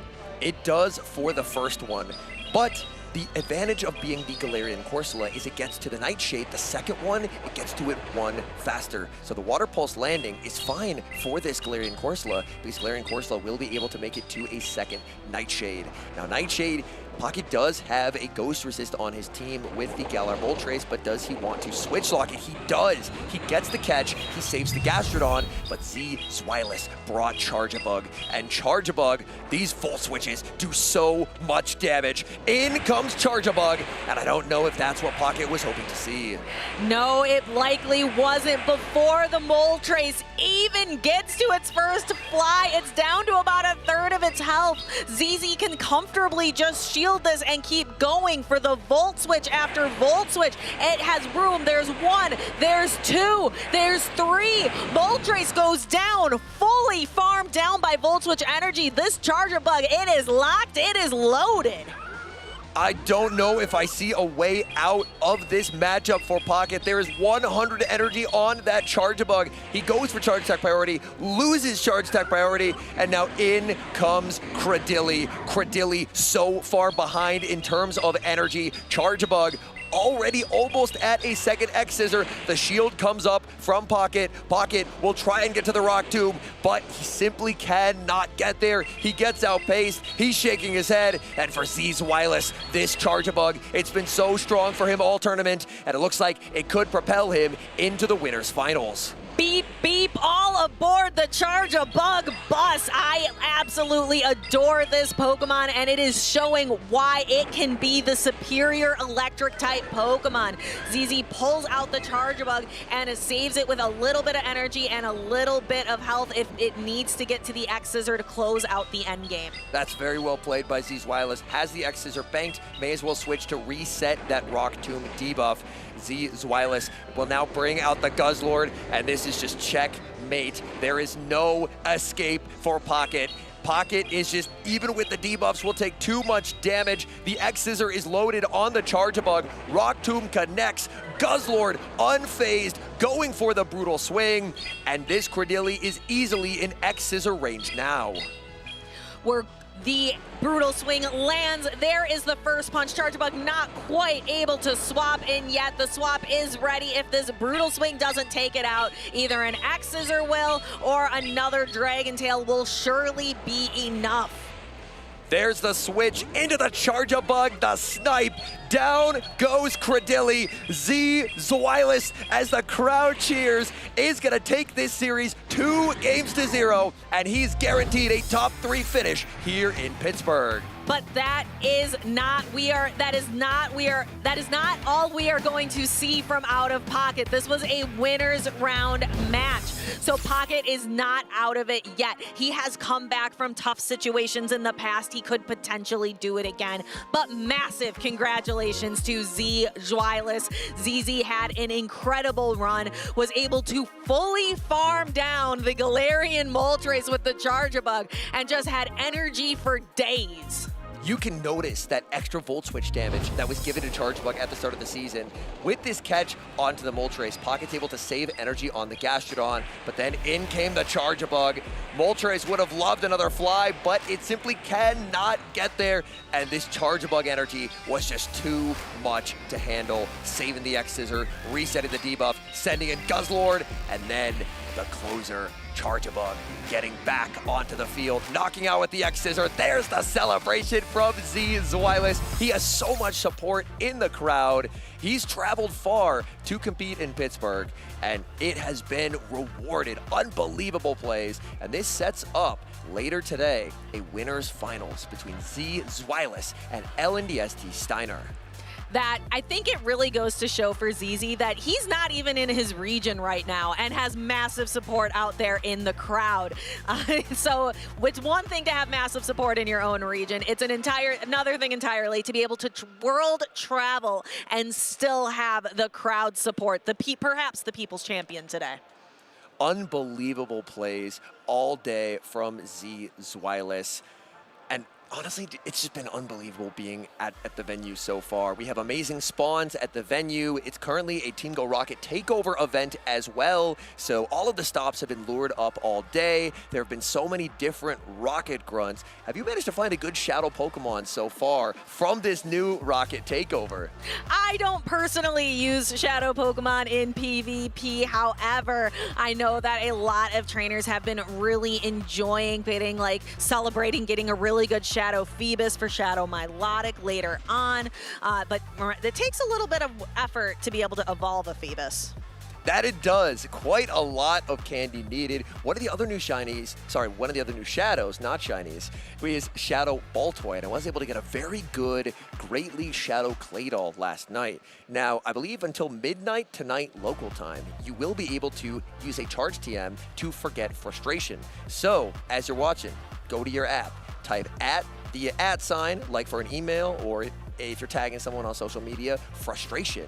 And then you'll be able to see what has frustration, and you'll be able to defrustrate mons like the Shadow Groudon raid weekend that's going on as well. Yes, you definitely want to TM frustration off of your Pokemon, especially Shadow Groudon. There was a Shadow Groudon raid earlier while we were off camera, and it was just instant. 20 people, 20 people, 20 people, just wave after wave after wave. It is such a popular Pokemon to be out there in raids right now. Another reason to come to these regional events, if you maybe are out there and you struggle to maybe get raids done in your local community, come to a regional. We got people who love to do raid battles here. We definitely do. I believe our next matchup is ready down on the stage. We now move to the losers side of the bracket. So we got to see winners semifinals. Now we're on to losers round 3. Ashton Ash knocked into losers by Pocket, but making a fantastic losers run so far, staying alive in the tournament with that Murkrow. And for GCB, what a tournament so far with the Shadow Talonflame, Shadow Primeape, Shadow Dusclops, so many shadows, so much damage potential. Ashton Ash is going to have to be careful because we saw a Murkrow face a Shadow Talonflame yesterday, and that did not go well for the Murkrow. Those Incinerates were devastating. However, if the Murkrow can avoid the Shadow Talonflame, can avoid the charms from the Wigglytuff, it has 4 really good matchups that Ashton Ash could potentially leverage in this losers round 3. It looks like these trainers are not wasting any time. They've already locked in their teams. Game number 1, what's proven to be a defining matchup of this tournament and this meta so far. Galarian Corsola into Cradily. Cradily is able to emerge victorious in the Zero Shield, so some Corsola players have been deciding to play it out, tank the second Rock Tomb, and then look to save switch out of here and save a Nightshade, resetting the Rock Tomb debuff, where the Nightshade could be devastating later in the battle. And do not adjust your screens. That glare on the side of GCB, that is a purified Cradily, emanating a little bit of light from its purified heart. And that might give, actually, that probably gives Ashton Ash a little bit of information, being able to tell what the attack stat on that Cradily might be. It's GCB who switches out, catching the debuffed Nightshade onto Dusclops. Dusclops still taking a lot of damage from this Corsola. Corsola is debuffed. It does not look it. There's the switch into Stunfisk. And this, Ash may be reading that it's the Gastrodon in the back, sending the Stunfisk in here, and that saves Stunfisk from getting slapped all the way down by that terrifying Gastrodon. The Shadow Dusclops tossing the Ice Punch. Ashton Ash looking up, thinking it through, doing some math, and thinking through what he needs to do to continue through this matchup. Throwing a quick, fast attack, and then the Mud Bomb connects with the Shadow Dusclops, launching it back into the Pokeball, and Gastrodon comes in. 1, 2, 3 Mud Slaps is all it's going to take. Ashton Ash Stunfist had no chance, could not throw a charged attack there. GCB does have a charge attack loaded on his Cradily and still has a decent amount of health on the Cradily as well. Ashton Ash sends in the Cradily. Cradily under immediate pressure from the Water Pulse. Water Pulse does a lot of damage. If you no-shield a Water Pulse, then the Gastrodon can pretty safely bait with Body Slam. So by shielding first, Ash is trying to shield the 50 energy move rather than the 35 energy move to hopefully slow this Gastrodon's roll. Oh my goodness, the full send Grass Knot, GCB, he calls it devastating, 1-hit KO, down goes the Gastrodon, and Ashton Ash's decision not to bait is instantly rewarded. What a turn of the tables, my jaw is dropped, and Ashton Ash tanks a Rock Tomb on the Cradily and returns fire immediately. That could flip the script here for Ashton Ash. The full send, the full power of Cradily. The Cradily on the side of GCB survives, but not long enough. The Corsola comes in for the snipe for the quick knockout. I honestly respect the call from GCB. You have 2 shields. Your opponent has high incentive to bait with a Rock Tomb. How many times, DeFi, have we seen Gastrodons shield Rock Tombs? I feel like it's into the double digits. So he finally decides to punish the fact that Gastrodons keep shielding Rock Tombs. And unfortunately, he ends up calling the bait when Ashton Ash sent the full Grass Knot. It connects, and just like that, Ashton Ash 1 win away from advancing to losers round 4. We're going to see a lot of moments here on the replay, but there is one moment that is going to stand out that is going to beat all other moments on the replay, and it is right here. The full send, GCB nodding in acknowledgement of good call, good game. What a play by Ashton Ash. GCB, had he correctly no-shielded a Rock Tomb bait, it would have put the Gastrodon in an incredibly advantageous position, but Ashton Ash thought it was too risky, and it very nearly was. Grass Knot connects. What a read by Ashton Ash. Ashton Ash, one of the best, and it shows battle after battle. And Ashton Ash has one more battle to win to keep his tournament dreams alive here in Pittsburgh, Pennsylvania. We've got Shadow Dusclops into Cradily Henry. A bit of a tricky lead for the Cradily. The Dusclops could look to throw the Ice Punch on alignment if it wants to outpace, and that's exactly what Dusclops is going to do. Even though you concede 1 free acid to that Cradily, it doesn't mean the Cradily outpaces you, and it allows you to threaten a shield before the Cradily is able to do what it does best, which is lower your attack with a well-timed Rock Tomb. And that Whack Tomb here is well timed and is lowering the attack now, taking the Shadow Dusclops down under half health. However, GCB still has an energy advantage. A catch from Ashton Ash of the Ice Punch, taking a more energy, a less efficient Ice Punch onto the Corsola. GCB smartly saving his energy on the Shadow Dusclops. It was debuffed. Might as well save that for later when you can reset the attack.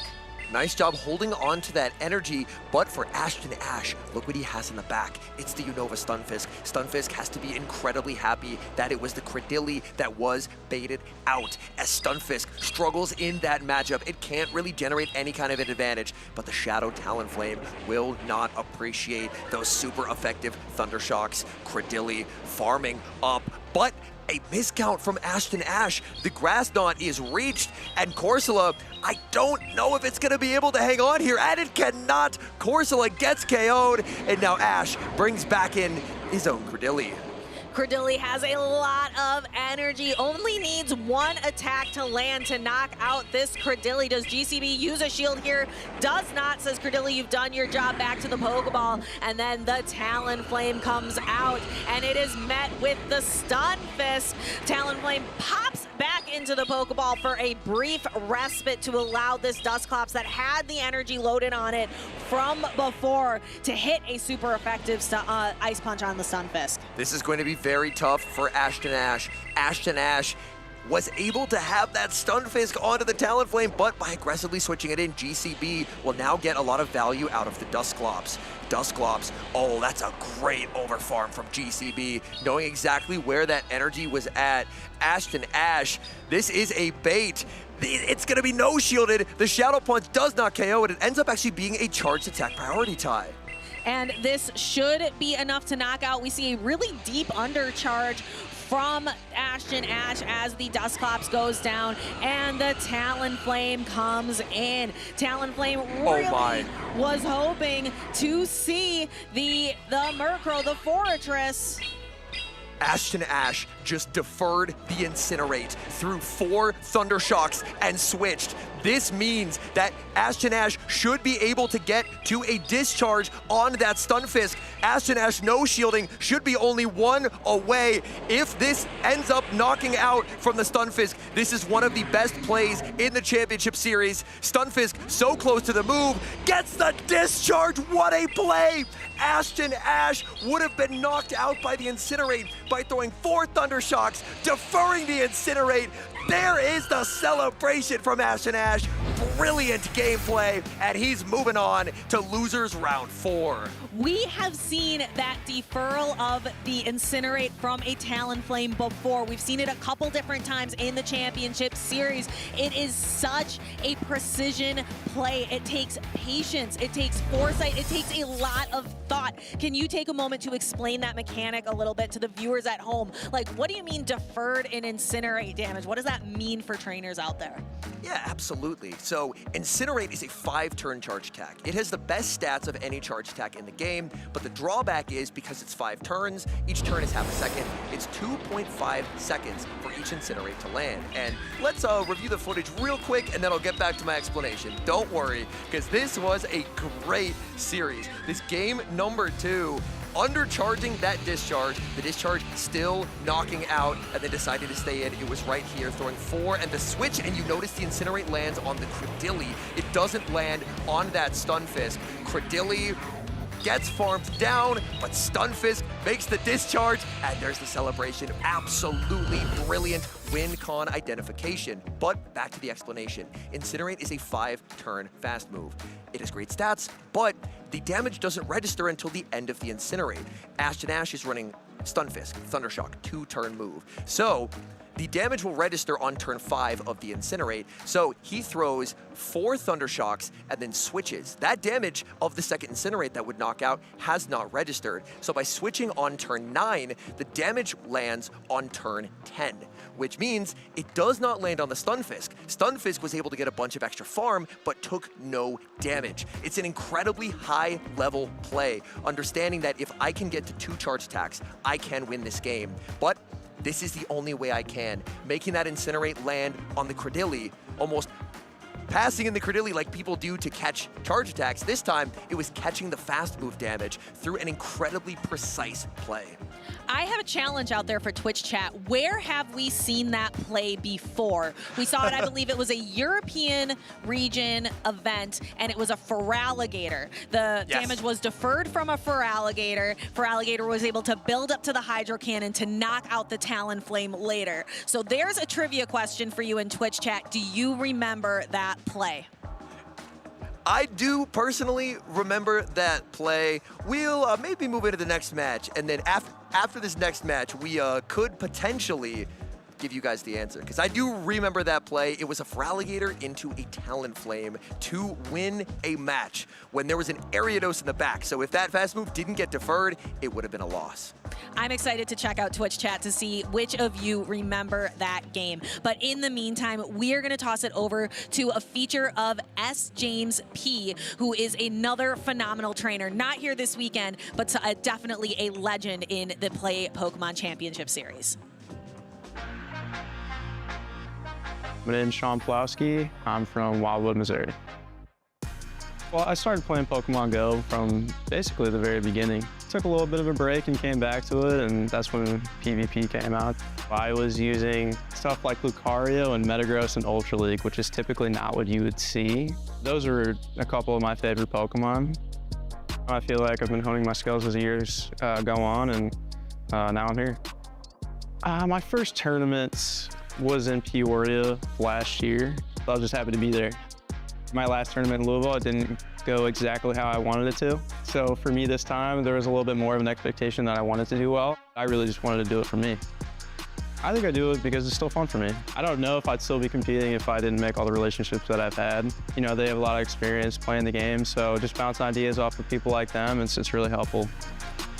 A C team that I might like, I changed like one or two things about it. I know how to use the stuff I'm gonna bring, and I'm not just like going in with a big question mark before the tourney.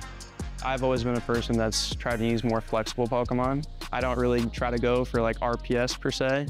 Being able to adapt to any situation, it's how you gotta go. You're gonna lose eventually. Like, there's a lot of good players out there, and there's gonna be some tough matchups. I'm a very competitive person, so I think the biggest thing for me is just trying to not get too down after like one loss. Game 2 of Winners Finals, I wasn't sure if my Aerial Ace on Jump Bluff would knock out of pockets Azumarill. I think I said out loud, I don't think this KOs. And it did. I was just shocked. And I feel like that gave me such a rush to go on and compete for the rest of the tournament. I felt very comfortable after that. I know out of pocket pretty well. Played him in like 3 different regionals now. So we're pretty familiar with each other, and I know he's a really good player. The Winners Finals and the Grand Finals, I think he won Game 3 in both of those. So I don't want to leave any window of opportunity where he can come back from that. Absolute fireworks on stage. SJ is your Sacramento 2025 regional champion. I mean, this was really the goal. I just wanted to qualify for Worlds, and winning Sacramento did that for me. Feel good to win a regional. I don't think the feeling will ever not feel good. By the end of it, I'm a little mentally spent, but I'm just really happy I was able to get it done. Last time for Worlds, I didn't really like my team, so for this go around, I would like to, you know, spend a little bit more time on it and find a team that fits my play style again. With Dash, I don't think I've gotten the opportunity to play him head on in a while, maybe ever. He took a break, came back, and won the first regional of the season, so I would like to play him. I would love to win the World Championship, but there's a lot that can happen in this game, so you just kind of have to take things one step at a time. It would mean a lot. I don't even know what that could possibly feel like. My name kind of speaks for itself in terms of like factions and grassroots formats. I feel pretty solidified at this point, and now it's just a matter of going and do it at Worlds. My name is Peyton Bingham, and I'm from Logan, Utah in the US. There's only some health left on the Azumarill, and its accent is going to be able to Shadow Claw down, and he will become the 2023 Pokemon GO World Champion! It is crazy winning Pokemon Worlds, especially here in Japan. The atmosphere, it's unlike any other tournament I've ever been to. Last season, I came top 8. This season, I finally was able to break through the Grand Finals, and then to finally win it today, it's just unbelievable. I'm just so overwhelmed and so just happy to be here right now. My favorite Pokemon to play with is probably Medicham. Obviously, it's one of the most used Pokemon out there, but that's for a reason. You know, it's so flexible. Basically, as long as you don't see like a Sableye, you got play. I'm still worried about Rubik's Master. He's very underrated. Deoxys defense is probably one of the things I really didn't want to see. I think that was a great call by Rubik's to bring the Deoxys. I think he has a bright future ahead of him. My advice to other trainers is to just put yourself out there, to go to these tournaments and just try. When you're here at these events, you know, you just have all these people around you who are just so supportive, so happy to be there, and it's just such an amazing experience. My family pushed me to keep on going, to keep competing, and I eventually was able to push and get the World Championships. I'm definitely going to be at Worlds next year.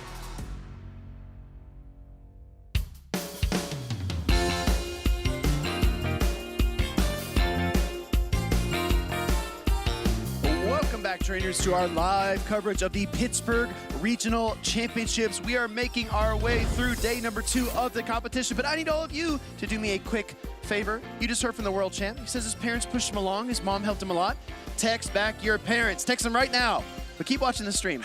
Speedy's Chief with 2-0 Butters. Like you said, we're on the route to find out who will be the champion, just like we heard some route music in Pokemon. And up next, we have DuneBug versus Overlord Raichu. Of course, DuneBug with that Murkrow, putting on the Mur show so far here today. He is in that loser side. We are in losers round number 3. So at this point in the tournament, we have our winners finals, and we're trying to find out who will be the trainers making it all the way up to the losers finals to play the loser of that winners finals. 2 trainers in that loser side bracket that are absolutely on fire right now. We just saw one on stream in Ashton. He is playing more clean and more precise than he has in a long time. DuneBug is the other one, and he is going to run into that Overlord Raichu in just a moment. Let's get down to the stage and see what our trainers are bringing. We've seen these teams a couple of times, but if you're just joining us for the first time, welcome to the Shadow, Dusknoir, and Murkrow show. Yeah, I mean, this is funky here. So let's try to break this down a little bit. Let's see, first off, how does the Murkrow look against Overlord Raiku's team? Against those 3 Pokemon at the beginning, the Shadow Dusknoir, the Gastrodon, the Moltres, it's looking great. Yes. And then you have the Cradily, it's pretty good against that. And then the key factor of why it's better against Moltres, against the bug types like a Golisopod, is the Peck. Super effective. So once again, there's no reason not to bring the Murkrow. You're going to expect a lot of Shadow Steelix from Overlord Raichu, and DuneBug is one of those few trainers running double ground. So you have perfect ways to protect that Murkrow as well. I mean, we saw Murkrow get absolutely annihilated by Thunderfang Steelix earlier on in the stream, and I'm sure that DuneBug wants to avoid a similar fate here against his next opponent. But we're getting right into it, everybody. This is game 1, losers round 3, DuneBug 97 versus Overlord Raichu. And there it is. There's the Murkrow, but it's facing the worst possible lead in that Shadow Steelix. Shadow Steelix is going to stay in for a moment, then swap to the Cradily. Remember, this Cradily does have the Fury Cutter, so it's a great counter. It's even getting to that X-Scissor before the Rock Tomb is available for Cradily. And he did that perfectly. Overlord Raichu allowed 2 acids through before making the switch because he knows it's 14 turns to the Rock Tomb and 10 turns to the X-Scissor. He even undercharged it if that Cradily didn't protect shield. Looks like Overlord Raichu has a strategy here. He's going to try to have energy banked on this Golisopod after this matchup is over. He can get a little extra energy here and throw on charge attack priority once again. That looks like actually right before charge attack priority, but well played by Raichu. Very well played. 1 turn before the Rock Tomb is ready. Sometimes when your opponent has the charge attack locked and loaded, they're more likely to shield. But DuneBug actually hangs on with the Cradily to get off this Rock Tomb, and this is an important inflection moment for Overlord Raichu. And double shielding the Golisopod, trying to keep that alignment, which is going to be crucial with that Shadow Steelix into the Murkrow here. You can't pivot out, and now your attack is dropped so much, you're going to be able to hit that Aqua Jet.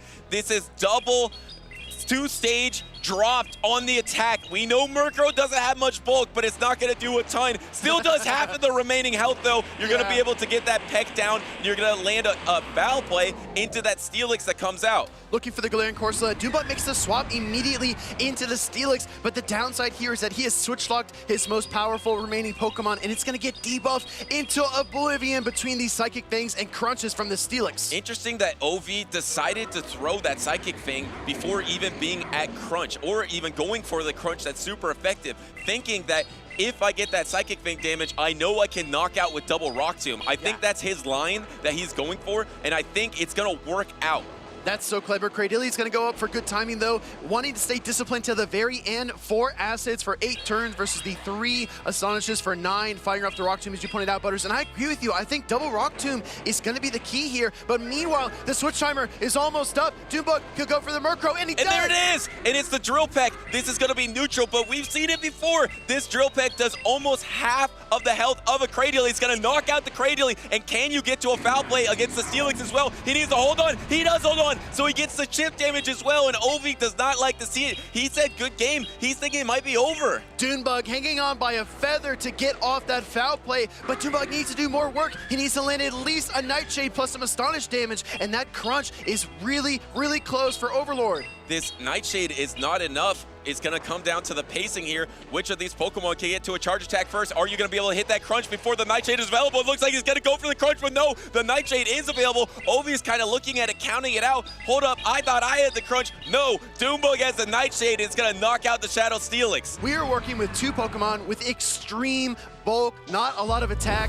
Knowing the charge attack priority ties between a Steelix and a Corsola is very complex, and I think there's a lot of nuance to that matchup as well. But we saw it. He had the Nightshade, and then Overlord had the crunch at the same time. Also, Buddy, you're calling him OV. Are you on like a first-name basis with this trainer? Well, you know, I did see on his notes that he prefers to be called Ovi. So we're going to call him Ovi. It is Overlord Raichu.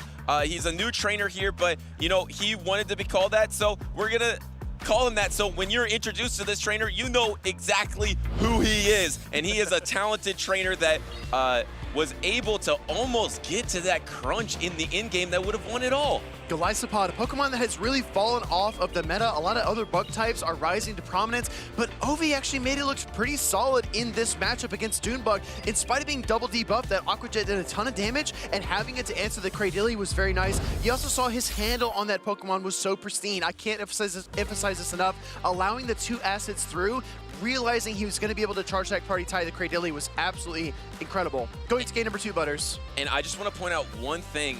When DuneBug swapped with his Murkrow, I was thinking in my head, why didn't he throw the foul play into that Steelix? Because I thought he was going to also farm up again, and he was going to be over 100 energy. But like I mentioned before, I think he's ahead of the curve of knowing how to play with the switch timer.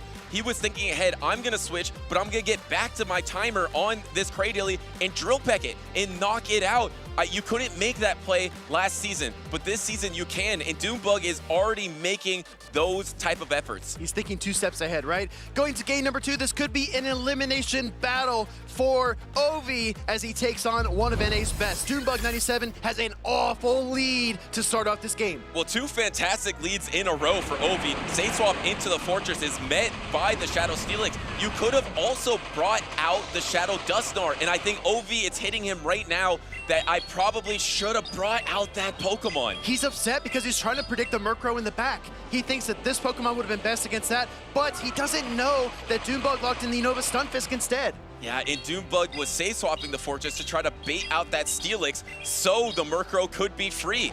And that was a successful bait out, and now Ovi is stuck with that Shadow Dusknoir versus the backline there for DuneBug. But actually, there is no Murkrow on the backline. There is a Stunfisk. Exactly, and I think that that is the play that is going to be so important down the line. But right now, we see the Sand Tube connect into the Steelix. Fortress finally goes down, but it spun up so much damage against the but he blind pivots. He blind pivots and gives alignment right back. He was expecting the Murkrow. He's shocked. Ovi's thinking, where's the Murkrow? I was not expecting this Pokemon. Suddenly, that blind swap in is going to be terrible for Ovi. No need to shield here. This is just a fly. Resisted damage onto the Stunfisk. It barely does anything at all. And now that the double discharges are ready, DuneBug can fire off whenever he wants. He goes ahead right here. And Ovi not opting to bring payback, as we've seen Steinar bring in this tournament, some others as well. The discharge does land. It's super effective. You're going to be able to get to another charge deck, reach for that Brave Bird. That Brave Bird is going to be able to chunk. Let's see if DuneBug actually gives up a Protect Shield in this instant, and he does. So at least he did get a Protect Shield out of it.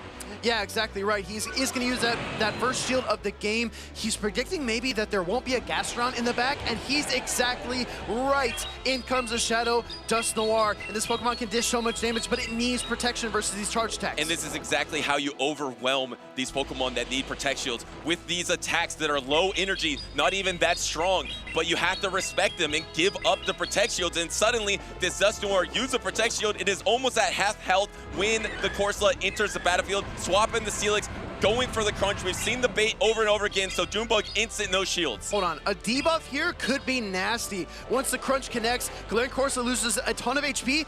I don't think there was a debuff though, which means that these Astonishes coming back at it are not going to chip down nearly as fast. Does not get the 2-for-1 special there for Ovi. Trying to go for the Astonish down. We hear a GG from both these trainers, and it is simultaneous. But remember, DuneBug has the Stunfisk in the back, and that means he is moving on to losers round 4. I'm not sure if Ovi would have won, but if there was a crunch debuff there, and it only took 3 Astonishes from Shadow Dusknoir to KO the Galarian Corsola, he does still have some play against that Stunfisk in the back. Yeah, especially that Stunfisk was really low health, and Astonish is a punishing attack, especially from a Shadow Dusknoir. So there was a chance they would have to rely on the odds being in his favor. This time the odds were not in Ovi's favor, so DuneBug is moving on. But congratulations to Ovi, Overlord Raichu, on an incredible tournament run to start off the season here in Pittsburgh. I really adore these first regional championships of a brand new season because everyone has watched Worlds. They kind of maybe watched here and there throughout the season, saw champions rise and fall, but seeing the World Championships, seeing the majesty of it all, the event, how incredible it is, and then thinking, right now, I'm starting a brand new season. It's a clean slate. I can get in, I can get on right now before anything else has happened, and I can carve out a name for myself. I think trainers like Ovi think like that, right?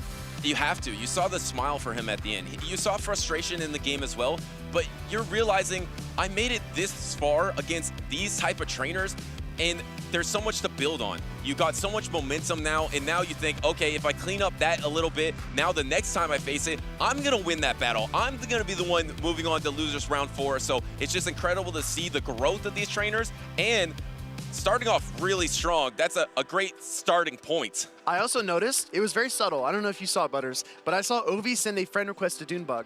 So there might be lots of scrims, practice tournaments, whatever it might be. There might be a lot of camaraderie building between those two trainers as time goes on. And that's one of the best parts of competitive Pokemon Go. We always get up, hug each other on stage, GGs. It's always very formal and very friendly. All right, well, we are in Pittsburgh, and it's all about the steals. We've seen so many steel types, so let's look at the steel skyline here in Pittsburgh. Of course, oh, look at that, the Dynamax there, the Duraludon. Yeah. Am I saying that correctly? You're close. Close, okay. I know this Pokemon because I did play Pokemon UNITE, and Duraludon is an incredible steel-type Pokemon. In Pokemon UNITE, you can kind of like latch it to the ground and fire off a mega powerful cannon. It's really fun, and I hope that it's viable in the Open Great League. But there are a lot of other steel and poison type Pokemon to farm as well. So if you want a Magnezone like Palasha plays over in EU, if you want a spicy Grimer with Mudslap, if you want an Aron to turn into a Mega Aggron for Mega Master League, there's something for you there as well. And if you are a fan of heavy damage, like our producer, you can get Galarian Meowth and build a Berserker. And remember, that Pokemon was in eggs for the longest time. You couldn't catch it in the wild, so try to take advantage of that, try to get some better stats for PvP. That Dynamax just looks awesome. But let's move on to the Psychic Spectacular. This does end today, so make sure to take advantage of this. Also, make sure to take advantage of the end of the Rocket event. I believe today is your last opportunity to TM off frustration on your Shadow Pokemon. So please take advantage of that Shadow Pokemon. You've seen them on stage all tournament long. They're crucial to Pokemon Go PvP. Butters, I have a question. Yes. I'm very salty about this, but I need your advice. Okay. My Shadow Giratina Altered only goes to 1461 combat power. I don't like it. I wish it was closer to 1500. Should I spend a TM on that Pokemon? Because it's so bad. Let's be real. You know what?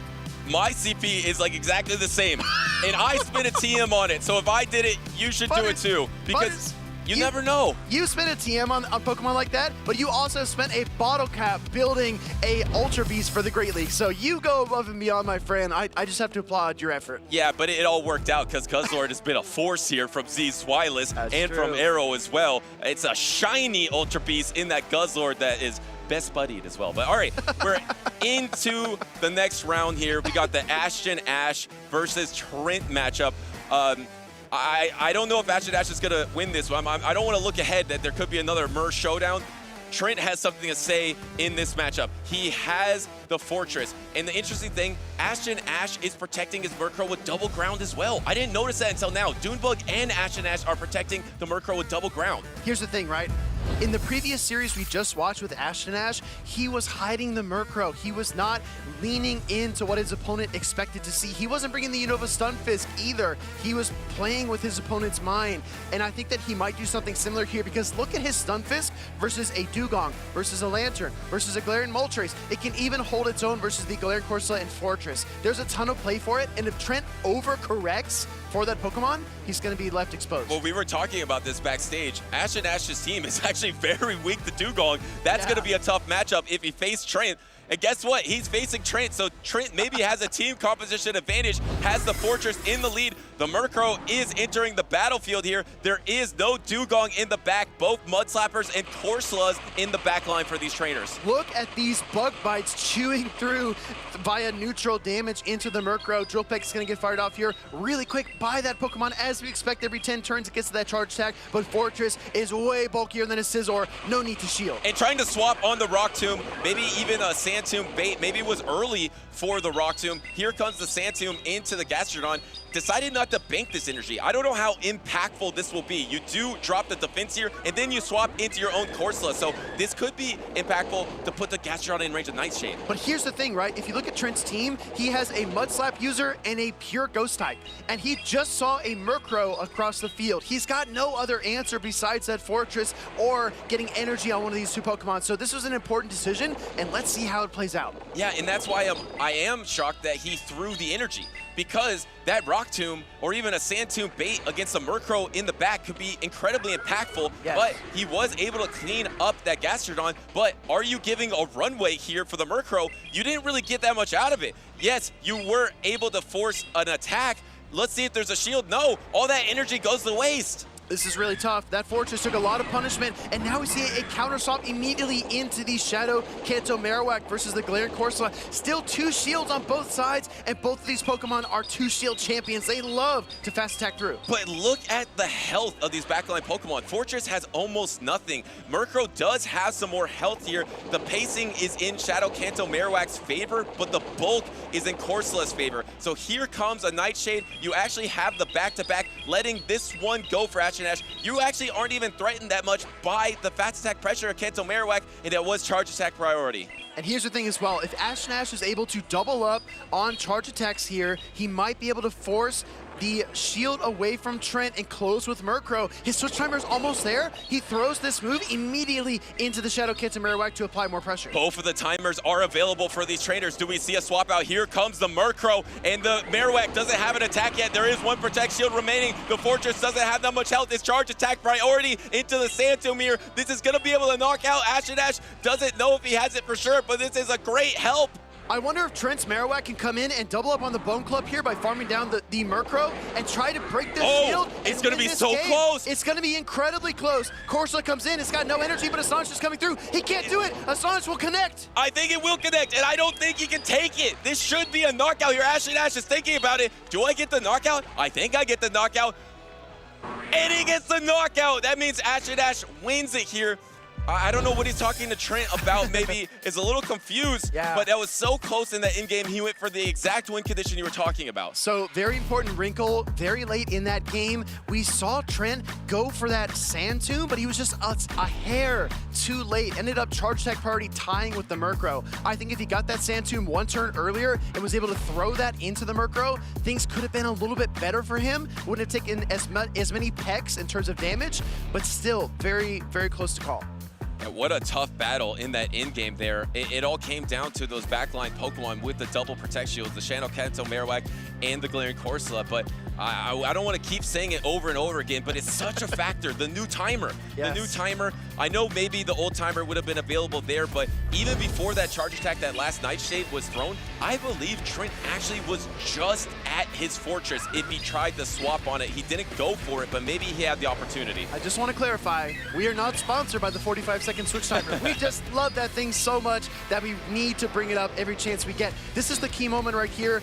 We cut in that replay just after that Fortress entered the field, but the Marowak trying to get the Mud Slaps through, trying to get the double Bone Clubs. That would have been so critical to double up on charge attacks there. I think Trent could have won it, but there's no time to linger. We're moving forward, Butters. This is game number 2.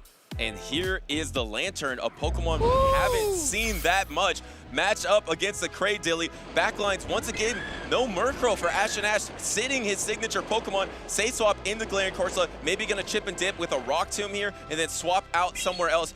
I think the backline is the Fortress for Ashton Ash as well. I gotta take a peek after this charge attack. Yes, Fortress Corsola. But what do? Do you go, okay, actually go into your own Corsola after the debuff, but you're at risk of taking additional Nightshades here because Trent has so much energy on his Ghost-type Pokemon, and also the switch timers are now displaced. Exactly why I was wanting to look at the backlines. I was thinking, what do you do as well? I know there's a Fortress in the back that you don't want to bring into this Corsola. And how about the boldness of Trent, knowing that Murkrow would not be in this battle, to say swap the Galarian Corsola? True insanity, right? But he's got that Lantern to answer for it in case he needed it. Looks like a full farm down, though, by Ashton Ash. Absolutely clinical the way he calculated out the damage from those fast attacks. Galarian Corsola has a ton of energy. Where is it going to go? What a difficult situation for Trent. He just sat there and let that Astonish down happen. He didn't try to pivot out. Oh, peekaboo, peekaboo. Let's go into the resistant Nightshade there. Showed the Lantern, swapped to the Galarian Moltres, and now he's got to face off against the Fortress. The bug bites are adding up here over time, and you know, I know, this fly doesn't even need to be shielded.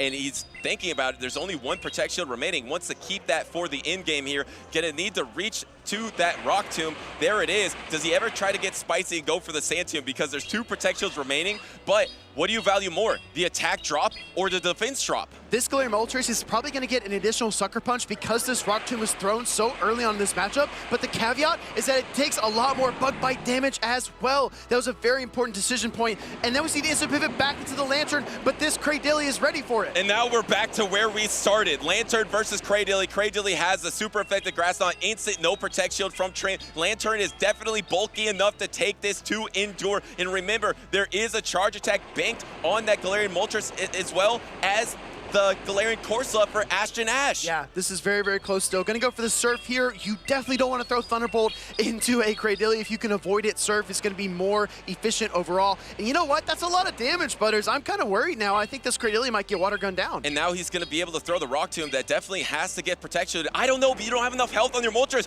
Doesn't use the Protect Shield. The Moltres is gonna be coming out. Here's the swap into the Galarian Corsola. Gonna try to go for the Sucker Punch down. Actually does secure the Sucker Punch down, but it needs 2 charge attacks in order to win. 1 acid goes through. Ashton Ash takes it. What about the parallels of the 2 games we just watched? The Kanto Marowak taking the Astonish and getting KO'd from Trent and losing the game. The Galarian Moltres taking the Acid and losing the game there at the very end.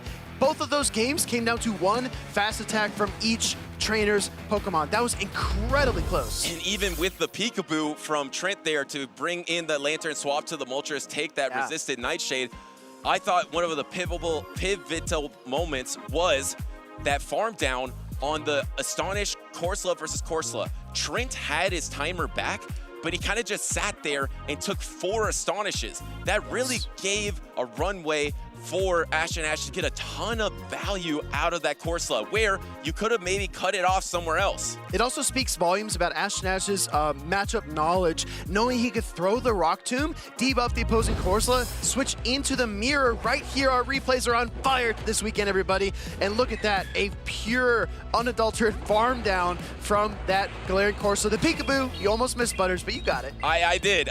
Thank you for the peekaboo assist there. It was a beautiful one. It was unexpected in a way because there was all that energy. I thought he was going to soak it onto the Lantern, but you want to bring out your best counter for the Galarian Corsola anyway. So there is that Rock Tomb that didn't get Protect Shielded. Were you about to mention that?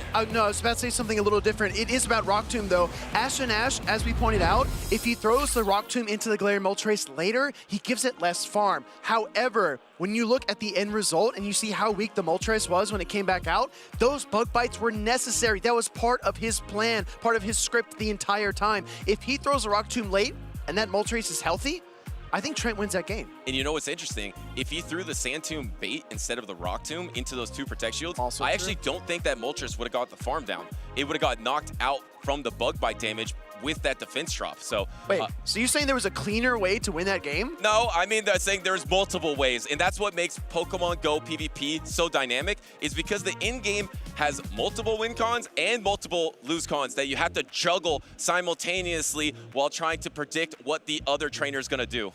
This is a really useful mental model that I was told years back by one of my close friends, Wild Susan Boyle. He said, when a game begins, you have countless win conditions, but as the game progresses, it narrows down up until a point where you might only have 1 or 2. So I think that's so important to consider when you're going into a matchup, right? The win condition might not present itself until halfway through the game, 75% of the way through the game, and at some point, you have to commit. And that's what Ashton did. He committed to the damage. He committed to trying to win that with fast attacks in both matches, and it actually paid off perfectly. Yeah, I love that metaphor. I would say, though, at the end, it's very rare that it whittles down to 1 or 2 until literally the last second. Because sometimes at the end of the game, there's 3 Pokemon remaining on one side, 2 on the other side, energy on multiple Pokemon, 1 Protect Shield, no Protect Shield, catch opportunities. Even in that scenario where the game is going to be over in maybe 40 seconds, there still could be multiple, maybe 10s, 20s of opportunities to make different plays in those scenarios. You know, our co-caster DeFi, she reminded me that Pittsburgh is known as the City of Champions. And I'm feeling like I want to talk a little bit of sports, Butters. You know, there's a lot of football, there's a lot of other games here. Why don't we go to a draft that you and I participated in yesterday? Take it away. Welcome in, everyone, to a brand new segment called the Steelix Draft. This is going to be happening at multiple Championship Series events as we move through the season, and I'm so excited to kick off this Pittsburgh edition. We have 3 incredibly talented trainers in Tua Butters, Arrow, and LNDS Hard Jeff. They will be going through a snake-style draft with the current meta Pokemon, and they're going to go real quick. So let's get started. Butters, with the first pick in the Steelix Draft, is going to choose Scizor. All right, Butters. First pick overall, Scizor. That is a bold statement. Why? It's the best Pokemon, the best shadow Pokemon in the meta. It was on the winning teams of the last 2 regionals of the season. Best shadow Pokemon. That's why I'm picking it. All right, second up, Arrow. Arrow, second pick. Very close to me. Arrow with Galarian Moltres as his first round pick in the Steelix Draft here in Pittsburgh. It's a great Pokemon. It won Worlds. All right. Nothing else needs to be said. Hard Jeff coming in with the third. And because this is a snake-style Steelix draft, he gets actually 2 picks, but he's going to start with Lantern, followed up by Charjabug, double electric. I'm getting LAIC vibes here, Hard Jeff. Is that why you picked them? Yeah, this dude won LAIC for me, and Arrow picked Moltres, so I had 2 electrics now. Awesome, awesome. We love it. Next up, Arrow snaking back around the draft. Gastrodon, that just made those 2 picks. Oh, and needs to counter the electric types. All right, that makes a lot of sense. I also like the flying and ground type core. Butters coming back. You get 2 picks, Tua Butters. Going in with the Goodra as his first choice. A flexible dragon type, Thunder Punch, Aqua Tail. Tons and tons of flexibility here, but he's got to make his second pick real quick. Butters, what do you have for us here? I got the Cradily and I got the Goodra. Goodra, because I love Goodra, and it also messes with Harjeffy because he won with the Goodra, but now I have it. Awesome. And also, Cradily falling to round 3 of the Steelix draft is wild to me, but let's see what Arrow's got. These trainers need to pick it up because we are moving through this draft real quick. Oh, Azumarill! I don't know. I'm scared. Okay. Well, when you are scared, pick up the Azumarill, right? It's a safety blanket whenever you need a little bit of extra bulk. Harjeffy with 2 picks here. Togekiss with, I assume, the newly buffed Peck, as well as Aura Sphere, and Galarian Corsola. Falling to the 4th round is wild to me, Harjeffy. Yeah, I don't know how they let me get Corsola. It's very neutral, it's good against everything, and Togekiss is busted. It's busted, he says, coming back in with Arrow. Next pick in the Steelix Pittsburgh draft, Furret. Come on. Not 1, but 2 sucker punches. This is poetic. I know that Arrow absolutely adores that Pokemon, and now it's on his official team. Butters, you got to make 2 picks, and you got to make them real quick. I want everyone in chat to vote which team you think is the best. Coming with Murkrow. What? I can't believe it. A dark flying type Pokemon that we did see in the Monterey Regionals. I believe it placed both 2nd and 3rd overall. And Dusclops as your, oh my gosh, as your 5th pick. All right. We're coming back around to Arrow. Arrow, what do you have for us here? You're kind of walking up kind of slow. Sometimes you got to do the evil thing. Oh, the evil thing. I don't know. Mouse is evil. Dedenne looks pretty adorable there. I don't know. I don't think it's that evil, chat, but let us know what you think. Harjeffi has to make 2 picks here to round out his team in the Steelix draft. He's over there deliberating, everybody. He's trying to pick them. Only a few choices remain. I think he's got him. Harjeff coming in with the Fortress. Of course, I'm a huge fan of this Pokemon right here. And his final pick, another Steel type. Double Electric, double Steel. Harjeff, you are a madman. How does this team work? I just love Tinkaton. All right, Arrow, final pick in your Steelix draft. This is a Shadow, I promise. Shadow Kanto Marowak. 6th pick in the draft, my goodness. I mean, 2 ground types. What could go wrong? 2 Mud Slappers as well. Butters, final pick in the Steelix Pittsburgh draft, Unova's Stunfisk. I can't believe that Shadow Kanto Marowak went to the 2nd last pick of the draft. I almost got it, but Arrow stole it from me. It's one of the best Pokemon in the meta, but these teams actually look pretty balanced here. I'm actually very proud of us, Speedy. I'm proud of you guys too. Again, chat, we've got Butters' team here on the top level. We've got Arrow's team in the middle, and then Harjeff's team down below. Let us know in the chat which one you think is the best. And you know what? We're in Pittsburgh, so let's go ahead and celebrate a little bit. Back to the Pokemon action, everybody. See you there.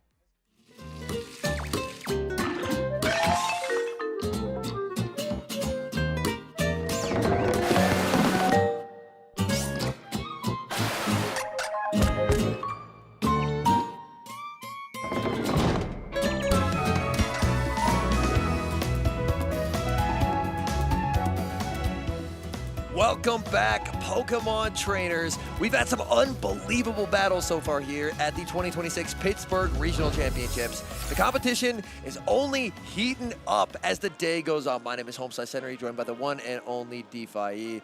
And my goodness, as day 2 has progressed, I thought day 1 couldn't be topped, but here we are. Most of the way through day 2, the competitors started at over 180, and I believe now we're down into the top 6. And the next 2 trainers we have up on the stage are legends in North America, legends in the PvP community. Our next battle is actually on the losers side of the bracket. Losers round 4, it is Out of Pocket and DuneBug, 2 incredible trainers. We saw Pocket and the Shadow Caesar absolutely run roughshod over Pokemon, over that Gastrodon especially. And then we've seen DuneBug rocking that Murkrow and the Fortress having a really interesting choice. We see those two, the difference between the 2 bug steel types really emphasized on their team. Fortress is difficult for Out of Pocket's team. I believe it was an earlier matchup where he ended up in really tough alignment, but with a 2 Night/boost on the Shadow Scizor. So 4 stages of attack boost was able to help secure that victory. But Fortress, very strong for Dune. Fortress, its worst matchup is Corsola, and even that, Fortress can still fight back quite a bit. Murkrow also looks to be a bit of a problematic matchup for Pocket. I am looking forward to seeing that Murkrow pop off. It only ever needs 5 pecks to get to its attack. That is so quick and it's so attack weighted. I mentioned at the start, these 2 are legends. They are champions and they are going head to head here in Pittsburgh. I see the word champion 7 times on the screen. The battlers, they're locked in. We're ready. Top 6. Losers round 4. Shadow Scizor for Pocket into the Galarian Corsola for DuneBug.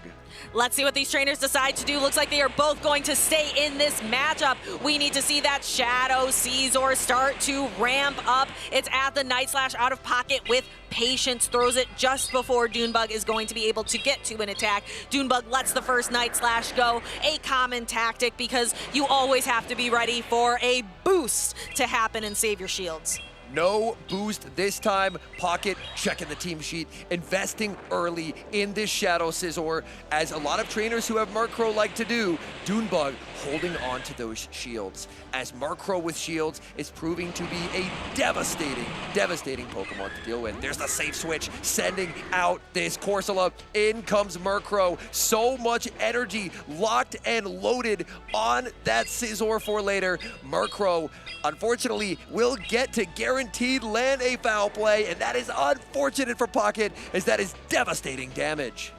And the Corsola can actually just bait a Nightshade here, because even though this is resisted damage onto the Murkrow's just so glassy that even resisted damage can be threatening. The Murkrow already had another foul play, but DuneBug showing that patience, waiting until just before Pocket gets to an attack. Pocket making a decision. Do you preserve the Corsola to try to eliminate the Murkrow? Throws one more Astonish to get to the Power Gem.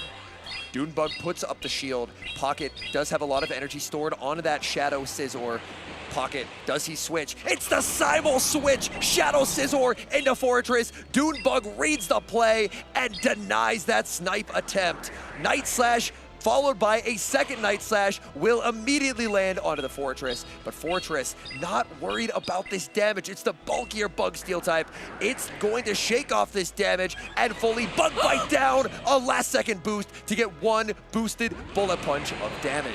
Out of Pocket has seen more boosts here today in Pittsburgh than most trainers will see during a lifetime of PvP. Now moving on to this Rock Tomb to do a substantial amount to that shiny Galarian Moltres. Moltres needs the farm down, gets the farm down, exits with the Brave Bird. Loaded Murkrow so close to a move, but it does not have it. Well played by Out of Pocket. Brave Bird knocks Moltres. Moltres' Brave Bird knocks that Murkrow back into its Pokeball. There's so many Dark Flyers, DeFi, I can't keep them straight. And there's so many Dark Flyers, so many Steel Bugs. These trainers just showing those subtle differences in the team, the subtle different tools that they have in their tool belt. Pocket with the Shadow Scizor having really good energy management on his Pokemon, taking the Shadow Scizor out, using it later. The Simul swap was crazy. Shadow Scizor being able to throw two back-to-back Night Slashes, got the boost, but it didn't even matter in the end into the Fortress. That Moltres exited that matchup on such low health. The Shadow Scizor getting that full farm down. Pocket knowing if it's the Murkrow in the back, things could get tough. Committing the shield, forcing the shield back, trying for the combo play. The Night Slash landing. The boost meant that there was one boosted Bullet Punch, and that may have been the difference, because look how close this farm down was. Just getting that farm down. So that boost, it was only one boosted Bullet Punch, may have been the difference for Pocket. As he gets the farm down, Murkrow falls just short of the Drill Peck needed to win Charge Attack priority. And Pocket, this is a tough matchup, but he is one win away from making it to top 4. And our trainers are locked in. They want us to wait no more. Who is going to secure that top 4 spot in Pittsburgh today? And we have a Corsola mirror match to start us off. Do we have any information? Do we know which Corsola wins Charge Attack priority? We might be about to find out.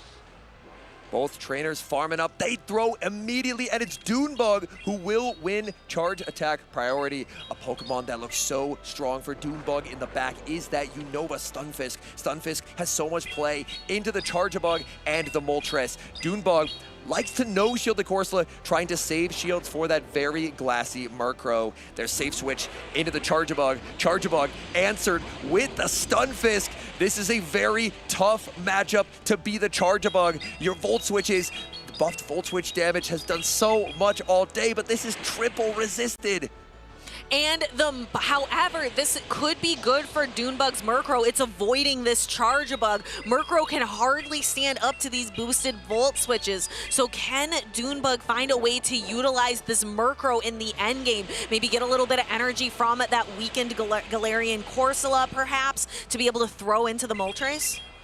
It's going to be difficult, because if there's not a lot of fast move pressure available, if that Charjabug goes down, if it gets knocked out, then Unfortunately, Murkrow is going to be a very scary Pokemon to battle against, because how do you remove it from the field?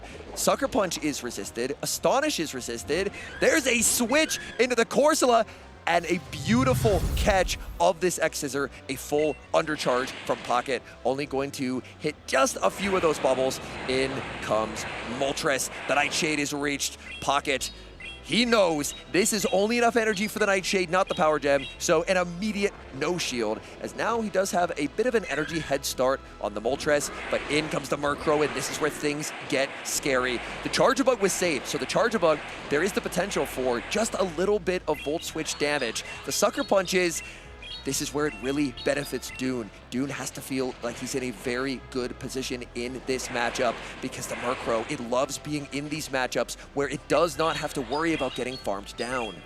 And the Sucker Punches are resisted on DuneBug's Murkrow. The Out of Pocket has 2 flies built up, can throw them back to back, but DuneBug has saved his shields throughout this game, so can just shield both of them, and then DuneBug is going to be able to outpace to another attack. Has the Drill Peck, is trying to build up to another one. Will we see a catch attempt from Out of Pocket or a full farm down? What a farm down by the Murkrow. In comes Charjabug. Charjabug immediately met with the foul play. Pocket can shield to have the Volt Switch land. It looks like that's exactly what Pocket is going to do. There's the switch into the Stunfisk, and Stunfisk will get to farm up to the back-to-back charge attacks.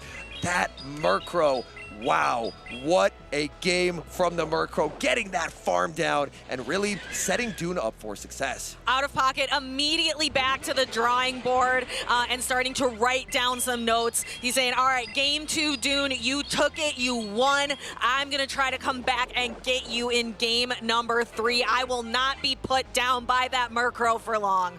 That Murkrow, my, oh my, the damage output. Fully farming down a Moltres. Moltres, all it had taken, I believe, was it caught a Nightshade. And then in the 2-shield, Murkrow fully farms it down. That energy just goes everywhere. Nothing on Pocket's team wants to take a move from this Murkrow, so for Dune, it ends up being a surprisingly very safe Pokemon, as long as it's able to avoid that Charjabug, which so far it has. And the Charjabug looks really good. We saw it from Pocket in game number 2. We saw a Charjabug do extremely well in a game, I think, with Zweillous earlier, but just not having that same amount of success here in losers round 4. We saw the Galarian Moltres full farm down. DuneBug just about at max energy, and then able to throw those back-to-back Mud Bombs. Out of Pocket concedes the match, goes back to the drawing board, takes some notes, creates a strategy for game number 3. This will be very, very tough in this game at number 3 for DuneBug. He has to try and position this Murkrow so it's able to dodge that Charjabug. For Pocket, if he can find that Murkrow or get an energy advantage, if he can find the Murkrow with the Charjabug, or he's going to need a big energy head start, because those are really the 2 ways that we've seen people deal with Murkrow, because outside of that Charjabug, there just isn't a lot of fast move pressure. There isn't something like the Shadow Talonflame that we've seen melt Murkrows before, but it's time. Game number 3, DuneBug versus Out of Pocket. We've got the leads. Murkrow for DuneBug. Oh no! Leading into that Charjabug for Out of Pocket. This could be key for Out of Pocket. But Dune needs that Murkrow to avoid the Charjabug. It's fine into the other 2 Pokemon. But for now, Out of Pocket throwing an X-Scissor into the Shadow Kanto Marowak. This is where this electric type Pokemon can actually fight back against the Mud Slappers. In comes Credilli. The decision to no-shield by DuneBug is a very good one, because Credilli, if that move had been shielded, could threaten big damage. There would only be 1 shield to worry about, but now Credilli, all shields are up. It can't ever really acid farm down this Marowak, so things get very complicated as Pocket puts up an early shield. Dune continues to farm. There's going to be the Rock Tomb. It is resisted, but will still do a lot of damage to the Marowak. Dune has to decide. Dune is letting it go and saving shields for the Murkrow. There it is. In comes Murkrow. Murkrow should make the Drill Peck when the Rock Tomb is reached, and that's charge attack priority. DuneBug's Murkrow putting so much pressure onto this Credilli. The Credilli is saved by a shield, but out of pocket, his switch timer is up at this point. He's gonna allow the Rock Tomb to go through as that was charge attack priority, but then what will out of pocket do? Will he pivot? Will he stay in? The Murkrow is knocked out, but out of pocket is free to swap if he wants. That Fortress is going to have 2 shields to hide behind. DuneBug sends in the Fortress, and there's the switch by Pocket. He sends in the Shadow Scizor, but Shadow Scizor, this is not a comfortable matchup. The Bug Bites do so much damage, and Scizor is going to get farmed into a range where Rock Tomb can knock out. Dune's nodding. He knows Pocket is in trouble. No Night Slash boost to speak of this time. Rock Tomb comes out. Shadow Scizor in so much trouble in this decisive game number 3. And kaboom! The Rock Tomb lands just a couple Bug Bites more. The Shadow Scizor goes down. All that's left in the back is a Charjabug at a reasonable amount of health and a very low health Credilli. Charjabug comes in. It only has a little bit of residual energy left over. Wants to try to get to some attacks to try to do something. Try to at least peel a shield away from DuneBug's Fortress. DuneBug has to make sure that he sees the Volt Switch start. Pocket could attempt to wait several turns. He does just that. He throws the Volt Switch, and that is such brilliant patience by DuneBug. You have to make sure you see the Volt Switch start, so that way there's no ability to catch. The Rock Tomb lands. In comes Credilli, hoping to get to a Rock Tomb, but it cannot get there. DuneBug takes the series 2-1, and he's on to top 4. I love that celebration on the stage. DuneBug is hyped. He is ready to move on through the loser's side of the bracket. It is a long road. It is a road of endurance. But as we were saying before, sometimes you go through the losers, Brown, and you keep winning and winning and winning, and like a boulder running faster down the hill, like a snowball running down the hill, picking up the momentum, picking up speed. Dune is ready to go into that losers finals. And in the losers finals, he is, or the losers semifinals, I believe, because I believe he's going to be playing against Ashton Ash next. So that means, much like Monterey, 2 Murkrows have found their way into top 4. And in that game 3, it really felt like the Murkrow show, being able to grab shields and choosing to a well-timed sacrifice of that Murkrow, getting it KO'd to set up the 2-shield sweeper, the Fortress, the Rock Tomb landing, Shadow Scizor not being able to make another move, and Charjabug getting KO'd as well. And some trainers might look and say like, oh, that Murkrow wasn't very impressive there. It just got knocked out by the Rock Tomb. However, oh my goodness, that celebration from DuneBug. But sometimes that's what that Pokemon needs to do. It needs to be able to set up another Pokemon for success later. And the Fortress with the Bug Bite, that was exactly the recipe that DuneBug needed for success to go on and face Ashton Ash in the losers semifinals. But you can tell DuneBug and Ashton Ash both, they have their eyes on the losers finals. And both these trainers have Murkrow, which means a Murkrow is guaranteed a top 3 finish. We will see Murkrow in the finals. Ashton Ash feels like ever since that early loss has been very difficult to beat, but similar story with DuneBug.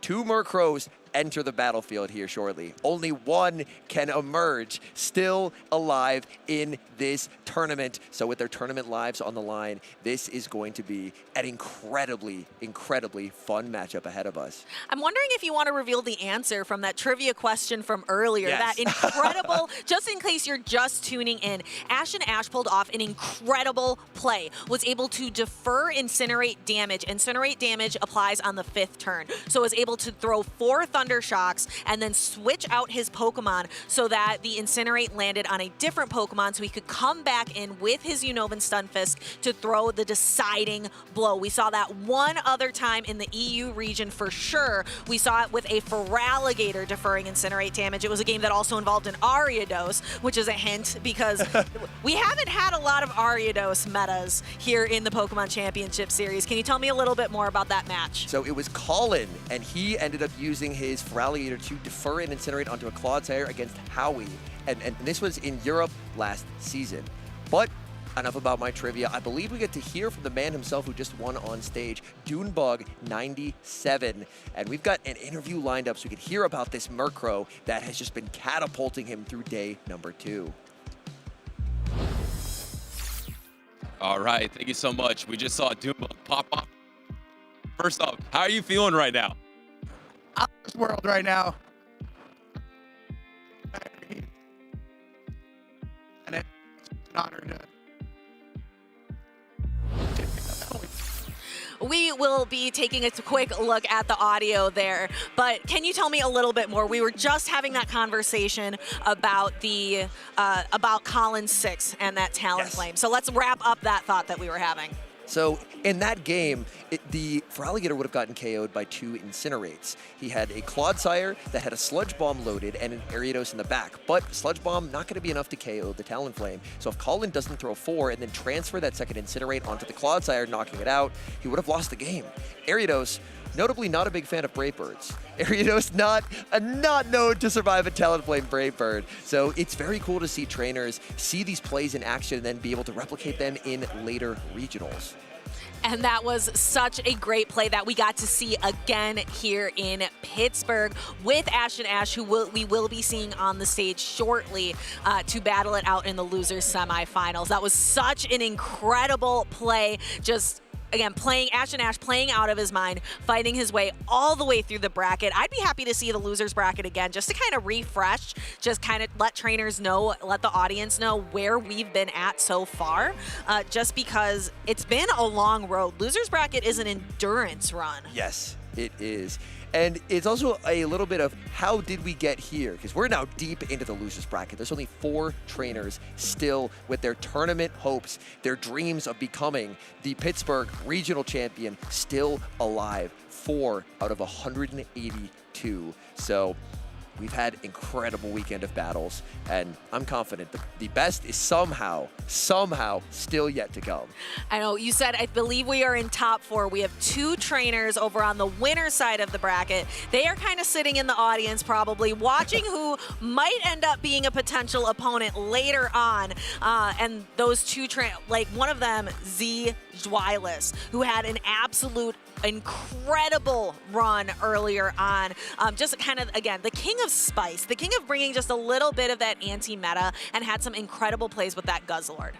And awaiting him is going to be LNDS Steinar, who's had an amazing run in this tournament. So as you had mentioned, they're going to be sitting in the crowd watching these teams, trying to watch play styles. What kind of lines do they like to run? What will they rely on? Trying to gain any kind of knowledge that they can get, because whoever doesn't win the winners finals is going to be in losers finals playing the winner of this next matchup. So there is much to study from this gameplay. As you mentioned and brought up before, double Murkrow, 2 Murkrows, 1 on either side, that they were brought from the Monterey Championship, and they are here to play in Pittsburgh and have had made such an impact. 1, 2, 3, 4, 5, and then you reach your attack right away. Drill Peck and Foul Play are both incredibly powerful. Murkrow's energy just seems to go everywhere. What walls it? That's not much. I think when it comes to walling Murkrow energy, your best hope would be something like a Carbink, because Carbink is a fairy rock type, so you would have the resistance to dark and the resistance to flying, but no Carbink to speak of here. Instead, for the anti-flyers, Ashton Ash has Unova Stunfisk, and pairing that up with the Credilli, and unsurprisingly, DuneBug has that same duo. So if I'm not mistaken, I'm doing a little matching here. Are these the exact same teams of 6? Because I'm with the exception of the Mudslapper, where there's Gastrodon for Ashton Ash and the Marowak for DuneBug. So very, very similar ideas when it comes to team building. And it's very cool to see, because mirror matches are some of my favorite games to watch, because you know what your opponent has, because you have the same Pokemon or very similar, 5 of the 6 identical, and the 6th being the Mudslapper. So what reads, what adjustments, what predictions can you make to emerge victorious? Because there isn't necessarily a team composition advantage. It all comes down to the gameplay. And these 2 trainers have been in the losers bracket for a while. They were both knocked out into losers in round 1 today of winners, and Ashton Ash has had to beat El Semi, has had to beat GCB, has had to beat Trent to get here. Dune defeating Silent Beast, defeating Overlord Raichu, defeating Out of Pocket. Now we have these 2 trainers facing off, and we have the Murkrow on the side of Ashton Ash and the Fortress on the side of DuneBug. These trainers running the same line of 3, but in a slightly different order. Whereas the Murkrow is on the lead for Ashton Ash, and for DuneBug, that Fortress, Drill Peck, no shielded. This will do big damage, but importantly, it does not threaten a farm down after this. A safe switch into the Fortress. This will bring out the Galarian Corsola, and this alignment looks very, very good for DuneBug, especially if endgame he can get that Murkrow with shields up onto the Ashton Ash's Corsola. Yeah, but if Ashton Ash can be sure to get shields down, that we saw what a power gem can do to a Murkrow, and it is not pretty for the Murkrow. So this is going to have to, it's not just alignment, but it's also, can you manage your energy? Can you manage your shields to be able to come out with success? Galarian Corsola getting closer and closer to the Nightshade, farming up quite significantly. Rock Tomb available for this Fortress. Rock Tomb will barely miss the KO here, the knockout. Rock Tomb lands, Corsola survives. There's the pivot, Murkrow into Murkrow, able to get to the Drill Peck, but for Dune, this can set up a 1-shield farm down, and Murkrow energy will be a big problem for the Corsola from Ashton Ash that's in the back. So we saw a little bit of an undercharge. It didn't matter because the Protect Shield went up instead. This energy is going to be a problem. Ashton Ash has to make a decision. What do I send in? Do you bring in the Fortress? Do you bring in the Galarian Corsola? Fortress comes in to try to get a little bit of chip damage, but those packs, just one more pack. The Murkrow now has a ton of energy and has, but Ashton Ash has those 2 shields. One of them is going up now. The tricky thing is, can DuneBug make a 3rd foul play? DuneBug is going to switch out. DuneBug now going for the Sand Tomb. Sand Tomb into the Corsola will be no shielded, but if DuneBug is able to make it to a foul play will do even more damage. There's also, I believe, a charge attack loaded on the Galarian Corsola. So even if DuneBug is unable to make it to an extra move on the Murkrow, now I think Ashton Ash is in a very difficult position. He's forced to save the shield for the move from the Murkrow, but Corsola should have a Nightshade banked. It's very low, but with the move banked on the Murkrow as well, this is game over. Ashton Ash does not have the shields needed. Ashton Ash knows it, letting the Nightshade go, and DuneBug in mirror lines is able to secure the advantage and take home the Game 1 win of the losers semifinals. DuneBug is on a roll, just came off of that last match with a bunch of energy, a bunch of momentum, and has his eyes on the losers finals coming up shortly. But Ashton Ash, we've seen incredible plays from him with the Talonflame deferring the Incinerate. He's been playing out of his mind all day today, so if anyone can stop Dune's momentum, it might be Ashton Ash. These trainers, this is every game from here on out is the most important game that they've played this weekend. So they are taking their time looking through the team, trying to make last-minute adjustments. For Ashton Ash, getting farmed down by that Murkrow proved to be a big problem.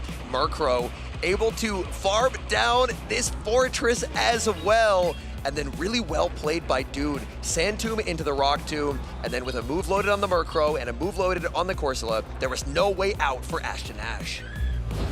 Can Ashton Ash find a way, find a path forward? He needs 2 wins against DuneBug, 2 teams that are incredibly similar, which, as you mentioned earlier, Henry, it comes down to skill. It comes down to how well do you know your Pokemon? How well can you navigate your win conditions? If you can't use the surprise factor of, oh, I bet my opponent hasn't practiced much against Murkrow. They both have Murkrow, they both have the practice, they're using the same tools, so it comes down to the craftsmanship instead.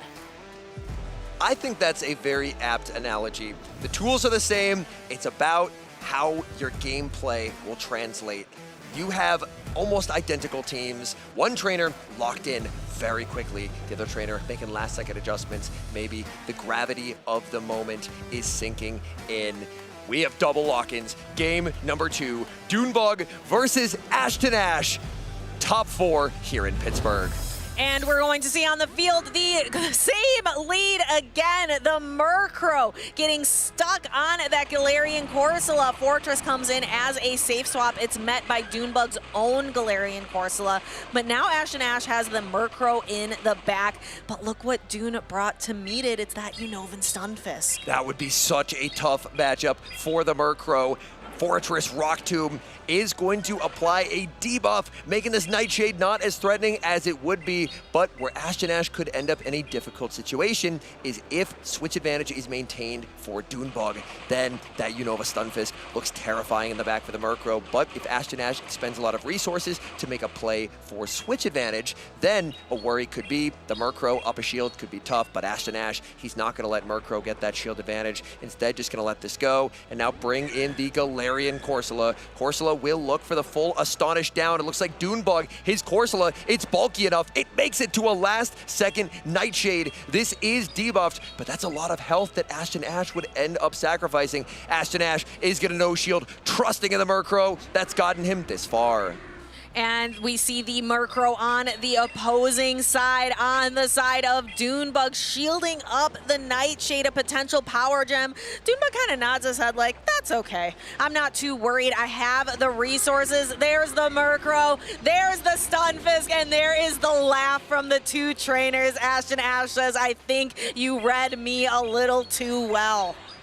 The big thing to watch will be the Thunder Shock damage. Murkrow does not appreciate fast move pressure. Each Thunder Shock that lands so much damage. Foul play, it hits everything for a significant amount of damage, but Stunfisk can actually survive 2 foul plays. Ashton he's looking for answers, but it looks very, very difficult to try and overcome this Stunfisk and Dune's Murkrow that is so much loaded energy in the back. The switch timer is coming up for both trainers, but Ashton can't quite get there. Has to throw the foul play into the Stunfisk, and now the Murkrow, it is not only low health, and it makes a little bit of a cheeky catch. I don't think it's going to make that much of a difference, though. I think Dune's got this in the bag. Dune knows with his Murkrow, with the Protect Shield intact for it to hide behind, it can farm up to the back-to-back charge attacks. No shields available. Ashton shaking his head, but for DuneBug, the loser's run continues. Murkrow versus Murkrow. They know the game is over, so he is going to click the drill peck there. They stood up because they knew there was no ability for Ashton Murkrow to beat DuneBug's. DuneBug is going to take that knockout. Handshakes are exchanged, and look at that, posing for the camera. You love to see it. I love our community here in Pokemon Go. They are so much fun. There's so much camaraderie, and I love that it's just, I just love that it's just laughs and smiles up on the stage like, you got me, sir. Murkrow versus Murkrow. The Murkrow for DuneBug, so devastating in that game number 1. Ashton brings his own Murkrow in game number 2 just to have it align onto the Stunfisk, the one Pokemon that can so effortlessly shut down Murkrow energy. We asked at the start of this matchup, what can actually take moves from Murkrow? And it turns out the answer is Unova Stunfisk. It certainly can handle it. I wouldn't say that it's a wall. It's not a Bastion wall up against that Murkrow, but it can certainly handle those foul plays quite well. DuneBug, as I mentioned, he has been on a roll. Let's bring it back. So DuneBug lost to LNDS Steinar, lost to Steinar in winners round 1, but then Dune has been on a roll since. 2-0 versus Silent Beast, 2-0 versus Overlord Raichu, 2-1 versus Out of Pocket, and then here 2-0 versus Ashton. Is just on a roll going into the losers finals. That is an incredible run. Not letting the fact that you're sent into losers mess with your head, destroy your confidence. Instead saying, I'm still in this tournament. I've won these tournaments before. And Dune, he's won a lot of them. Being able to dig deep, channel that inner confidence that I've been here before. I know what I need to do. And I'm pretty sure on an 8-1 run since that happened. So amazing gameplay from Dune. He's into the top 3.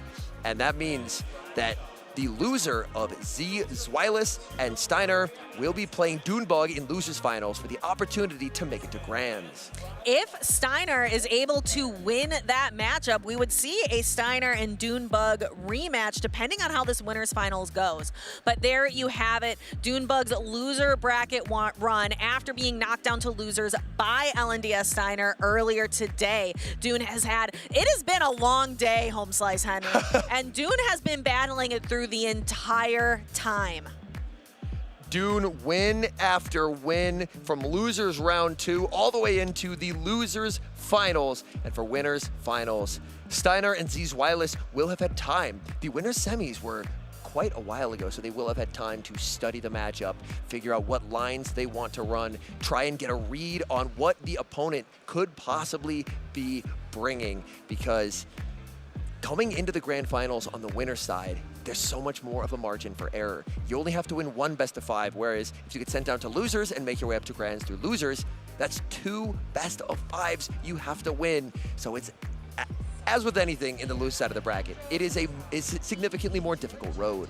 I really want to hear more from DuneBug about the momentum that he has, about how it feels to just come off of that win from Ashton Ash, and how he is feeling now. Let's go ahead and send it over to 2-0 Butters with that interview. Thank you so much, Stephanie. I'm just going to ask him that exact question. DuneBug, how are you feeling right now? I am feeling out of this world right now. Like, just taking down Pocket, one of the best players on this planet, and then winning the Merc show feels great right now. I've been waiting for the Merc showdown this entire tournament. Finally, it happened. You were able to come out on top. How did you do that? I feel like I kind of just made the right line reads, especially in game number 2, bringing the Stunfisk and getting it on his Murkrow. That just sealed the game for me. So, Dune, I have to ask you, is Murkrow for real? Is it a top meta Pokemon? It's a top meta Pokemon for sure. It incorporates a lot of the top Pokemon, like the Kanto Marowaks, the Gastrodons, the Corsolas. It's just so neutral into a lot of other things as well. While you're here, I want to get your insight real quick, because we got our winners finals coming up. You lost to LNDS Steinar early on. He's going to be facing Zweillous. Who do you think is going to come out victorious in that matchup, DuneBug? I think I'm going to say Steinar will. I think that Bastiodon is going to put in a lot of work against Zweillous' team, because that Guzzlord does not want to see that Basti. So does that mean you want to get to that grand finals as well to get to a rematch with Steinar? I'm hungry for that rematch against Steinar. I'll do it one way or the other. All right, and last question. Do you have any shout outs that you want to give now that you were the winner of the infamous Merc Showdown? First of all, shout out to Decibel Viper for trading me the Murkrow that I'm using. And then secondly, shout out to the collective, especially Final Boss AJ for all the support. I know you're cheering for me. And then finally, shout out to my amazing boyfriend Dylan. I love you so much. All right, well, congratulations once again to DuneBug. We will see him in the losers finals, but we got winners finals coming up next. Let's get back to the casters. Thank you so much, Butters. What a wonderful interview there. The winner of the Merc Showdown, but the Battle of Murkrow, DuneBug emerges victorious 2-0. And we've got an unbelievable matchup right on deck. I feel like we've kind of been alluding to it, maybe teasing this matchup a little bit, but Zweillous versus Steinar, this is a matchup I have been waiting for hours, and I cannot wait to see these battlers lock in their teams, because wow, Steinar, an incredibly decorated battler from Brazil, unbelievable talent, great results as well. And for Zweillous always seems to be at his best when the lights are brightest. Constant top performances at international championships. I cannot wait.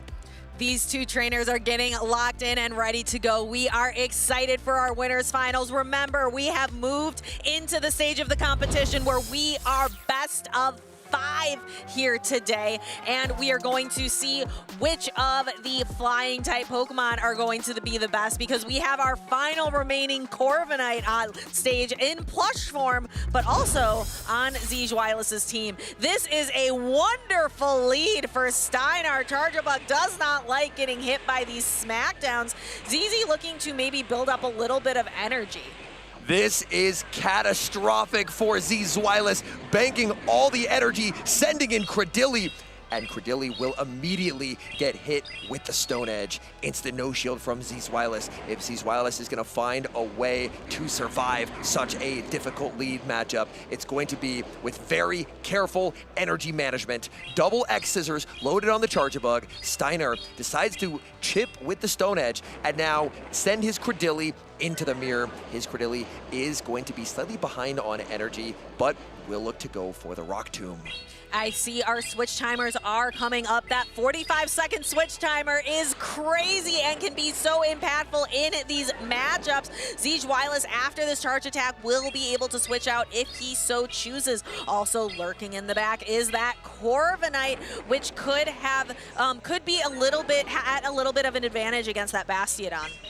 Rock Tomb launched at Zweillous. He shielded once. He's not going to be shielding again. This Rock Tomb will connect, but with all the debuffs, that does not do a lot of damage. Zweillous gets to another Rock Tomb, and now Steinar has to decide, is it worth investing in the Credilli? Steinar says no, and switch advantage has been won by Zweillous. Ooh, Steinar deciding to bring the Moltres in, giving it a 3 Sucker Punch energy advantage. That could be devastating, but the Charjabug comes in, having energy from before. That Charjabug stood tall against the Bastiodon for just long enough to be able to bank some energy, banking not 1, but 2 discharges. We saw a Charjabug earlier. Fully farm down a Galarian Moltres, so we know this is exactly the matchup it's looking for.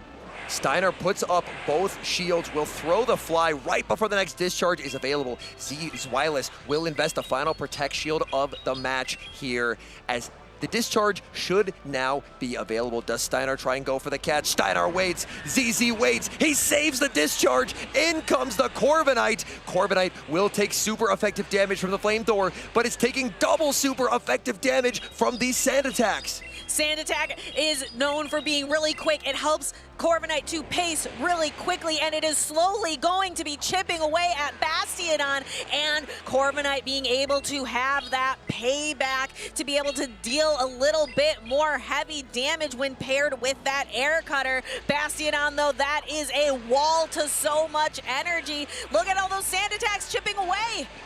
Oh my, Bastiodon cannot make it to the flamethrower. Payback will be taking the KO, but Charjabug, it has a charge attack loaded, but discharge is a weak attack. In comes the Moltres. Moltres goes for the fly, and now Zweillous needs this discharge to be able to pick up the knockout. Volt Switch does so much damage. ZZ shaking his head. He doesn't think it's going to be enough. In comes Charjabug. Discharge, maybe if he can survive the sucker punches to get another Volt Switch off. The discharge lands. It does not KO. Can he survive? No, he cannot. And Steinar takes the Game 1 win in dramatic fashion. Steinar felt so cool and collected, already kind of going to his notes, thinking about Game 2. He's like, nah, I got this. I am not concerned. I am amazed by Zweillous' ability to make a game that started with a Bastiodon lead into a Charjabug Credilli core as close as he was able to make it. That was brilliantly played by Zweillous.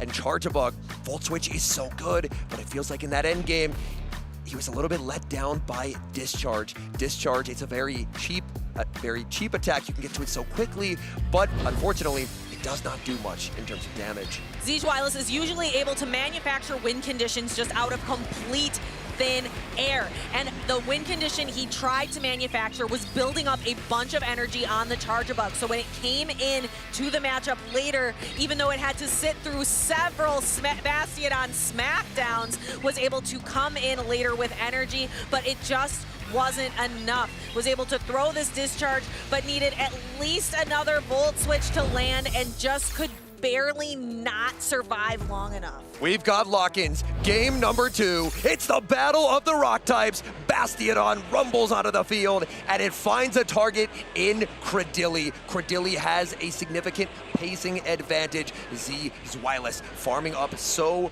much energy. Zweillous going for the grass knot, but Bastiodon, the smackdowns add up a lot. It's very slow to get the charge attacks, but with the fast move pressure, it can definitely make its presence felt. I'm really curious about this adjustment from Steinar coming off of the win, bringing in the Shadow Annihilate. Thankfully for Zweillous, the Credilli has found the Bastiodon instead, but we see a quick switch out into Corviknight. What is going to come to meet it? Looks like we're going to see a little bit of chip from the Bastiodon. ZZ putting up a Protect Shield. If Corviknight is answered with Credilli, Credilli is a very convincing answer to Corviknight. The Corviknight is up energy, which could help Zweillous quite a bit. Because being able to threaten a payback before Rock Tomb lands is a big, big help. Steinar letting it go, saying even though payback is a very efficient charge attack, I am not worried. The payback lands, doesn't even do half, and now Corviknight will immediately get debuffed, meaning that a second payback should not come close to picking up a KO. Corviknight still stands tall, flies strong in the air up against the Credilli, has a ton of energy and a catch. So the Corviknight has it looked like it had just about 2 air cutters banked for later or a payback to do a significant amount of damage. There we have no farm down potential available. Steinar opting to knock out the Credilli. Perhaps Zweillous able to get a little bit more energy on his Corviknight, or even a Volt Switch advantage on Charjabug. Charjabug has yet to be revealed in this game, so Zweillous is now weighing, do I want to show my third? And Zweillous says no, able to get the farm down.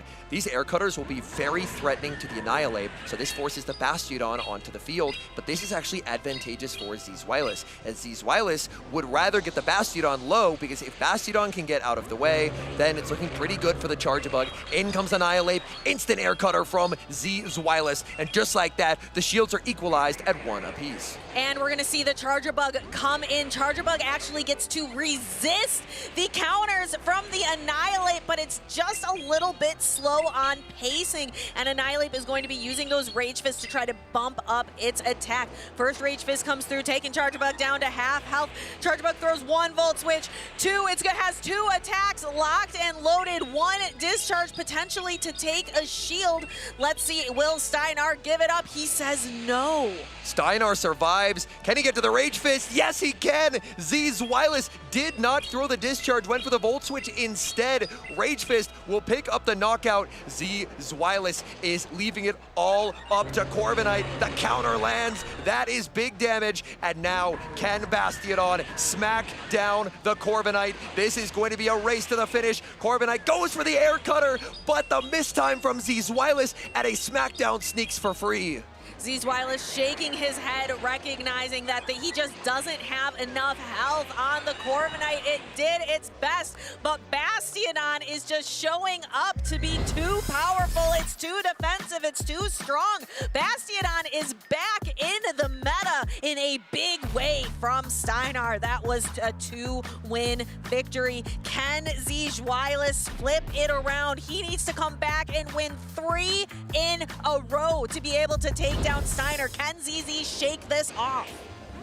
Back into this game number 2, Zweillous with the snipe attempt, trying to take the knockout with the Grass Knot, but the damage fell just short. Lost the Credilli energy. Corviknight not revealing the Charjabug proved to be a very nice play, but as has been a continuous theme, Charjabug, Volt Switch, so good, but Discharge, so underwhelming, failing the knockout. Charjabug gets KO'd as a result, and now Steinar's up 2-0. And Steinar, I feel, just has like a great game plan. He can bring the Bastiodon, which has great play into ZZ's team. What counters the Bastiodon hardest? That would be Zweillous' Gastrodon. Steinar has just been building double strong, or double, like, at least neutral into a potential Gastrodon swap.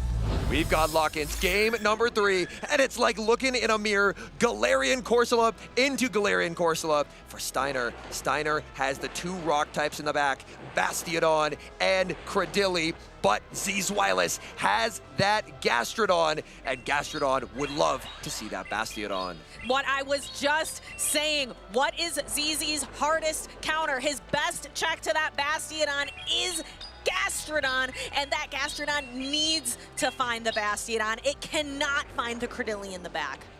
Zweillous opts to no shield. There's a safe switch into the Corviknight. Steinar, does he bring in the Bastiodon or does he bring in the Credilli? Brings in the Credilli, and suddenly the tides may have turned as Zweillous, by baiting out this Credilli, could set up the Gastrodon to reverse sweep in this endgame. I am looking forward to it. I think you and I both, we love LNDS Steinar, but we want to see that Bastiodon take a little bit of damage during a game here. So we are going to see, we see the Rock Tomb land on the Corviknight, bringing down its attack. Corviknight does have the option to boost its attack up a little bit with Air Cutter, but instead going for the payback, going for the heavier hitting attack. Payback will connect. Quick switch by Zweillous, sending in the Galarian Corsola. Corsola is able to force the energy from the Credilli. Zweillous happy to let this go. Got some very valuable damage. Could this potentially set up a big farm down for that Corviknight? Sand attack. It's not known for its damage in neutral matchups, but the Credilli, I believe, threw its energy instantly. Zweillous waiting down the switch timer. No, it's Gastrodon. Gastrodon is going to get a 2 Mud Slap head start. Steinar has to bring in the Corsola. Corsola does have a lot of loaded energy, but this Gastrodon is looking so scary. Zweillous doesn't know it yet, but Gastrodon's target, Bastiodon, is going to be Steinar's final Pokemon. Zweillous has to keep the Gastrodon healthy. He has to keep it healthy. He cannot allow, he has to keep it healthy. He had to use the Protect Shield early. Steinar pulling both Protect Shields. This could be a clue to Zweillous as to what is in the back. He needs this Gastrodon healthy for the Bastiodon matchup. And Zweillous recognizes it, putting up the final Protect Shield. Steinar, his switch clock is up, but you don't want to switch a Bastiodon into a Gastrodon. Gastrodon looking for the farm down, not gonna get it. There's the switch into the Bastiodon. Bastiodon will still be taking super effective damage from this Water Pulse. Water Pulse lands, and watch these Mud Slaps. Look at Gastrodon go, those Mud Slaps shredding the Bastiodon's health bar. Bastiodon desperately trying to make it to a Stone Edge, but it simply cannot get there. Zweillous, well-timed Water Pulse will be knocking out that Bastiodon as Zweillous looks to gain back control of this series. And throwing a body slam into a 1 HP Corsola. That is exactly what ZZ is about to do, showing that Bastiodon who is boss. You typically, do you know where you find fossils? You find it deep underneath the ground, and that is how that Gastrodon ended up with that Bastiodon, just burying it in mud. Steinar has brought Bastiodon all 3 games. It is very strong in this matchup. Does he decide to make an adjustment in game number 4? Finally decided to not lead it, put it in the back, and it ended up getting punished as a result. But if you brought Bastiodon 3 times, this could put pressure on Zweillous, feeling like he has to bring the Gastrodon. So Steinar could potentially look to try and counter the Gastrodon and maybe leave that Bastiodon on the bench, or does he stay with his guns, bring that Bastiodon, and trust that Bastiodon will find the alignment it's looking for? It's hard not to bring Bastiodon when it's done so well for you throughout the entire tournament run. I feel like overall, 2 games out of 3, Steinar's strategy of just bringing the Bastiodon and bringing 2 Pokemon that can reasonably counter the Gastrodon in the back has worked out pretty well for him. So Steinar bringing Bastiodon again. We see the Corsola trying to do its best, trying to weaken this Gastrodon. However, it is not enough. And we have our game 4 lock-in in the winners finals, Credilli versus Corsola. The Bastiodon is nowhere to be found, which brings up a lot of places for that Charjabug to go. Bastiodon on the bench. The Gastrodon scared it away, and Zweillous benching that Gastrodon. Rock Tomb connects. There's the safe switch by Steinar, saving that Corsola energy, bringing in his own Credilli. Zweillous will look to debuff, throwing an instant Rock Tomb. Steinar with the no shield. This does desync the switch timers, but applying a debuff can be very valuable. Zweillous opting to stay in this matchup, not gonna pivot out just yet. Rock Tomb thrown by Steinar, no shield by Zweillous, and that Corsola gets to stay in the back. It's debuff reset with a full Nightshade locked and loaded. Now we know, we have all the information, we can see the cards on the table. ZZ doesn't know it yet that the Bastiodon's nowhere to be found. So he kind of needs to hide that Charjabug just in case the Bastiodon were to come out. So I don't know if I'm gonna see the Charjabug come in quite yet.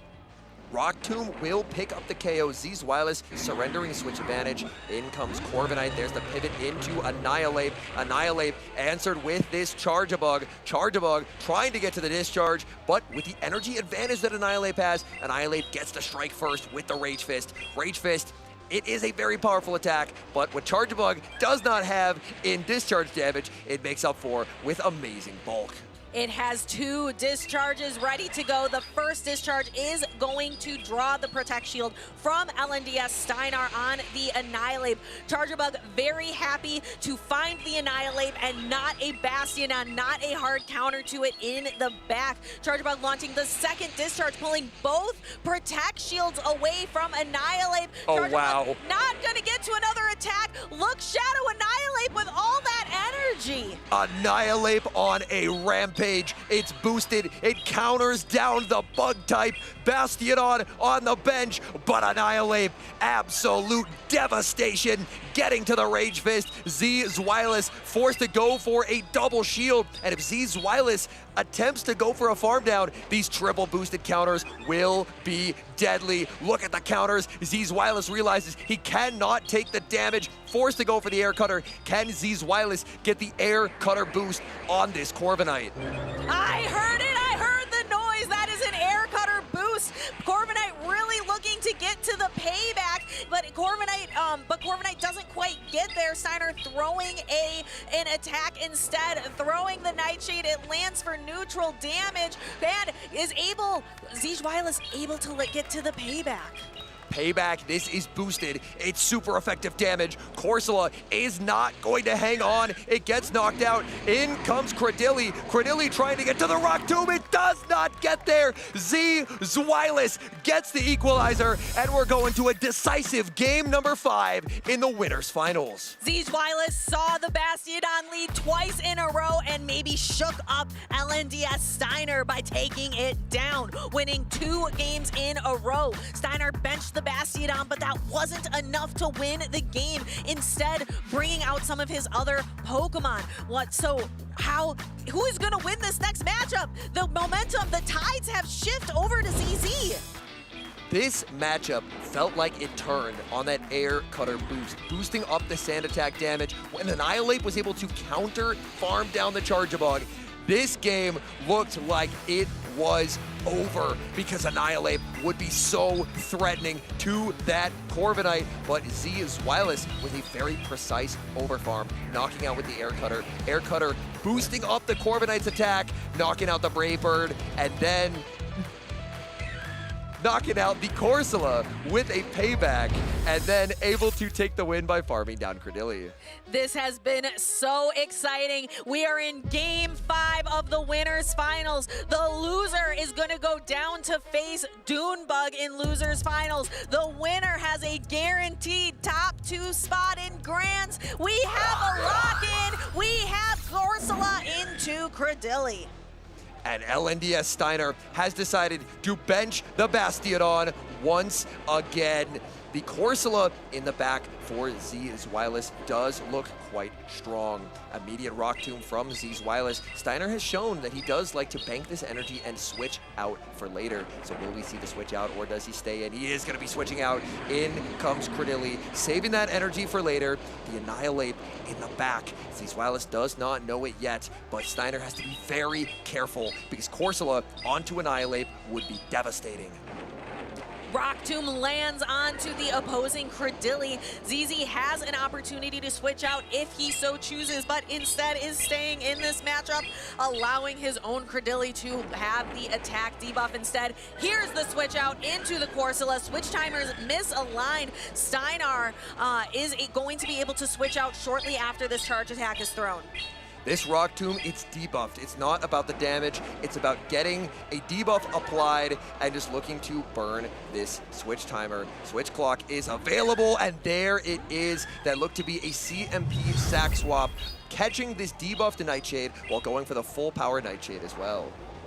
And The next Nightshade is coming through. Will Zweillous choose to block it with a Protect Shield? He does, reducing all of that damage down to 1 with a Protect Shield. And ZZ is going to opt. He cannot quite make a farm down, recognizes it, and throws the Nightshade instead. Steinar puts up the shield. Steinar desperately trying to KO this Corsola, but Corsola gets to escape. It dances off the field. In comes Corviknight, and Corviknight not going to be worried about Nightshade landing whatsoever. And this allows Annihilate to come in. Those counters are going to really start to threaten once the Rage Fists start to apply, but ZZ has an Air Cutter. It is not boosted up yet. So LNDS Steinar allowing his Annihilate to get a little bit lower. Air Cutter almost there, but Annihilate able to go first. This is a charge attack priority tie. Annihilate, Rage Fist is going to be shielded by the Corviknight. Corviknight will go for the Air Cutter. Annihilate gets the guaranteed boost. Corviknight only has the chance to boost up its attack. Switch timer is available for Zweillous. There's the switch into Corsola, but it does not get the farm down. Annihilate holds on, making the last second Rage Fist, and that's going to be knocking out that Corsola. This is tough for ZZ. Neither of his Pokemon want to take that last counter from the Annihilate.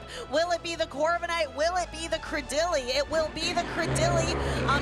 Look at how much damage that singular counter did. We are down to the last couple attacks. All attacks will be thrown. All attacks will land. There are no shields remaining. Great play by Zweillous. 2 acids and the Rock Tomb, so the second Astonish does not register. It's going to be very, very close. Steinar needs the perfect overfarm. It's going to be a catch by Zweillous of the Rock Tomb. Steinar going to need a perfect undercharge, only going to hit a few bubbles. The Rock Tomb lands. It's too much of an undercharge. He cannot get the double up that he needs. Zweillous gets the Air Cutter. He's done it. The reverse sweep. Digging deep, shining brightest when it matters the most, and Zweillous is on to the grand finals. Zweillous winning 3 games in a row. Saw that Bastiodon game after game, and then found a way to stop it. Shook up Steinar, holding the Corviknight proud there at the end. What a game! What a show of skill from Zweillous. In Corviknight's first tournament that it's eligible with Air Cutter in these finals, Zweillous is showing how Corviknight can be deadly. Corviknight being able to hit back. It's a flyer that can hit for double super effective into the Bastiodon, and that beautiful catch forcing Steinar to make almost an impossible undercharge. Steinar tried, but unfortunately unable to do so. We'll get to see a little bit of that undercharge there. ZZ having to be precise, dancing around. Both trainers really dancing around and playing with that new 45-second switch timer. There's the Credilli. It had to take that counter. It had to hold on, throw the Rock Tomb. And here we are going to see that attempt at an undercharge. The catch, the undercharge, and it wasn't enough. And that celebration from ZZ, who is going to be in our grand finals coming up. Zweillous so close to claiming the title of regional champion, the first North American regional champion, maybe won by a European. But for now, let's talk to another regional champion, an international champion at that, as we have a segment coming up featuring LNDS Harjeff, one of the most decorated trainers in Pokemon GO Championship Series history. Oh, I play Pokemon since forever. Since day 1, they released in Brazil, and I have been playing since then. And when the PvP started, I just started playing more and more the game, and now it's a big part of my life. My favorite Pokemon has been changing during my life, and I think it's okay. But I started being Cyndaquil because it was my first Pokemon ever when I played Gold. But I think right now it's Umbreon because I won LAIC with Umbreon and then a regional, so it's my favorite Pokemon right now, and I love Umbreon. I think a quote is to do good or be good, because when you are good or kind with everyone, good things will happen to you, like good things to other ones, and good things could happen to you. I think right now the best player in the world is Beelzeboy. I really hope I can have a revenge against him. I used to think that I'm the best player in the world, but he has this right now. I think my overall goal playing Pokemon is to have fun, to be with the community, be with my friends, my family. But I think in competitive, my goal is to be one of the best, is to be the GOAT, is to be one that everyone thinks is the best, and a name that can be remembered. A snack that I really like, it's cookies. I really like cookies, and you have better cookies here in US. Usually I have to make my cookies in Brazil. So I like when I'm here, I always buy some cookies. I think my favorite dessert is ice cream. It's good almost every time of the year and have all different flavors. So ice cream is good in every single occasion. I have a lot of favorites, but the best was Worlds in Anaheim. It has all these amazing memories for me, and I got goosebumps just to remember there. And it was an amazing event. My wife was there, a lot of my friends, so it was amazing, Anaheim. My favorite type of music is pop. Like, I usually listen pops during my days, but before tournaments, I usually listen funk, like Brazilian funk, because it puts me really hyped for the games, and I think it's amazing. Oh, I'm Team Ash. Like, I'm OG, and I think he's world champion, right? So I'm Team Ash. All right, trainers, get ready to take some notes. It's time to study Pokemon types. In Pokemon Go, there are 18 total types. Some Pokemon have a single type, while others are dual type. You can identify a Pokemon's type in the inventory menu or on the top right of the battle screen, similar to the Pokemon TCG. Every attack in Pokemon Go has one type property. Similar to VGC, the type property of a Pokemon's charge attacks are displayed on screen during battle. We can use this scale to see how damage applies in Pokemon Go PvP. Neutral, resisted and super effective, double resisted and double super effective, and triple resisted. In VGC, flying type Pokemon are immune to ground type attacks. However, in Pokemon Go, no types are immune to other types. The closest comparison to immunity in Pokemon Go is triple resistance. More on that later. Unlike TCG, no Pokemon in Pokemon Go can use a special ability to remove their type's weaknesses. Therefore, every fast and charge attack will deal at least a tiny bit of damage, leading to improbable, unexpected, and exciting win conditions. Let's begin with the interactions between fire, grass, and water. Fire is super effective to grass, grass is super effective to water, and water is super effective to fire. When two single-type Pokemon battle, their attacks are usually neutral, resisted, or super effective. However, dual-type Pokemon are much more complex. To determine effectiveness for dual-type Pokemon, consider each type individually. For example, a Psychic-type Confusion from Bronzong will deal super effective damage to Poison and Fighting-type opponents. When Bronzong battles Toxicroak, that damage becomes double super effective, because Toxicroak is both a Fighting and Poison type. Some Pokemon single resist, double resist, or even triple resist attacks from other types. For example, Steel-type Pokemon single resist Dragon-type attacks, while Fairy-type Pokemon double resist Dragon. A Fairy and Steel-type Pokemon like Mawile will actually triple resist Dragon-type attacks. These are all of the double resistances in Pokemon Go. If you combine one of these double resistance interactions with another single resistance, you get triple resistance. Let's deep dive into a complex dual-type matchup. Beedrill versus Skeledirge. Beedrill's fast attack Poison Jab is neutral to fire, but resisted by Skeledirge's Ghost type.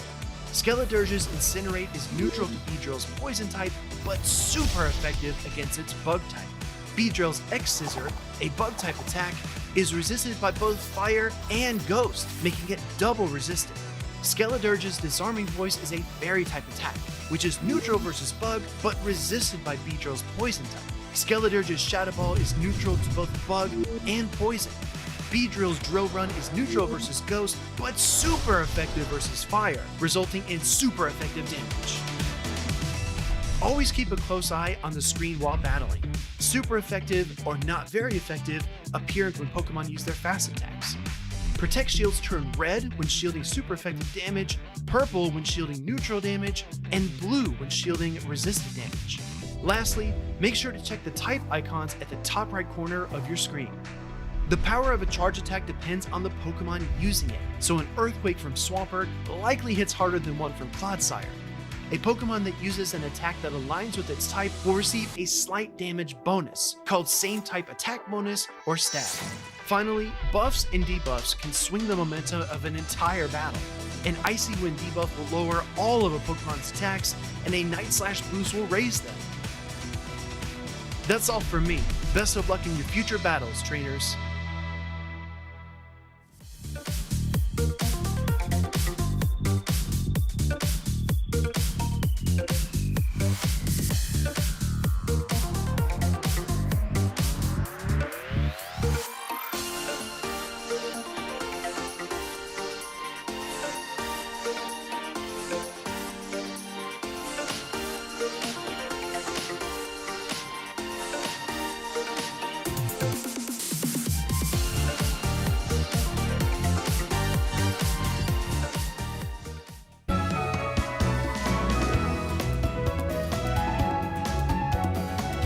Who doesn't like a good game of Where's Honcho? But it's time for the Where's the 2026 Pittsburgh Regional Champion? Will it be one of these trainers that's in the losers finals right now? We just saw our winners finals. Zweillous with the reverse sweep to secure grand finals. I just want to lay the groundwork here, Butters. We are looking at 3 trainers from 3 different regions. We've got Zweillous from EU in our grand finals bracket, but we're headed down to that losers finals right now to see DuneBug throw down versus Steinar. We had to focus on DuneBug's run, right? He was on that winners finals.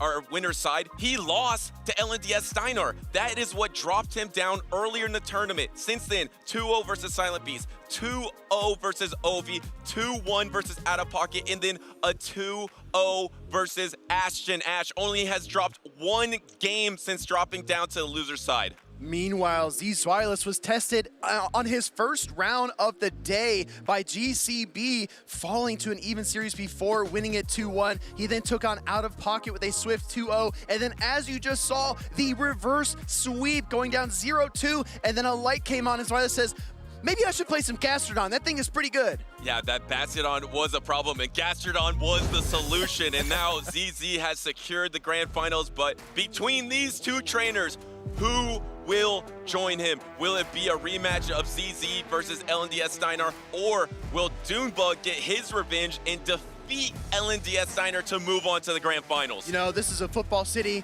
We talk about halftime adjustments. Let's talk about rematch adjustments, because DuneBug has had a chance to digest what he wants to do in this next series, and Steinar's coming off a tough loss. This is going to say a lot about who these trainers are. I remember he played this matchup the exact same way. He led that Shadow Annihilate for 3 straight battles to defeat DuneBug. He feels like DuneBug's team has no answer to this lead Annihilate, and he's sticking with that strategy here in the losers finals. Great call out, Butters, but look at the back line as well. He's got the Shadow Kanto Marowak and the Galarian Corsola. That is DuneBug. He doesn't have an answer to Galarian Moltres, and if he's not careful, he's gonna get Ice Punch right here, so he calls it. Protect Shield, and there's the adjustment you were talking about. And here comes the Moltres to counter swap this Kanto Marowak, getting to that rock slide already. Remember, LNDS Steinar does have that payback. That can be crucial in the in-game versus the Galarian Corsola. Protect Shields on the rock slide here. Now, how much energy can you bank up before you throw your fly here? I mean, you know the rock slide's gonna be 5-4, right? So LNDST Steinar is able to get to the fly, but the shield comes up from DuneBug. He's confident he can throw the rock slide and either take a shield or take down the Moltres. The problem is the next charge attack is coming in, but if you protect shield this, you can farm down. I think DuneBug has to pivot. He has to get out of there. And there it is, utilizing this new switch timer to get out of there to try to soak all this damage and swapping on the discharge into the Galarian Corsola. What a play by Steinar as well. Very nice play to be aware of that Unova Stunfisk energy from the lead situation to the swap in. Like you said, Butters, discharge connects, but that Galarian Corsola just shrugs it right off, and it's gonna get an energy lead as well, which is really nice. I just don't know how he's gonna be able to take care of that Galarian Moltres in the back. DuneBug has that Shadow Kanto Marowak, has the Galarian Corsola, but how are you gonna deal with that Galarian Moltres? It has a payback, it has almost double fly, and that Shadow Kanto Marowak did throw that energy, so it's energy dry. What are you gonna do? I mean, does DuneBug need to try to switch again? Maybe catch a charge attack from the Galarian Corsola on his Marowak and then save it for that Moltres? I don't know. And no, he doesn't try to swap at all. This is the first Nightshade. This is going to knock out the Stunfisk. I believe there is a back-to-back, or if not, one Astonish away from the back-to-back here. All 3 Pokemon are around for Steinar. Here is the next Nightshade, super effective. And now you could combo play. Do you try to swap on it? Watch the combo. Watch the combo right here. Nightshade's going to come through. Steinar's timer is up. Goes for the Moltres. Pulls the trigger here. Oh, and he swaps. And the immediate counter swap. But Steinar knew that there was going to be a swap into the Marowak. He actually threw the fly. He didn't necessarily need to because Shadow Kanto Marowak was energy dry. But you do secure that knockout, and all you have to do is reach that payback, and you're already at the payback, and this is going to be clean. He's farming extra just for the heck of it, and he's going to be able to throw the payback here. Those sucker punches might as well have been exclamation marks at the end of this sentence. A dominant 3-0 flex against DuneBug here in Game 1 of our Losers Finals. Picking up where he left off in this previous matchup, leading that Shadow Annihilate, which was so dominant in that matchup versus DuneBug. And I mean, the whole battle, DuneBug was on his back foot. He was trying to utilize that switch timer to bounce around the battlefield to try to get some footing in this battle, but he was just unable to. So here's the thing, right? We saw DuneBug play an ABB line to that Galarian Moltres. He led his Unova Stunfisk. He kept his Murkrow on the bench. And if you look at Steinar's team right here, you can see exactly why he is nervous to bring that Murkrow, because if it aligns against a Bastiodon, that is game over. And of course, in that game number 1, we didn't see the Bastiodon. Bastiodon has probably been the MVP for Steinar in a lot of series. I mean, it was probably the game-winning Pokemon earlier on when he matched it up against the Murkrow. Actually, no, wait. I think he one-shot and hit that Ice Punch into the Murkrow earlier. But if that didn't hit, he was going to win with the Bastiodon. Just the force of the Bastiodon, the pressure, the bench pressure, something that Caleb Pang, who runs Bastiodon all the time, talks about. There's so much bench pressure with Bastiodon because if you lose the alignment in any point of the game, you know you might just lose the battle. If you're DuneBug, you can't go weak to that Shadow Annihilate you just mentioned, Butters. You can't go weak to the Bastiodon, and you can't go weak to the Moltres. So DuneBug is cornered here in terms of what team composition he wants to run, and he's taking every single second he can to think things over. His flexibility that he has had all tournament long with double protect shielding Murkrow, holding that Cradilly in the back to try to swap into it, soak some attacks, get back to your timer. It's just not working as well against Steinar. Do you get bold? I feel like you just lead the Galarian Corsola. We've seen 4 straight leads of Shadow Annihilate. You have to say, okay, I'm willing to lead the Corsola. You can't keep doing this, Steinar. Oh, he might do it, but he's too little, too late. Here comes Galarian Moltres into the Corsola. Wow, Steinar is in DuneBug's head right now, knowing he would make that adjustment. Save swap into stuff is met by the Gastrodon. That is absolutely brutal. DuneBug is chuckling, but remember, this is a best of 5 in the Losers Finals, so it's not over even if he loses this battle. I'm telling you, Butters, somebody sound the alarm. This is a red alert for DuneBug. This is an awful lead, a terrible switch, and to your point, Butters, this is a best of 5, but my goodness, it's got to feel terrible to get kicked while you're already down. And the only way you could get out of this is somehow get some momentum for Murkrow, but it's just devastating here for DuneBug. Here comes the Water Pulse, super effective into this Unova Stunfisk, gonna knock it out. I guess you're gonna come in with the Murkrow here, gonna try to peck all the way down. Steinar will get back to his timer as well, see if he pivots. No, actually goes for the Corsola, thinking the Corsola energy would be more useful. No, I actually like this a lot. DuneBug also doesn't reveal his third Pokemon either, which is something you see elite trainers do time and time again. He wants to maintain that surprise factor. If he can get a shield advantage at some point in this battle, don't count Murkrow out. Yeah, and this Power Gem is obviously super effective into the Moltres. And do you throw it right here? Do we see a Peekaboo? No Peekaboo. Yes! Yes, Peekaboo! He comes in a little bit, then he swaps out. He brings in the Cradilly to soak the Power Gem. That's going to be neutral instead of the super effective. Soaks the energy and tries to get ahead with the Cradilly now. That Murkrow is going to be useless if this Cradilly already has a Rock Tomb loaded. The delayed Peekaboo pays off. The Nightshade is coming through. There is Murkrow in the back. It's going to be the Galarian Moltres versus Murkrow. DuneBug is not out of it yet. The Rock Tomb is already available, but Cradilly is going to be energy dry here if you can get the peck down, but I don't know if you can get the peck down. Is there Protect Shield? Yes, because you have to find a way to get this Cradilly out of the way. If DuneBug brings in the Murkrow, he's going to get hit with the Rock Tomb and be switch locked and debuffed, which is going to basically cripple him in that Galarian Moltres matchup. So exactly, he has to shield and get this Cradilly off the field. Now it's the Murkrow show. It's down to shield. Can it do it? If it can do this, it can do anything. You are down to Protect Shield. You already have to give it up here. You just can't get to enough drill pegs in time. DuneBug knows it. All you have to do is get to one more fly. Remember that Galarian Moltres already had that extra energy because he threw a couple sucker punches in previous matchups. Here is the double drill peg. I think that's charge attack priority, using the first protect shield of the game for Steinar. There's no swap. There's no escape hatch here. DuneBug is going to be forced to absorb this fly onto the Murkrow, and it's beaten Galarian Moltres before, but not Steinar's. And a little revenge here for the dark flying type of the Galarian Moltres, taking out the Murkrow, sucker punching down the Galarian Corsola. LNDS Steinar is up 2-0. Talk to me about the lead, Butters, because you called it. You keep seeing Annihilate. If your opponent keeps hammering you, you have to respond. DuneBug tried to do that with the Galarian Corsola, and Steinar saw it coming a mile away. Yeah, I mean, he did it all 3 battles earlier on in the tournament. He showed it game number 1. It's so big brain to then show it and then say, I did that before, I'm just gonna do it again until you change something. DuneBug's like, all right, I guess I'll change something. And so did Steinar. He changed his lead to the Galarian Moltres, which hard counters the Galarian Corsola. And then obviously the Say Swap of the Sunfist did not pay out against that Gastrodon. Steinar just has all the momentum in this series. But remember, he was just up 2-0 versus Zweillous and got reverse sweeped.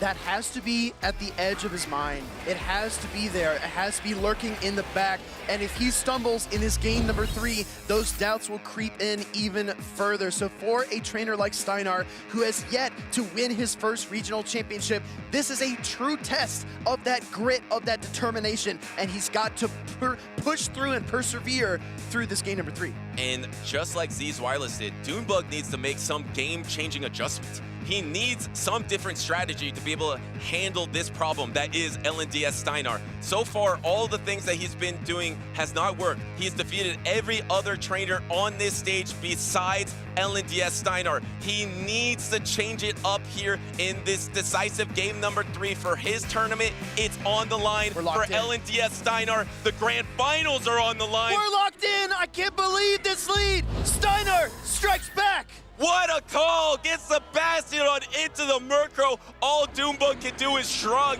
but the Say-Saw Cradilly, there's no clear answer here, so LNDS Steinar is staying in, and the key thing is that switch timers will be way misaligned. It's not over yet. Absolutely, 7 assets and then the charge attack to boot. That's a lot of time to move the pieces around and try to wiggle free from a disastrous lead in this game number 3 for DuneBug. He's just staying. Steinar is actually just staying in this matchup. We thought this could be incredibly devastating for DuneBug. Finally, he swaps out, but look how misaligned these timers are. It's gonna come down to the end game. You just have to find a way to chunk down that Bastion little by little throughout this battle to finally take it out. It looks like the Rock Tomb is loaded up for Steinar. If he throws it now, he's gonna risk that Murkrow coming in, so he overcharges, finding the charge attack priority, sniffing it out, and is gonna connect it into that Cradilly. DuneBug is still behind because Steinar is building a buffer. And look at the health on Bastion. You technically still have the alignment here. You're gonna be able to match up your Bastion versus Murkrow. Bastion was barely dent here. Steinar is such a commanding position to move on to these grand finals, and DuneBug is shaking his head. What am I gonna do here? How am I gonna figure this out? The reality is setting in, right? He's only seen 2 of Steinar's Pokemon, and Dune's probably thinking to himself, if it's a Moltres, I'm in trouble. If it's a Gastrodon, I'm in danger. If it's a Galarian Corsola, I'm up a creek. The only chance he has is if maybe there's an Annihilate in the back, and we know there isn't. There is not an Annihilate. There is the Galarian Corsola in the back for both of these trainers, and they are going to meet right here, but Steinar does have the Protect Shield advantage. DuneBug is smiling. He is shaking his head. He knows even a trainer with the talent of DuneBug can't find a way to get out of this tough, terrible alignment. Gonna throw the Nightshade here, but it looks like basic formalities on stage. The 2 trainers kind of exchanging knowing glances, shielding, but still chatting about it. I mean, DuneBug is really realizing this composition, this alignment, this series is basically unwinnable for him. Looks like the Merc show is finally over here in Pittsburgh as DuneBug is still trying to do as much as he can, but look at the backlines. There's still a Bastion, there's still a Murkrow, there's no Protect Shields remaining for DuneBug. Steinar is up 2-0. He's gonna secure this game, and that means he's gonna secure the rematch against Zweillous.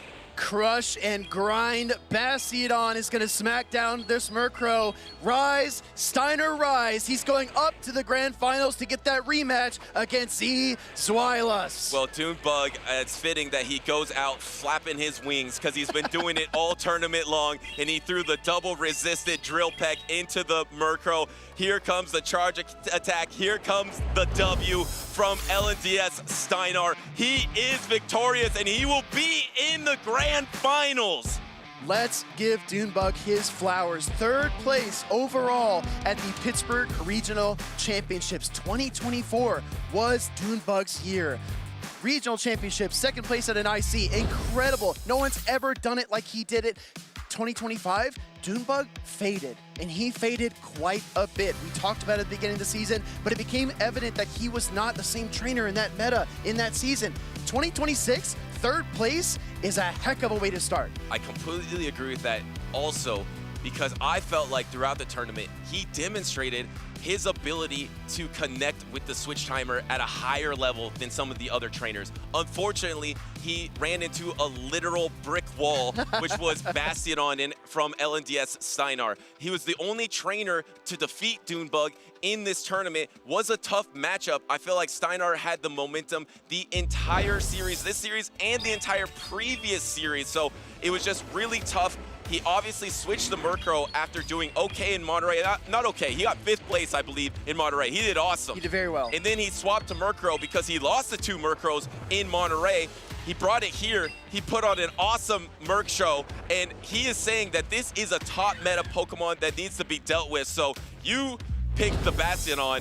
That's something that can really deal with that Murkrow. Hey, Butters, no matter how super powerful you are, everyone has a kryptonite, and that steel wall is exactly the issue that DuneBug could not overcome. And we looked at the team, there were answers. He did have the Unova Stunfisk, he did have a couple of Pokemon, but Steinar and his mind games, oh my goodness, I have not seen a series of leads that crazy in quite a while, and against top competition, it's 1 in 1,000 to pull that off. I mean, it kind of reminds me of Inadequate's style in a way. Yeah. Especially because Bastion can be so polarizing, especially against a team with double ground.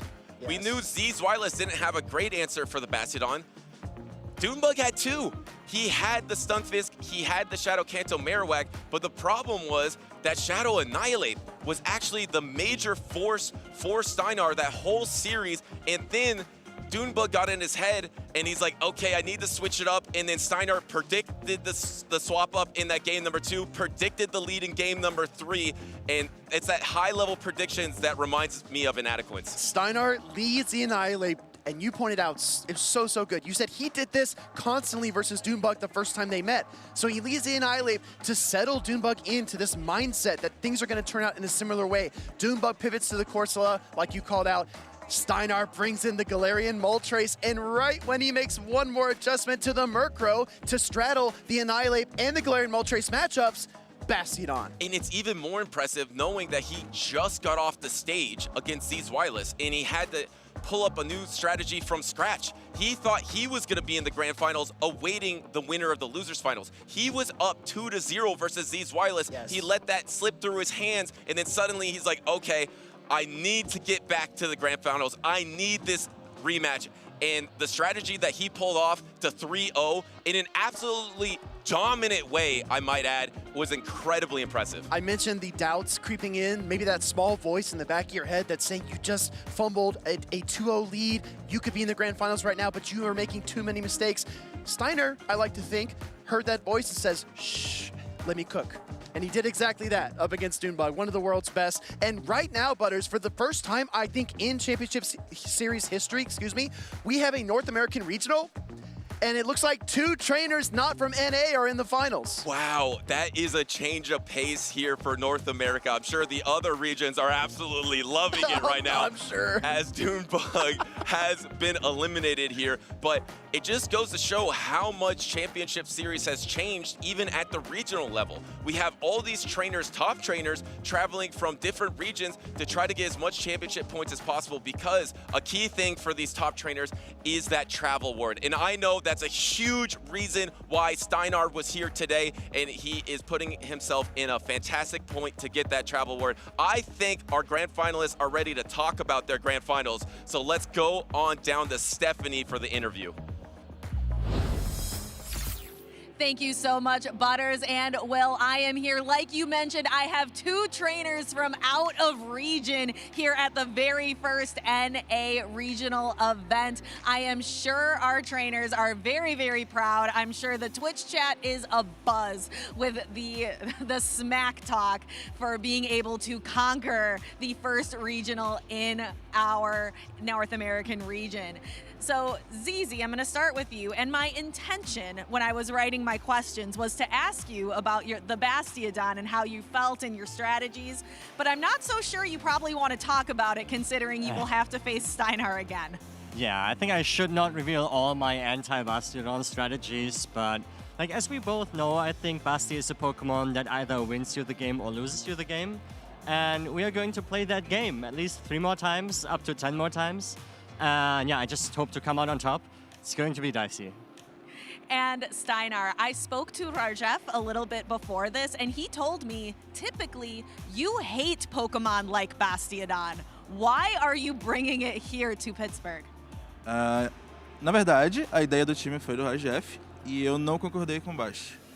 Mas acabou que parecia muito forte e a gente resolveu trazer.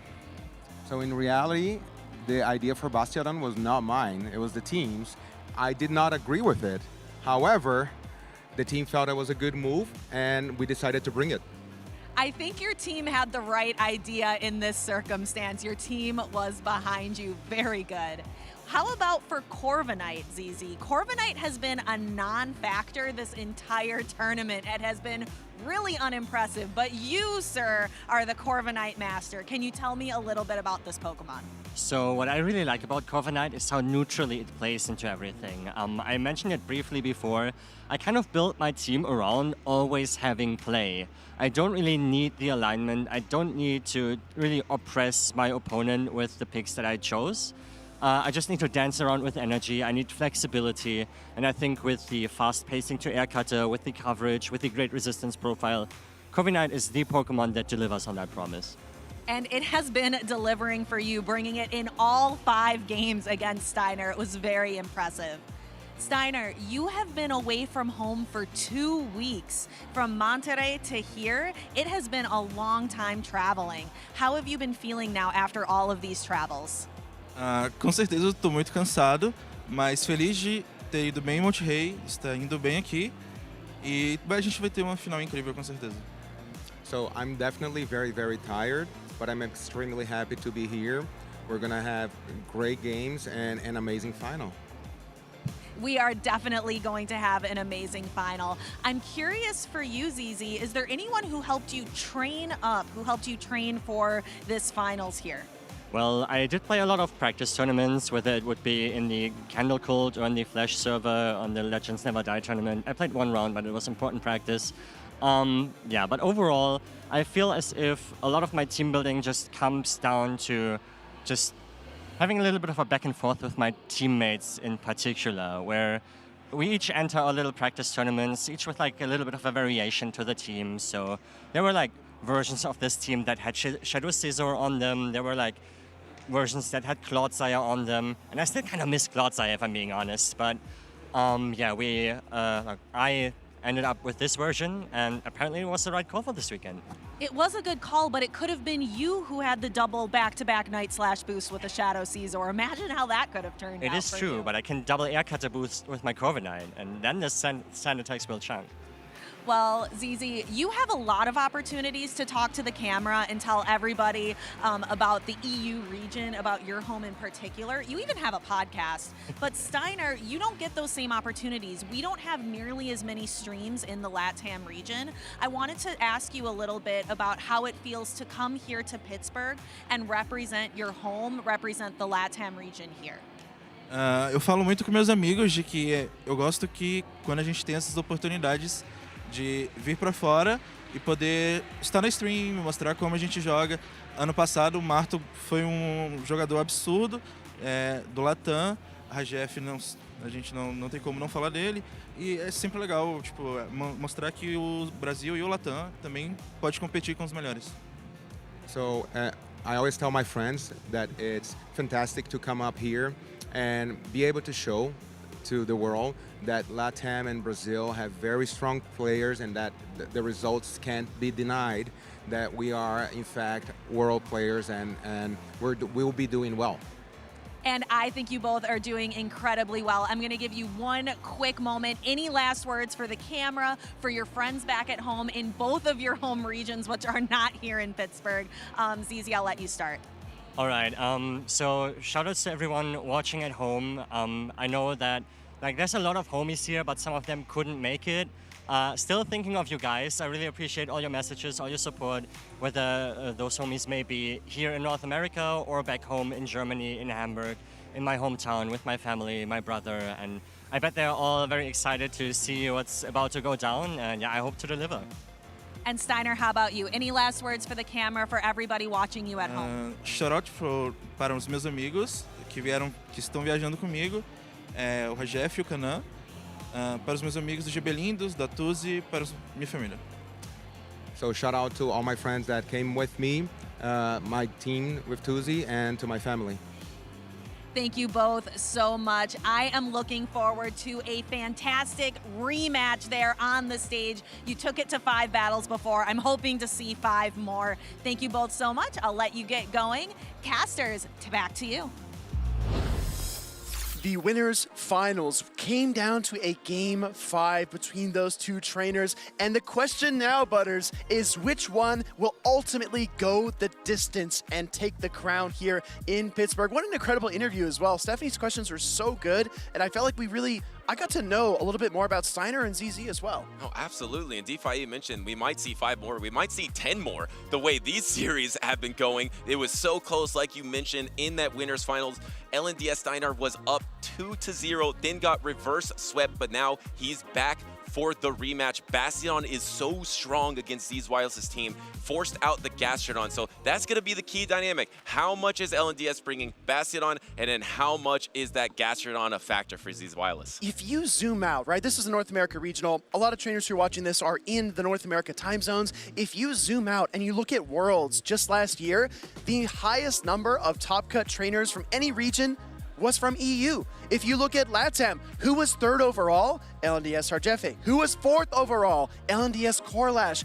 Brazil and EU are absolutely elite. And to see them here in the grand finals of Pittsburgh, it makes perfect sense. And it's a theme. I remember when I interviewed Harjefe as well, he was saying that's their goal. They want to have that respect on their name. Yeah. They're here to prove they're at the highest level, and they want the audience, the fans, the fellow trainers to feel that presence. When these Lindos walk in a room, they can win it all anywhere. Of course, a Lindo has already won in Monterrey, and now we have another Lindo, LNDS Steinar, in these grand finals here in Pittsburgh. ZZ's got a lot of homies here in the crowd, as he mentioned. I'm sure a lot of fans at home.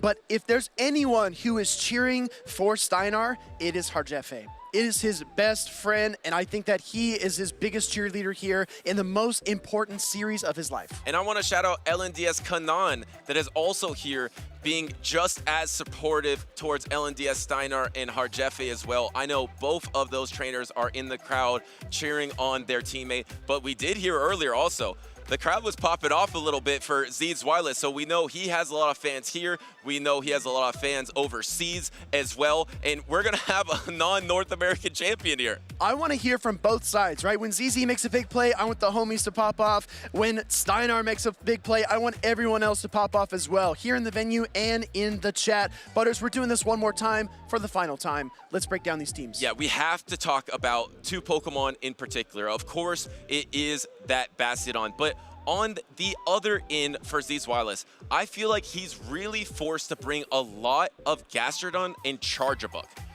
The key thing is Gastrodon is obviously going to hard lose to that Galarian Moltres. You need something to be able to handle that Galarian Moltres, because besides that Charjabug on the team of Zweillous, the only other thing that can do well is Guzzlord. And I don't know how much we're actually going to see Guzzlord in the series.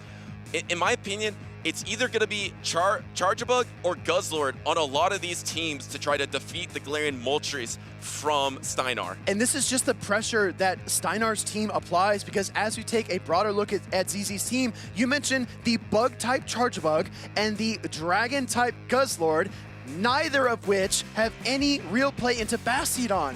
Right. And that's the pressure that this team exerts. That's the risk. And that's why you saw so often as we look at LNDS Steinar's team, of course, that Bastiodon was a key factor for him all tournament. Shadow Annihilate is being slept on. It's not as good in this series because Zweillous has a lot of counters, but looks like we're locked in, Speediest. Let's get these grand finals started. It's gonna be Zweillous versus the Bastiodon of LNDS Steinar, and there's that Charjabug, which we thought we would see, and it's the worst case scenario in the lead here. I'm actually surprised there's not a swap out to Corviknight or to something, the Cradily. Yeah, that's a crushing lead there for Zweillous. That bug type cannot hold up against the smackdown pressure. Now the Stone Edge will connect into the Cradily. Like you said, Butters, a very late switch, but I think that Zweillous is taking advantage of these slow charge attack intervals on this Bastiodon. The chip and dip is kind of crazy for Bastiodon.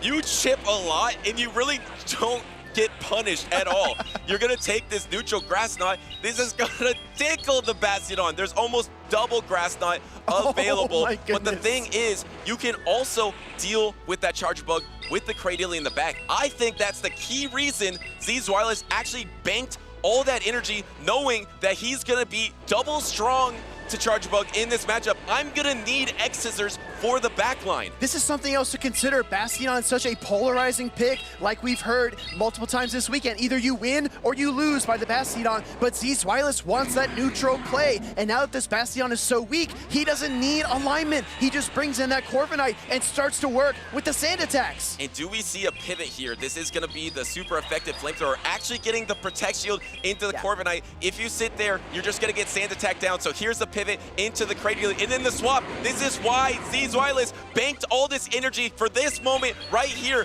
That is actually amazing that he was able to predict the end game even though he was in a devastating lead. It didn't even look like a swap, Butters. It looked like a pounce. This Charjabug came out immediately in the blink of an eye because Zweillous recognized that Steinar bailed out the Bastiodon and sent out the Cradily. And the double Protect Shield here from LNDS Steinar, knowing you don't need a Protect Shield as much for your Corsola. Bastiodon is almost gone. Here comes the Rock Tomb, the last Protect Shield from Zweillous as well. A lot of charge attacks have been thrown, but no, the timer is not up for either trainer. The debuff did happen. You're gonna land this super effective X-Scissor. It's probably gonna do about half of the health of this Cradily. Zweillous is just trying to clear the runway for the Corviknight here. He needs to soften up these targets so that the Corviknight can sweep. Meanwhile, Steinar is gonna prevent that banking energy on the Cradily. Here comes the Corviknight. Wow, and he had all that energy. Remember that he banked against the Bastiodon.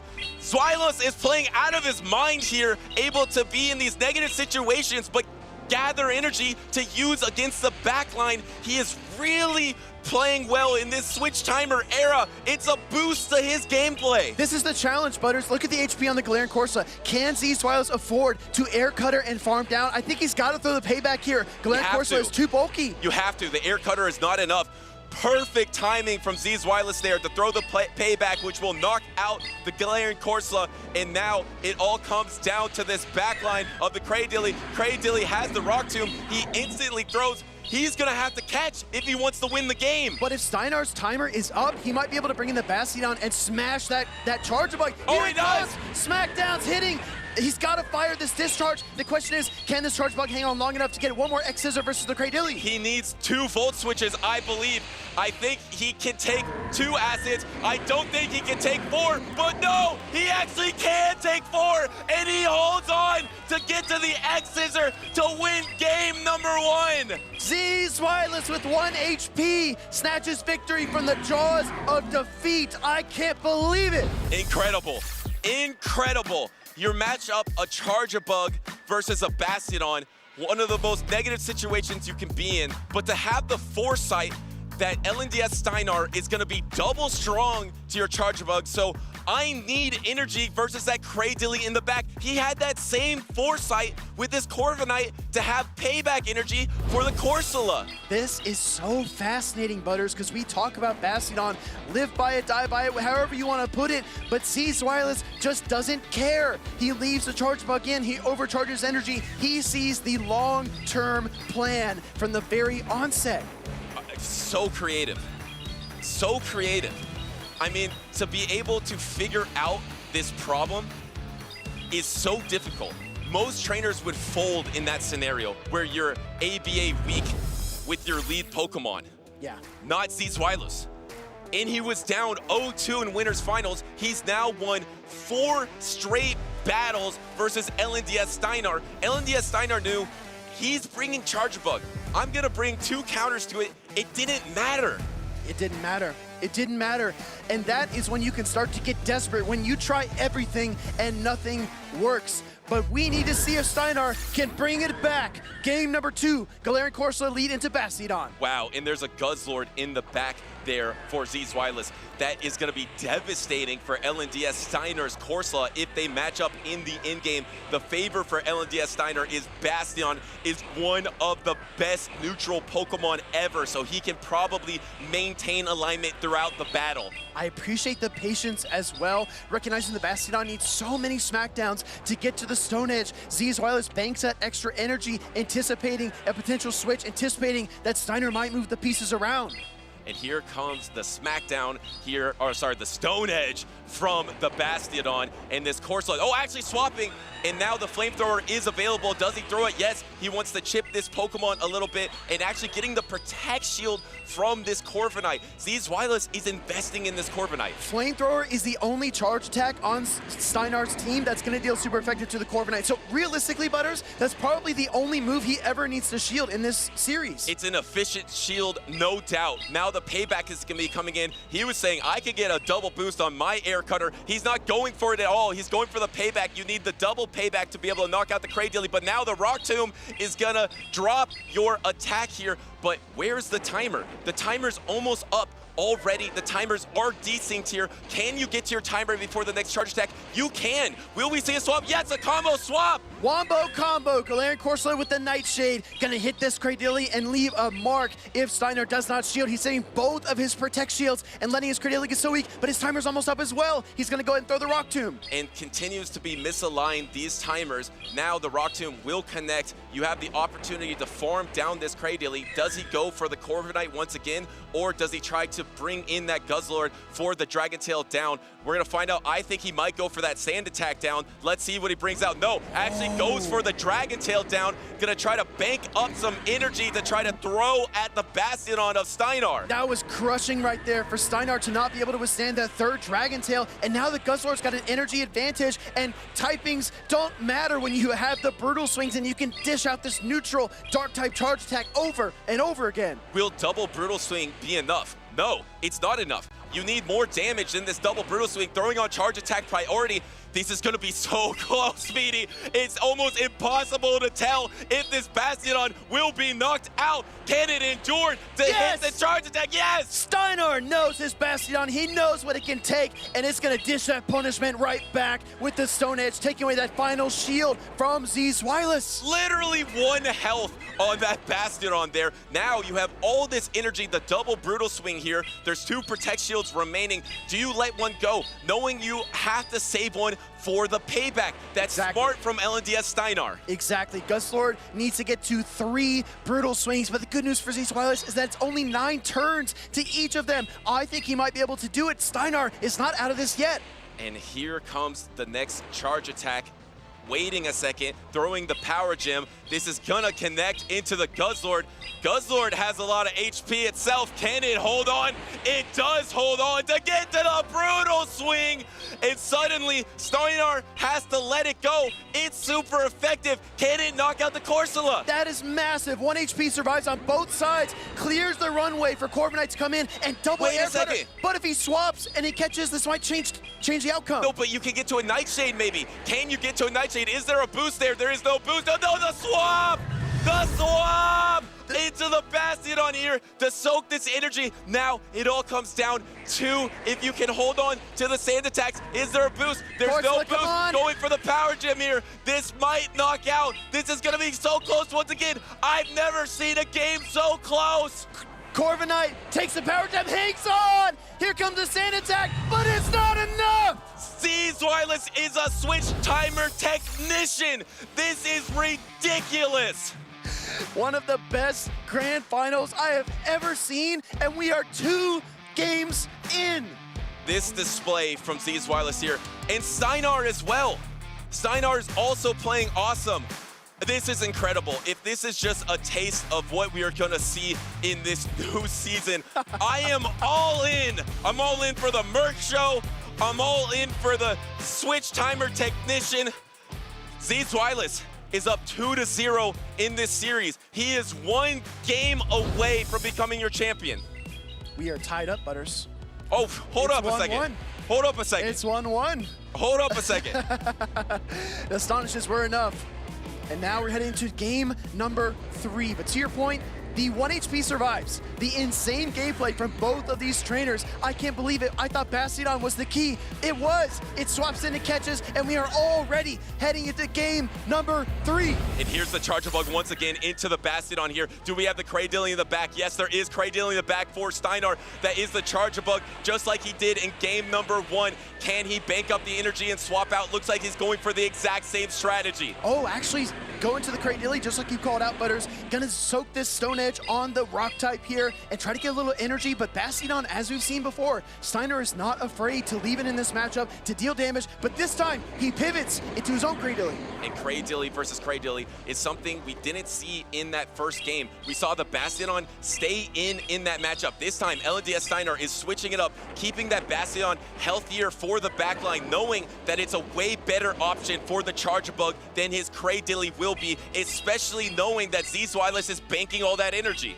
Rock Tomb getting fired off here by Steinar, connecting into the Cradilly from Zweillous, lowering that attack yet again, but the Grass Knot gets queued up here by ZZ. This is going to deal some damage, maybe a little bit more than the Rock Tomb, but it is in no danger of knocking out the Cradilly. My goodness, this series is so crazy. It even confused me. I even couldn't see. It was so close in that game number 2.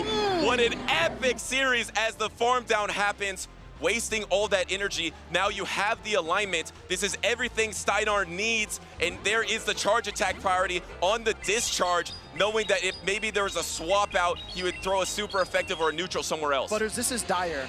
That farm down on the Cradilly is what is going to be the backbreaker for this game number 3, because now you got the Galarian Moltres lined up against the Corviknight. Corviknight's learning double resistance sand attacks. It's not doing any damage whatsoever. You would think that a steel flying type could be good against another flying type, but because you have Sucker Punch, which is going to be neutral for that Galarian Moltres, this is the Galarian Moltres' matchup in some scenarios. If you can get an Air Cutter boost, that could change your fate for Zweillous. Can he secure this boost? But the problem is the backline. It's Bastion versus Charger Bug. There's no way getting out of that.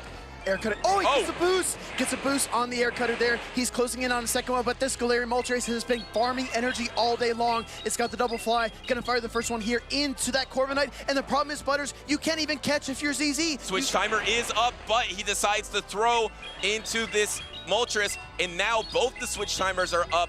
LNDS Steinar uses his Protect Shield here. You could swap, but then you will lose your boost. There is the fly that's going to be coming into the last Protect Shield of Zweillous here. Zweillous needs to take out this Moltres, and he needs to significantly chunk this Bastion. That is a lot to ask of this Corviknight. It's so much to ask. Such a tall task as the third Air Cutter of this matchup gets fired off, and the shield comes up from Steinar as well. He is pushing on the pressure point here against Zweillous and trying to force him into this loss in game number 3. Here comes Fly number 3. And there it is. That's the knockout, and that's going to be the game for LNDS Steinar as he has Bastion in the back. He's going to bring it out and Smackdown down. No, actually, there it is, bringing it out. We know there's a lot of energy on this Charger Bug, but it just doesn't matter against the stat product of Bastion. Both these trainers were thinking about fast attacking down, but instead, he's going to unleash the Stone Edge, and Steinar has now won 2 games in a row. Let's talk about that. ZZ winning game number 1.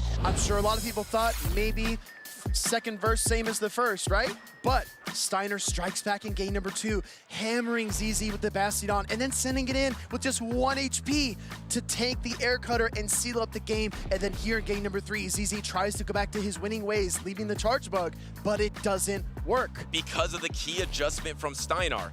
In that game number 1, Steinar had the Bastion versus Charge Bug, and then there was a say swap to Cradilly. He stayed in with his Bastion.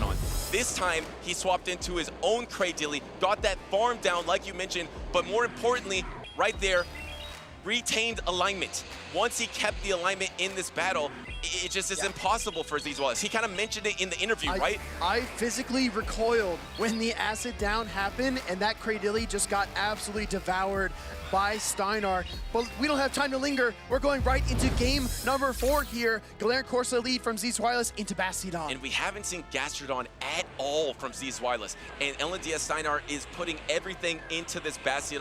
Once again, he can get the alignment here, and alignment is going to matter. He has that Galarian Moltres in the back. He would rather face the Corviknight with that Pokemon, but Guzzlord, it's looking quite strong for Zweillous in the back. Yeah, Guzzlord and Dragon types in general are just so neutral, and when you look at that back line and see the Galarian Moltres and the Cradilly, there is an enormous amount of play. The question is, will ZZ decide to move the pieces around, and in the process, will he make a mistake? And can he get those timers misaligned a bit? You have this Bastion in range of not a charge attack, but you're just whittling it down over and over again. Do we see a Protect Shield? Yeah. We've seen this so often. Yeah, he does Protect Shield. He knows Corviknight is so important, not only in this battle, but to his entire strategy of manipulating the switch timer. This is so good because it actually pulls the Galarian Moltres out, and it keeps the Galarian Corsa from ZZ away from this dark flying type Pokemon. So even if Corviknight can't quite get the job done, it just needs to soften up the Galar Bird in order to clear the runway for the other Pokemon on ZZ's team. No boost on the first Air Cutter. Can he get the boost on the second one? Remember, Air Cutter now has a 30% chance to increase your attack 1 stage. Can he get it right there? No, he is 0 for 2, but the timer's almost back up. Here comes the payback. Maybe a little tech for this matchup in particular. Getting the second shield from the Corviknight, calling the payback. I am shocked by this shield here from ZZ. That's so surprising. With a 2-shield advantage, he brings in the Guzzlord, but the switch timers are only displaced a little bit. That means the Galarian Moltres can throw the fly and chip this Guzzlord. I don't know, Butters. I'm really not seeing the vision here. And now he's going to come in, not with the Bastion, but actually with the Cradilly here, trying to get to a Rock Tomb. There's going to be some brutal swings that are going to be thrown before. You're not going to be able to get back to your timer. This Cradilly is going to be able to soak up all this damage here. 1 brutal swing. There's going to be another brutal swing. I don't see the vision either. I feel like Steinar is in such a commanding position, has 2 Protect Shields, and his fate to reset the bracket is on the line here. If he wins this battle, this Grand Finals is reset. He's on pace to do so. Cradilly has so much energy, and I know Steiner's aware of the timer. Just 2 seconds before the swap was available, he is gonna nail this Guzzlord to the field with a devastating Rock Tomb, picking up the first KO of the battle. There's still 2 Protect Shields remaining. A lot of these Pokemon are around 40 to 20% health at the end of this battle. There are still 5 Pokemon remaining. A good amount of energy on this Corsa. Gets a Protect Shield from Steinar here, not trying to invest in that Bastion because Bastion doesn't need Protect Shields, and you're almost at the next Rock Tomb to secure the knockout on the Corsola. I was going to say, I was a little bit surprised to see the shield there. I thought that Steinar would just use the Galarian Moltres to sucker punch down, but there are so many win conditions here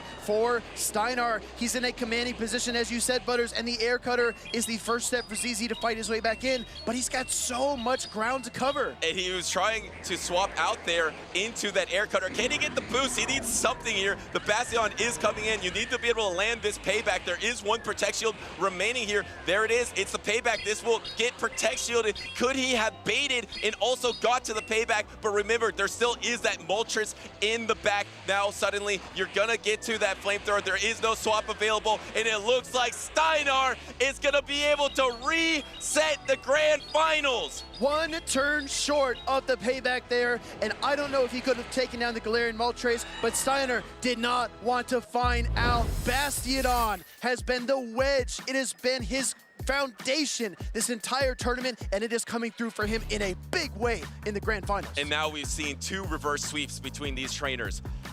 LNDS Steinar was up 2-0 versus Zweillous. He reverse swept. Now, Zweillous was up 1-0, and LNDS Steinar has won 3 battles in a row. Looks like these trainers are gonna switch positions on stage. Steinar looked across the stage at Zweillous and he said, you know what? You reverse swept me, I'm gonna show you how that feels. Exactly right. And it probably doesn't feel great for Zweillous, and probably doesn't feel great for Corviknight that has taken so many charge attacks throughout this battle. Really, I think has been the MVP for Zweillous in this matchup, even though he's gone down. The key factor is, are we gonna see that Gastrodon in that bracket reset? That's the question. That's the main question. I was going to ask the chat. I was going to ask the venue. I was even going to phone our friend Lou over in EU and say, where is Gastrodon? Gastrodon will be a fantastic answer to the Bastion. We heard Zweillous talk about this matchup. He said it can be a little dicey. It can be a bit of, can I avoid the Bastion with my Charger Bug, with the Pokemon like Guzzlord that are weak to it, or can I match up my Gastrodon against that Bastion? Does he go for that strategy? I was so impressed with the other strategy of able to swap around the battlefield, bake energy, really utilize the switch timer, but he came up short.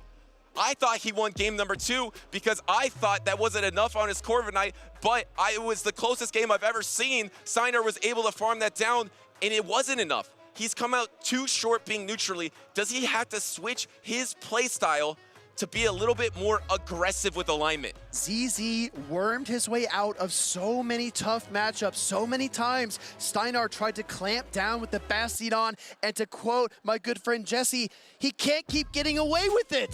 Steinar is able to lock him down in that first Grand Final series, and as a reminder to everybody watching at home, we are headed into a best of 5 Grand Finals reset. The first trainer to win 3 battles is your Pittsburgh regional champion. The field is equalized. Everything is level. It comes down to this next series. Both trainers have a loss on their leisure to the other trainer. Now we have this grudge match to determine who will be your grand champion here in Pittsburgh.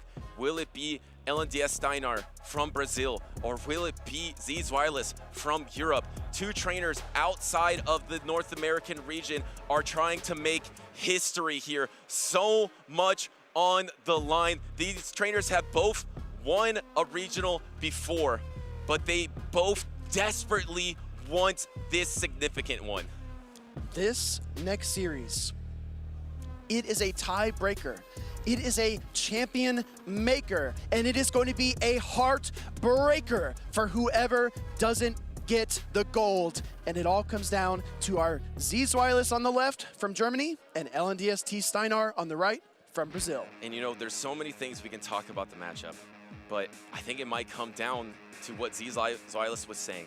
It might just come down to how can you position your Pokemon. I am fascinated to see if Zweillous doubles down with his playstyle that has been boosted from this switch timer advantage at 45 seconds, or does he get a little different? Because Steinar doesn't like Pokemon like Bastion. Yeah. He said that in the interview. He doesn't like those alignment-based Pokemon, but he's switched it up here in Pittsburgh. Yeah.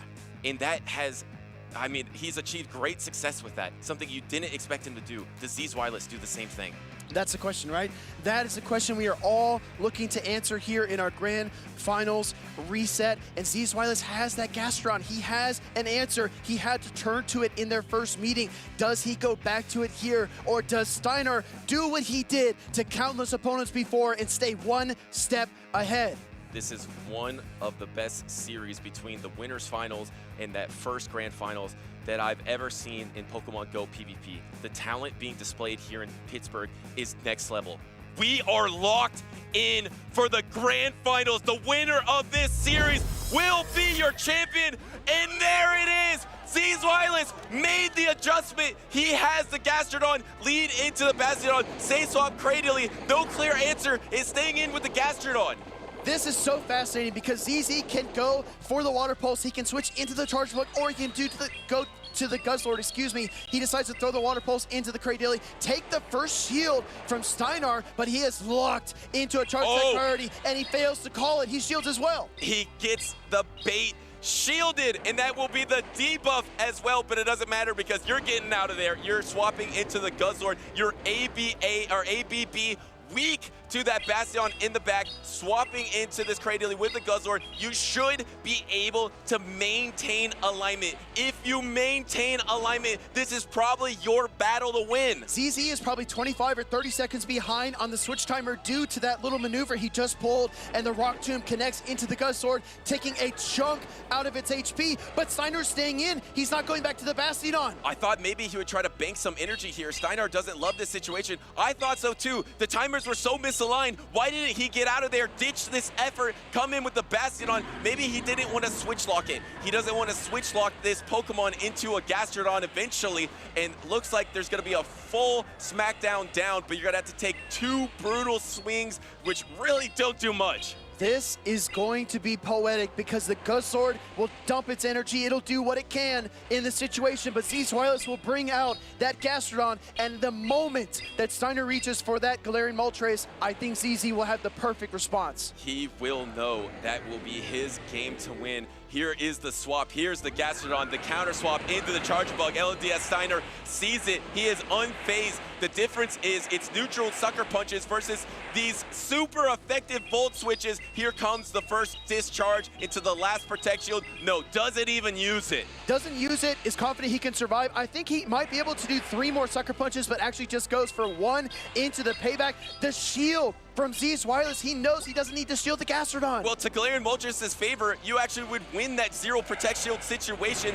Here is the Volt Switch down. There is the Bastion in the back with the Protect Shield, but it doesn't matter. There's no way with a Protect Shield advantage. You're getting through a Gastrodon. What can you do? Your fast attacks are resisted. Your charge attacks are resisted. Zweillous needs to get back to that Gastrodon to finish off this game, and Steinar needs as much energy as he could possibly muster. 2 Stone Edges. I don't think it's enough, but we're going to find out. Steinar firing off the first one here. It's not going to be nearly enough, unfortunately, because it's just underwhelming damage into the bulk of that Gastrodon. Just 2 more Mud Slaps. Well, no, actually just 1 more will do it. Zweillous gives a little GG, maybe to himself.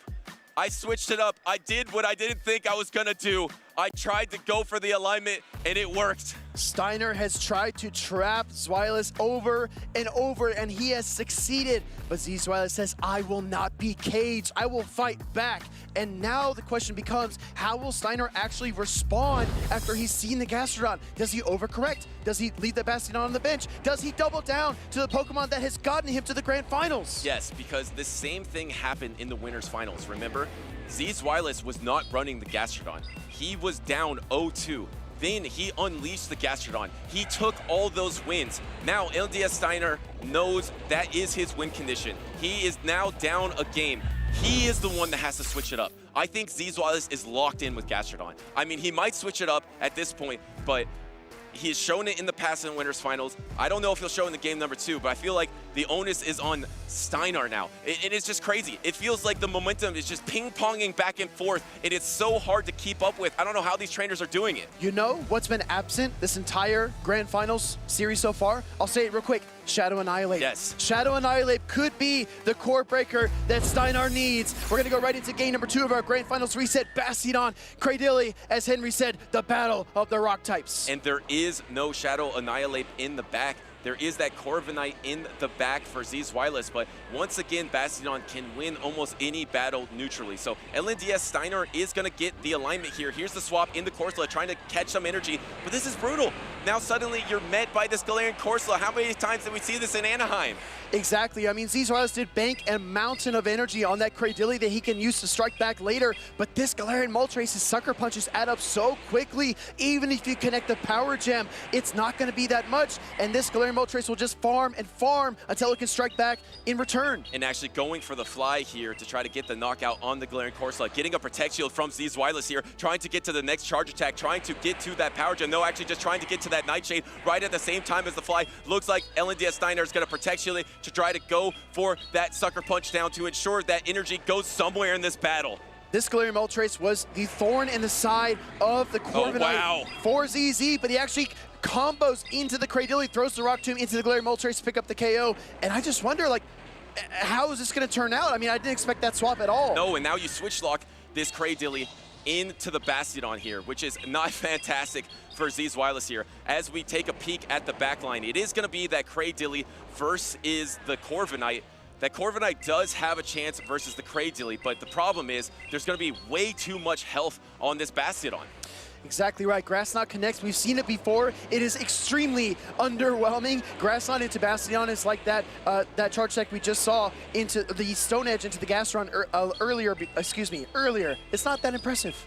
No, and here comes this neutral attack into the Bastiodon. The timers are back up. Here comes Corviknight just calling that. Steinar just knew that Corviknight was going to swap there. Yeah. Simultaneous swaps, trying to be at equal energy versus Corviknight. The first air cutter comes through. Looks like Zweillous is trying to get a boost here because Payback is the better attack in this matchup. Does he get the boost? Can he secure it? No, he does not. Yeah, and you can see him kind of nodding his head. I don't think that's what he wanted either. Rock Tomb will get fired off from the Cradilly, chipping down this Corviknight down to about half health, and the second Rock Tomb will start to threaten.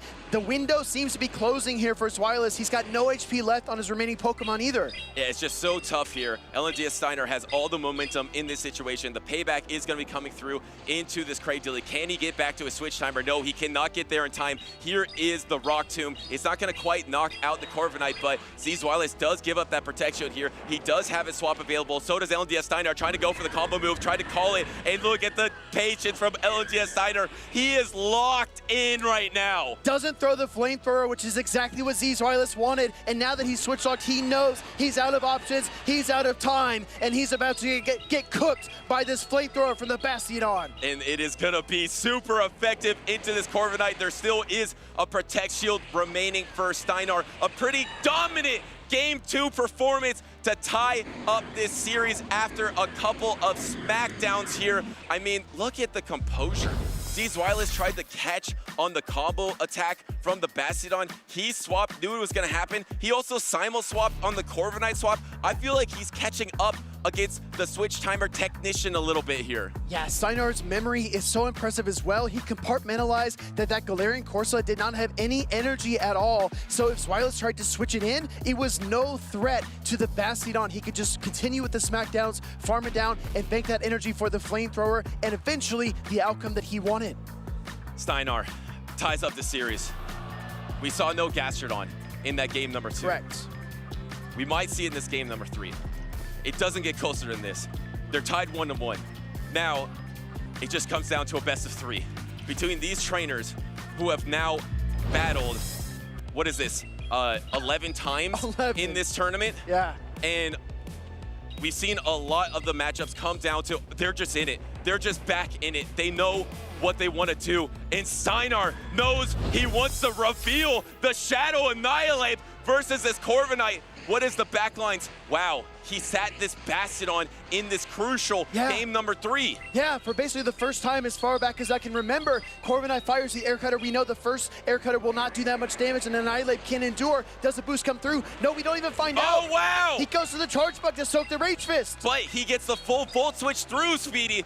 That is crucial to get that energy advantage. Here comes, no swap, throwing one counter to get a little bit of extra energy here. And remember, there's no crunch on this. Out of Pocket mentioned that the Charger Bug is a negative matchup into Corsola, specifically if you don't have crunch. Zweillous just safe switched a Charger Bug into a Bastiodon team and didn't blink at all. Absolutely preposterous plays here. He knows Steinar can't bring it every single game, and he calls it in game 3. This is absolutely ridiculous gameplay from both of these trainers. Now suddenly you are at the Nightshade, but you want to try to bank up as much energy as possible so you can have extra remaining for the backline Pokemon. Corsola takes such good care of that Charger Bug, but at least you were able to get some chip damage with that Volt Switch into that Annihilate. In your Corviknight, it's just so healthy here. You can maybe try to go for a Sand Attack down and just be energy loaded for that backline. And Zweillous knows that Steinar was one Astonish away from the Power Gem, so no need to shield. We see the third Pokemon revealed. It's going to be Cradilly from LNDST Steinar,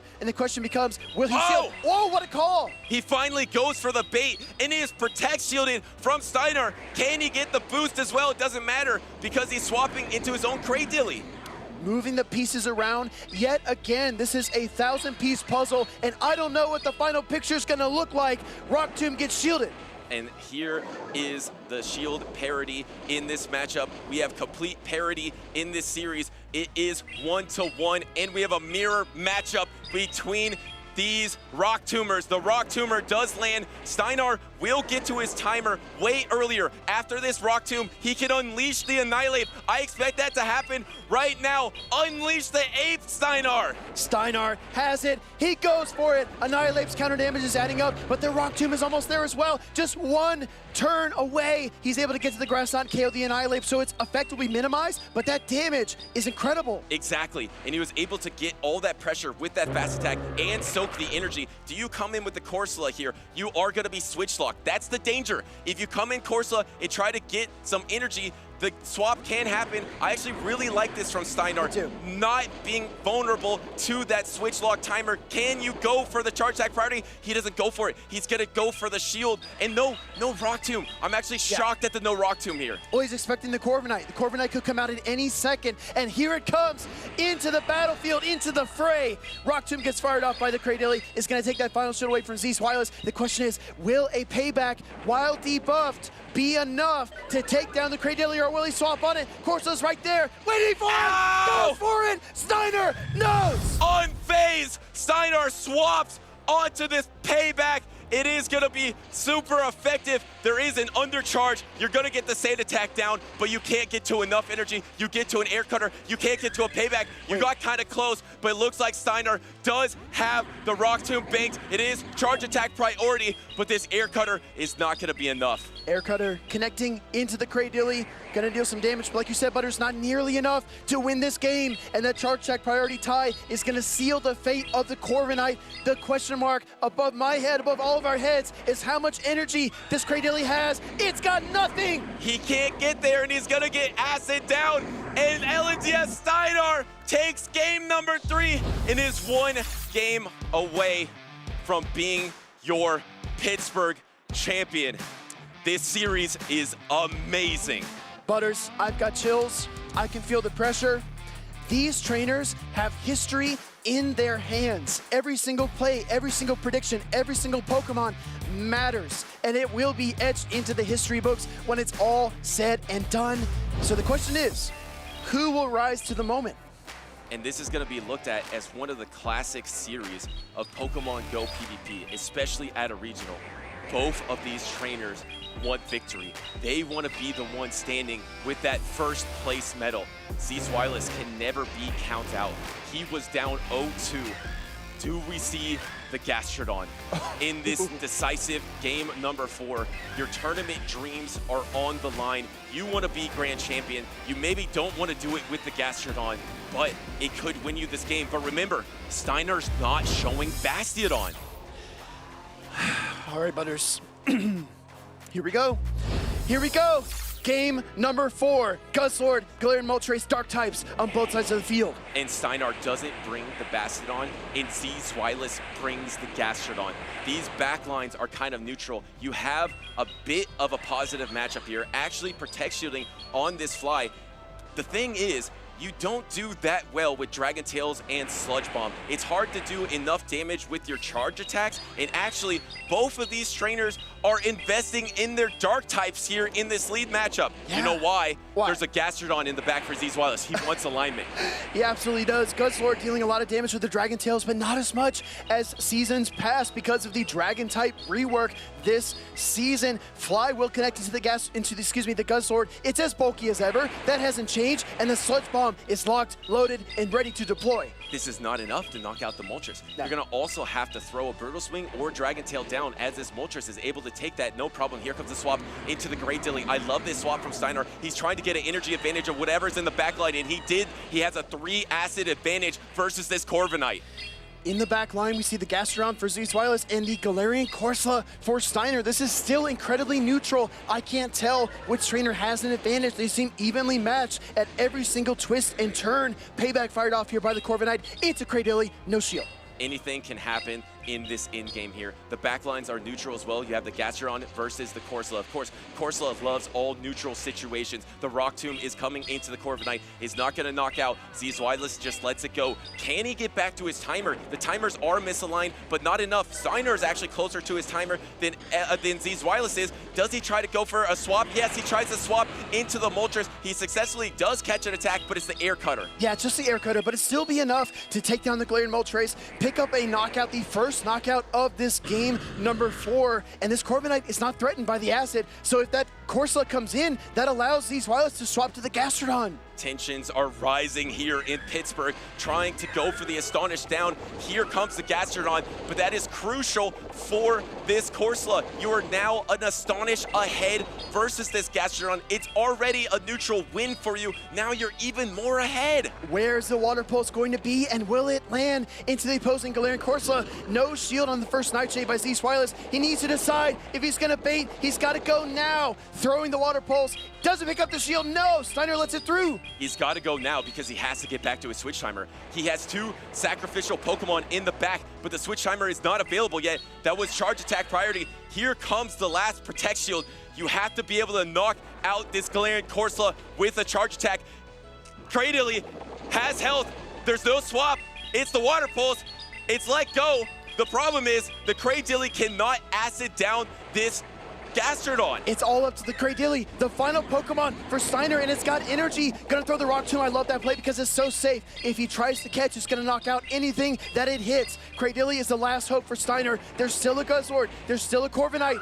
What's Zweillous gonna do? And Zweillous knows that these acids are reduced, so he's coming in with the air cutter. He thinks he couldn't get to that payback, plus there is a Protect Shield remaining. Can he go for a combo attack? There is a null shield. Steinar knew the exact count. There is the swap. Can he get the acid down? He's going for the acid down. He has to give up his last Protect Shield, but he has to be able to acid down or Rock Tomb into this Corviknight. It's gonna come down to the wire. I think this is it. Steinar with the Rock Tomb connects. He's looking for the knockout. He's looking for the trophy. Steinar, rise! Steinar, rise! Steinar is your 2026 Pittsburgh Regional Champion. The emotions are overcoming this trainer. He wants to be known as one of the best. After that, you are one of the best, Steinar. In one of the grittiest, most I can't even find the words. One of the most difficult, challenging Grand Finals and Grand Finals resets I've ever seen. 1 HP survives. Bastiodon being a wedge, Bastiodon catching charge attacks, doing everything he can to try to win. Steinar finally comes out on top. That was one of the best regional performances in a Grand Finals I've ever seen from both of these trainers. There's so much on the line. History, a trainer out of region stealing a North American regional. There's not even a North American in that Grand Finals. To be able to be the trainer that makes his impact early on in this new season as well, because this season is looking amazing. I'm just so impressed. We saw the switch timer technician just do things I just could not predict that would be possible in Pokemon GO PvP. So creative, so intelligent. He came up short, but what a performance. What really impressed me as well is that Steinar took advantage of that 45-second switch timer to turn Bastiodon away from being one of those RPS Pokemon into something special, something unique, something that he could pilot all the way through the tournament and turn to whenever he was in trouble. Let's take a look back at the first set of that Grand Finals because there are so many unforgettable moments. The adaptability from Steinar cannot be understated. To be reverse swept in the winners finals, to then cook up a whole new strategy to 3-0 DuneBug, then to be down early on versus Zweillous, and then able to reset the bracket as well, and then clutch it out in this Grand Finals. I talk about a technician, but the adaptability of Steinar to change things on the fly. You show him one tactic once, he's seen it now. You can't do it twice against him. Yep, exactly. And it must be so tough, right? You're in a region, in a place where there's so many elite trainers, Corlash, Kanan, Harjefe, so many players that are constantly in the conversation. And Steinar was on the peripheral. He wasn't the guy. And now he looks more like the guy than anyone I've seen in quite a while. We gotta talk about the elephant in the room. What's that? We're in the season of Switch Timer. And what Pokemon just won it all? The Bastiodon is the elephant in the room. I'm actually shocked that in the season of Switch Timer, Bastiodon was that Pokemon to put a wrench in the whole system. It seriously did. It threw off everybody. It was the only thing to defeat DuneBug. It was the only thing to defeat Zweillous. Wow. I mean, when you have a 60-second switch timer and you know that the Bastiodon is either going to, just excel and crush the opposition, or it's going to be a liability, it's so tough. And in the 45-second switch timer era, it's able to evolve and be that flexible pick. And we saw Steinar not rely on it all the time, but through critical moments, he knew exactly where to put that Pokemon. So I am so glad, Butters, I know he is as well. I'm so glad he listened to his teammates and friends who told him, give this Pokemon a shot. Because he was critical of that Pokemon. Let's look at the highlights from this grand finals that we just saw. There is that Bastiodon right there that he showed very early and then pulled back. That's when I talk about the adaptability from this trainer. He is able to switch up his strategies on the fly, which is not easy to do with a Bastiodon team. He has so much maneuverability, so does Zweillous. That is why this is gonna be looked at as one of the most epic grand finals ever, in my opinion. Just the tension back and forth, the stakes, the high level gameplay. It doesn't get better than this. I can't wait for the future. Let's talk a little bit about Zweillous as well. I mean, a trainer that made it all the way to the grand finals here after not having a very good series of turnouts in North America Regional Championships. Butters, he's won a special event before, but he was the runner-up at EUIC. He's been the runner-up, he's been the bridesmaid so many times, and he has not yet won that trophy that he so desperately craves. So as a trainer that has come so close, competed against some of the best, taking down some of the best trainers in North America and LATAM, while here, what does ZZ have to build on? What should he take away from this performance? So much. I mean, there's so much to take from this performance. Zweillous put on a show that was mesmerizing. Yeah. Creativity, brilliance. To be able to do little things like face a Bastiodon, bank some X-Scissors on your Charge Bug, win a game that almost no trainer on the planet would win. But we gotta look at our top 8 trainers here. LNDS Steinar, Zweillous, DuneBug, Ashton, Out of Pocket, Trent, GC, B, and Ovi. Congratulations to everyone in this top 8 in Pittsburgh. This looks like the top 8 of a IC or Worlds. Yes. Right? I could absolutely see that playing out, but it played out right here in the Steel City in Pittsburgh. Event winners, look at LNDS T Steinar in that first place position. Shadow Annihilate and Galarian Moltres, holdovers from last year's World Champions team, but he brought the Bastiodon. He said, Steelix is fine, it's well, but I want to go even heavier on the side of the metal. And Bastiodon is exactly what he needed to, like you said, disrupt literally everyone else here. Extreme creativity from all these trainers. Zweillous with the Dragon Tail Guzzlord, with the Corviknight. The Corviknight, who was a complete non-factor this entire tournament, was just eligible for this tournament. There was only one trainer with that Corviknight on that winner's side of the bracket. He made it to the grand finals, and he made it look awesome because it's a tool to manipulate the switch timer. He proved that here. Another tool in the toolkit is Murkrow. DuneBug, Ashton proved that for North America as well. I know we saw that in Monterey, but now it is confirmed. Here's the thing, Butters. You said it looked incredible. I agree. I think Corviknight did look really good. Bastiodon also looked really good, but it's just like going to the store. You're not going to fit into every single pair of shoes on the shelf. You cannot just pick up a Pokemon and change your entire playstyle, change your entire approach, and do well with it. You have to rely on picks that are comfortable for you. That's what Trent was talking about before. That's what all of our trainers have been saying. Unless you're Steinar. Because Steinar did that exact thing. Fair. He took that from his teammates, from Harjeffi, from Kanan. He wasn't on board. I'm sure he's on board now, and he's thanking those teammates for bringing that Bastiodon. But it is hard to do that. You're completely right.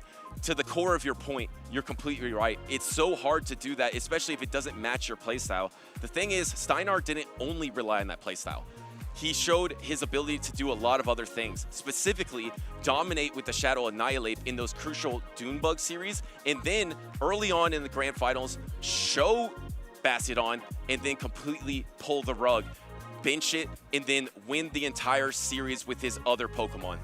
Butters, my voice is gone. Yes, you can hear, my voice is absolutely gone. I've given it all, and Steinar has as well. All of our trainers here this weekend put their best foot forward for the 2026 season, but there could only be one champion, and that champion is ready to be crowned. Henry, take it away. Thank you so much, Speedy. What an unbelievable weekend we've had here at the Pittsburgh Regional Championships. Over 180 trainers came to Pittsburgh with the dream of being crowned regional champion. And when the dust settled, we had some unbelievable games that kept you at the absolute edge of your seat. Now, the first trainer here in third place, an absolute terror with a Pokemon that might only be a foot tall, Murkrow, and that is the one and only DuneBug 97. Please give a big round of applause.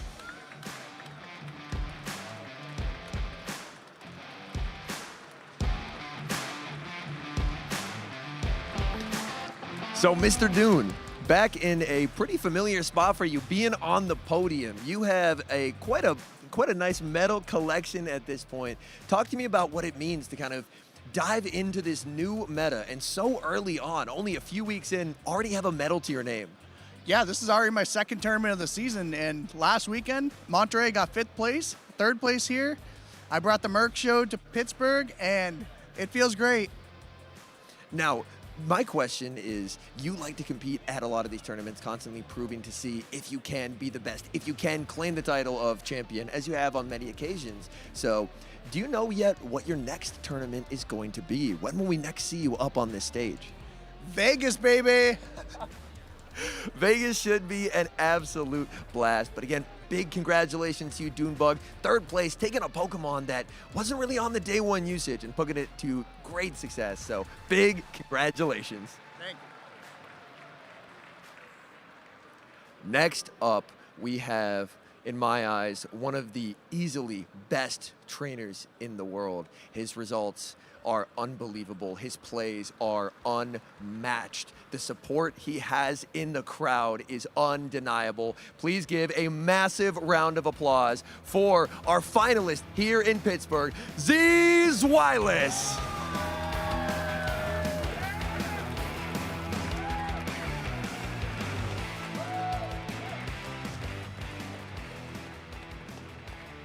Zweillous, you are a battler that I personally admire so much, and just looking at the crowd, you have so many people out there standing, cheering for you. Can you talk to me about what it means to have so much support, even all the way across an ocean competing? Honestly, like right now, even though the loss still stings, I know that when I look back at this weekend in like 30 minutes, an hour or so, then I'll just remember all those faces, all those people, and honestly, this is what we're doing it for. I may have lost the finals, but I am a winner if I just see the crowd and all my friends coming out for me, cheering for me, and it's honestly the most important thing in the world to me right now. Such a heartwarming answer. That's what it's about at the end of the day, building the community. We had an amazing turnout in Pittsburgh, and I wanted to ask you about your Corviknight. It seemed like Corviknight wasn't on a lot of people's radars, even though it was his first tournament. And with this performance, you put it on the map, dancing in and out of matchups, boosting, getting knockouts left and right. So talk to me about what Corviknight was able to bring to your team, because it's something that I feel that after this performance, people are going to be taken a lot more seriously.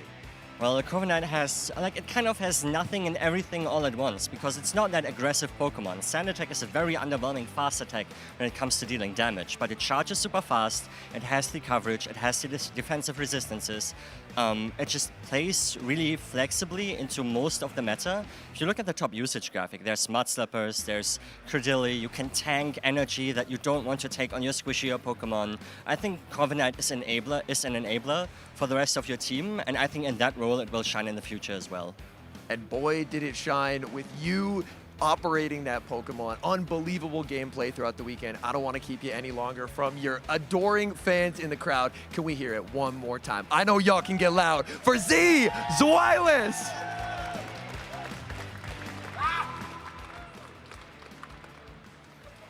And now, the moment we have been waiting for. 182 trainers came to Pittsburgh looking to earn the title of regional champion. And at the end of the day, 2 incredible days of competition of charge attack priority, sack swaps, deferring fast moves. At the end of the day, only 1 trainer remains standing. Please give a massive round of applause for your Pittsburgh regional champion, LNDS Steinar!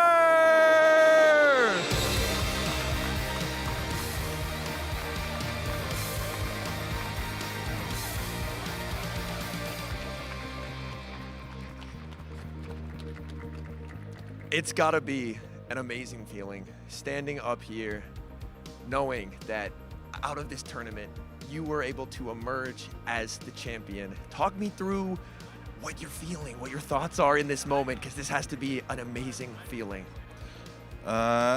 Eu não consigo acreditar no que está acontecendo, porque algumas semanas atrás eu estava reclamando com meus amigos que parecia que eu não conseguia performar do jeito que eu gostaria, no sentido de não conseguir chegar nas finais. E, sei lá, não tenho palavras. Can't believe where he is at the moment, because was talking to us, his friends, a few weeks back, how he wasn't being able to perform to get to the finals, and he has no word to explain everything that's happened at the moment.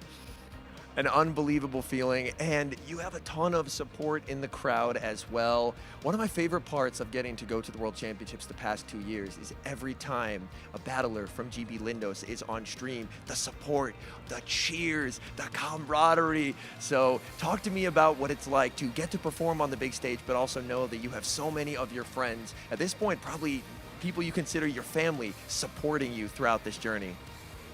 Enquanto eu estava jogando minhas partidas, eu recebia muito apoio por mensagens, já que infelizmente nem todo mundo podia estar aqui, então cada um demonstrava um carinho ou apoio da forma que conseguia.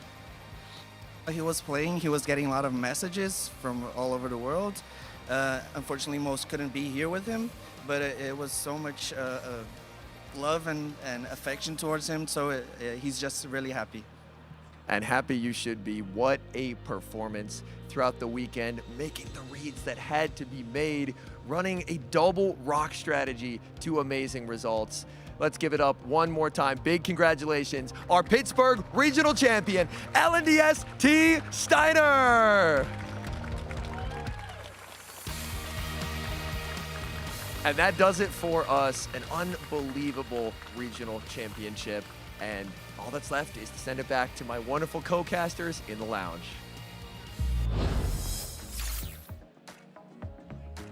That heartwarming awards ceremony. Trainers talking about their family, their friends, how they are winners even if they didn't win the grand finals, and then Steinar being able to talk to all of his family and friends and supporters back in Brazil. I am here with my incredible co-casters as well, Tuo Butters and Speedy is Chief 2. Speedy, I'm curious if you have any short, very quick thoughts about the grand finals or day 2 in general. Yeah, I feel like it's just so special. You and I were talking about this just before the cameras came on. It's so special for the LNDS team to have Hschirra winning in Monterrey and then just turn around a week later and win here in Pittsburgh. It's so poetic, and it honestly feels like those trainers who have worked so hard over these past seasons are getting their Worlds invitations early, and they can just lock in, settle in, and prepare for the biggest competition of the year. And I think you mentioned it, they actually have not been home since that tournament in Monterrey. They've been on the road, and to take 2 regional championships for these Lindos, parabéns, congratulations. It's incredible. The finals were incredible. Such an amazing display of talent between Zweillous and LNDS Steinar, and DuneBug as well. The Merc show, it was so much fun. It was crazy. Our voices are fried. We are exhausted from all of the hype, but let me quick walk through the loser side of the bracket. DuneBug getting knocked down in round 1 and having to face off against, or DuneBug getting knocked down early and having to face off against Overlord Raichu, having to face against Out of Pocket, being after Ashton Ash, but then being defeated 3-0 by the Bastiodon user LNDS Steinar. If you take a look on the winner side of the bracket, that is where we will be able to see most of our grand finalists. LNDS Steinar doing quite well, was the one to originally knock DuneBug down, beating Trent, and then losing in the winners finals by a hair to Zweillous, the switch timer technician, being able to just utilize that Corviknight in all 5 games. But Steinar pivoted back up and was able to reset the bracket. What an incredible run. And to have 2 trainers in the grand finals who are out of region here in North America was such a great show. What do you think about that? I mean, probably a tough pill to swallow for the North American trainers, but there's a lot more opportunities. We got Milwaukee next month as well, so we know we're going to have a lot of North American trainers there trying to reclaim the crown and become the Milwaukee regional champion. But will we see other trainers travel from out of region to try to repeat those grand finals that we just saw? There's so much on the line for all these trainers with championship points. And of course, the crucial travel award for the European International Championships is on the line. And that's what a lot of these trainers are going for. That's what Steinar was going for in this tournament. I think he's doing pretty well. DeFi, I heard that there's over 100 trainers already registered for Las Vegas, but there's many fewer than that registered for Milwaukee. And you were talking yesterday, you might have an elite piece of advice for trainers that want to compete at regionals this season. I do have that elite advice ready to go, and my elite advice is to register now. Please register today if you are going to a tournament. Don't leave it until the last minute, trainers. Now, our trainers who are looking at Milwaukee and who are looking at Las Vegas are probably going to want to take a look at the Day 2 bracket or the Day 2 usage to see what Pokemon were so popular and so successful here in Pittsburgh. And we have a 3-way tie. It is Credilli, Galarian Corsola, and Gastrodon who are doing so well in top 12 usage. Well, it's crazy that Bastiodon won the whole thing with 2 Mud Slappers in the top 5 here in this top 12 usage. Absolutely incredible. Even with these ground types, the Bastiodon, the Steel type, able to hold on and persevere. I mentioned this one once before on our cast, but I just want to bring it up one more time. A typing that has been basically ubiquitous in every single top usage graphic over the past several years is not present here. There's no Ticketon, there's no Azumarill, there's no Dedenne, no Fairy type Pokemon to be seen, and we were really concerned that Dedenne was just going to be a core breaker and a disruptor all weekend long. Those fears turn out to be unfounded. Let's take a quick look and see what we were thinking at the beginning of the tournament weekend, and we see caster predictions. I see Shadow Charizard that didn't make it. I see a Goodra that didn't make it. I see a Shadow Giratina didn't make it, but Speedy, Bastiodon, was the champion. Hey, I'm going to give us credit, and I'm going to throw Butters under the bus because Henry, you, and I all had at least 2 Pokemon that were in the grand finals, being the Chargebug, the Galarian Corsola, or me, maybe I had 2 other ones, Corviknight and the Bastiodon. I was calling out those picks as being very strong, very formidable, but let's break down some MVPs.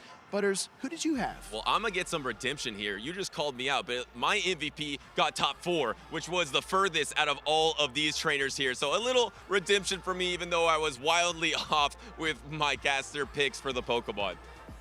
And we will have to see if maybe, because LNDS Steinar was not on our list. Let's see if maybe casters will do a little bit better in the upcoming regional schedule. We have Milwaukee registered now. We have Las Vegas registered now. Those are coming up, leading up to LAIC, and of course, all roads lead to Worlds in San Francisco. I'm so excited that we have Seattle here on the schedule. That is a city that's very special to me. Part of my family is from that area, and I just really love going down to that market square and seeing all of these statues of these giant pigs, all painted different colors. There's so much to see in that lovely city, and I hope that all of our friends on the West Coast try to attend that event. But coming up shortly is Milwaukee. That is my home state, not my hometown, but definitely somewhere that I am excited to go compete, and I hope there are lots of trainers who are excited to compete as well. 2026 Milwaukee Pokemon Regional Championships, but we might have some really exciting events in EU as well, where our grand finalist runner-up was.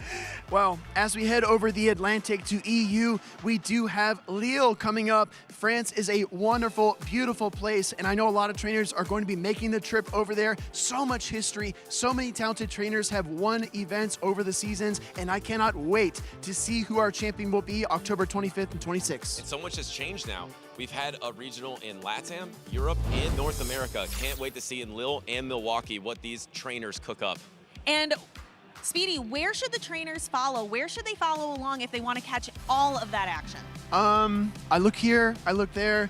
Look at the screen, everybody. Make sure to follow along at Play Pokemon or /Pokemon on all of these social platforms. There's only 4 here. I know you all have the apps downloaded. Go ahead, log in, follow those channels. You do not want to miss any of the action. Butters, do you have any final thoughts as we wrap up the stream? 13 incredible games between Zweillous and LNDS Steinar, a Merc show, charge teams. I believe I have 300 charge teams now. What an awesome tournament. What a way to start the season in North America.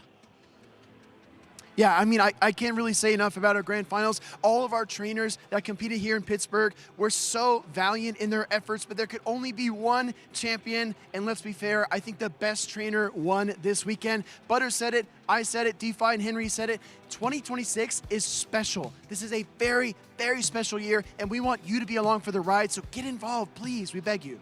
And the next place to get involved is Milwaukee. We are so excited to see you there. But until then, be sure to follow the channels, and we will catch you all next time. Bye.